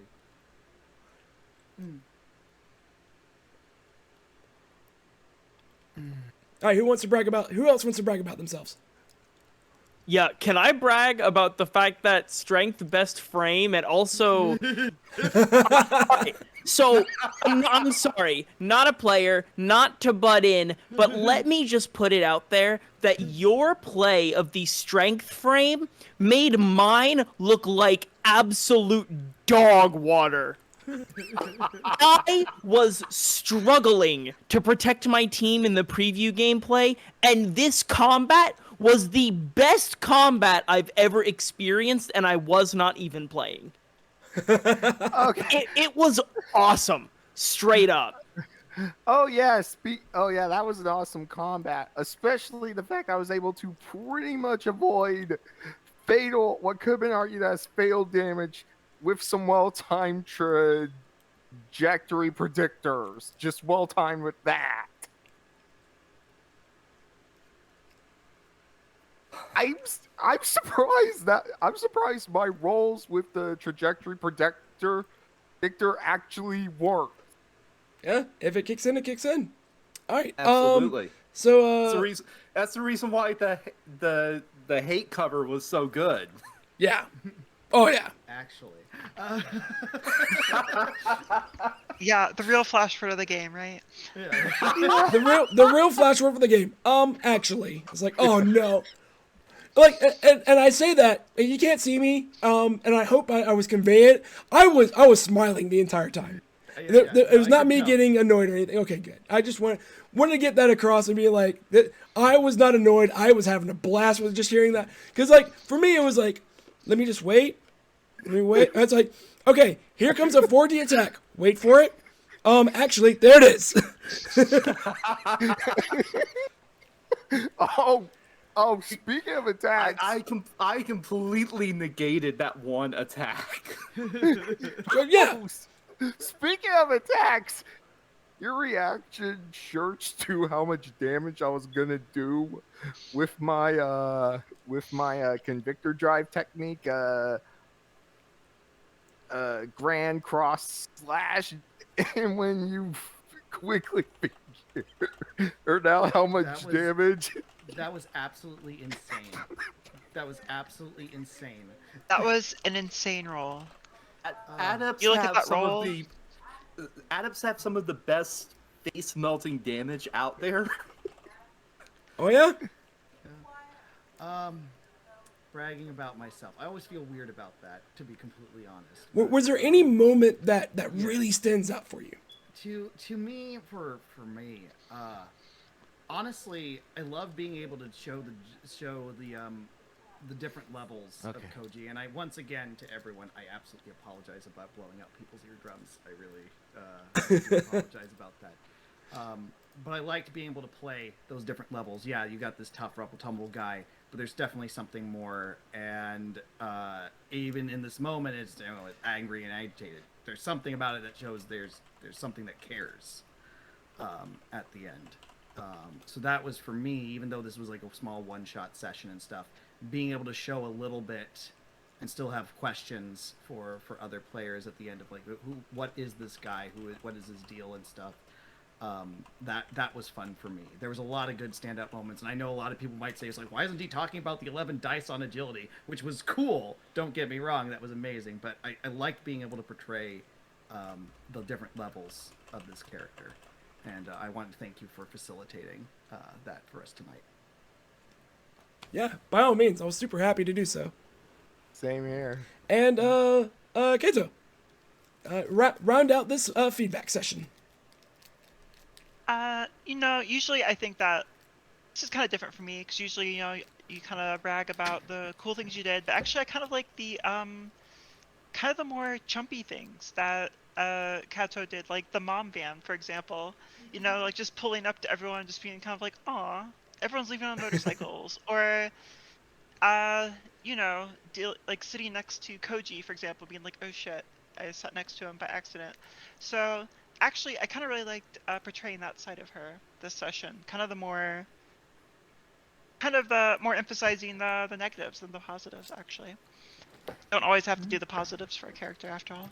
No, yeah, by all means, it's something that you were proud of, and if that's something you're proud of, that's awesome. Absolutely. And just to make sure, because I may have forgotten, Mina, did she hit you on your proudest moment? It was the slam, right? Yeah, Okay. pretty much. Yeah, because I was like, okay, what can I do while I'm here? I have a grapple arm that prevents people from moving, or I have a pile driver. Blam. The attack was going to get 6 additional die on it anyway, so... Yeah. Like that was what I was expecting, was like just a pile driver to the face of the guy, and I was like, oh, this is gonna be such a great damage, it's gonna be good. And you're like, I'm gonna hit the ground. I'm like, okay, never mind. I thought that was fantastic. I took out 2 enemies with that attack. Yeah. Oh yeah. Actually. All right. So the final little bit is the character advancement, at which point I will give you your accommodation points.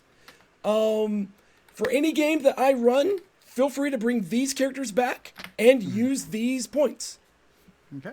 So if you want to bring another character, you're more than welcome to. They'll just start off fresh. Okay. So first off, number 1, did the PC survive the session? Everyone survived. 7 points. The player took part in this feedback session. Everyone's here. That's another 3 for a total of 10. The player served. Anymore. Yay! Hey, the player served as a coordinator. Yay me! 3 points. You get 3 points. You get 3 points. The character had their character sheet ready when the GM asked. All of you did easily. 1 point. Everyone arrived the session on time. That's 2 points. And if you did not use your Convictor Drive, you get 2 points.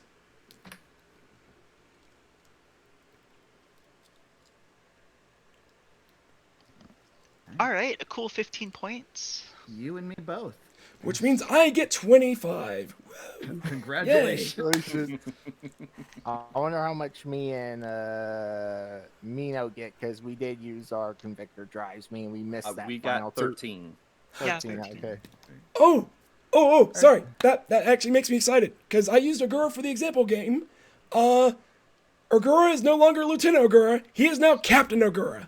Woo! Congratulations, Captain. Oh, that's cool. That's super cool. Promotions. Promotions for everyone, but really only Ogura though. He got the best promotion, the bigger promotion.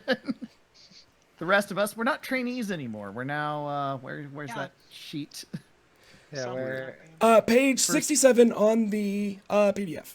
Thank you, sir. Thank you. Okay. Well, 67 book-wise, 74 Yep. PDF. We are now all officers second class. So. Yes. I'll take it. I'll take it too. I'm the youngest officer, second class. Yay. And I'm keeping this character. And with that, I will go ahead and end the stream. So for anybody on the stream, thank you all for watching, and we will catch you guys next time. See ya. Oh, thank you for watching. Yeah. Have a good one. Have a good one, guys.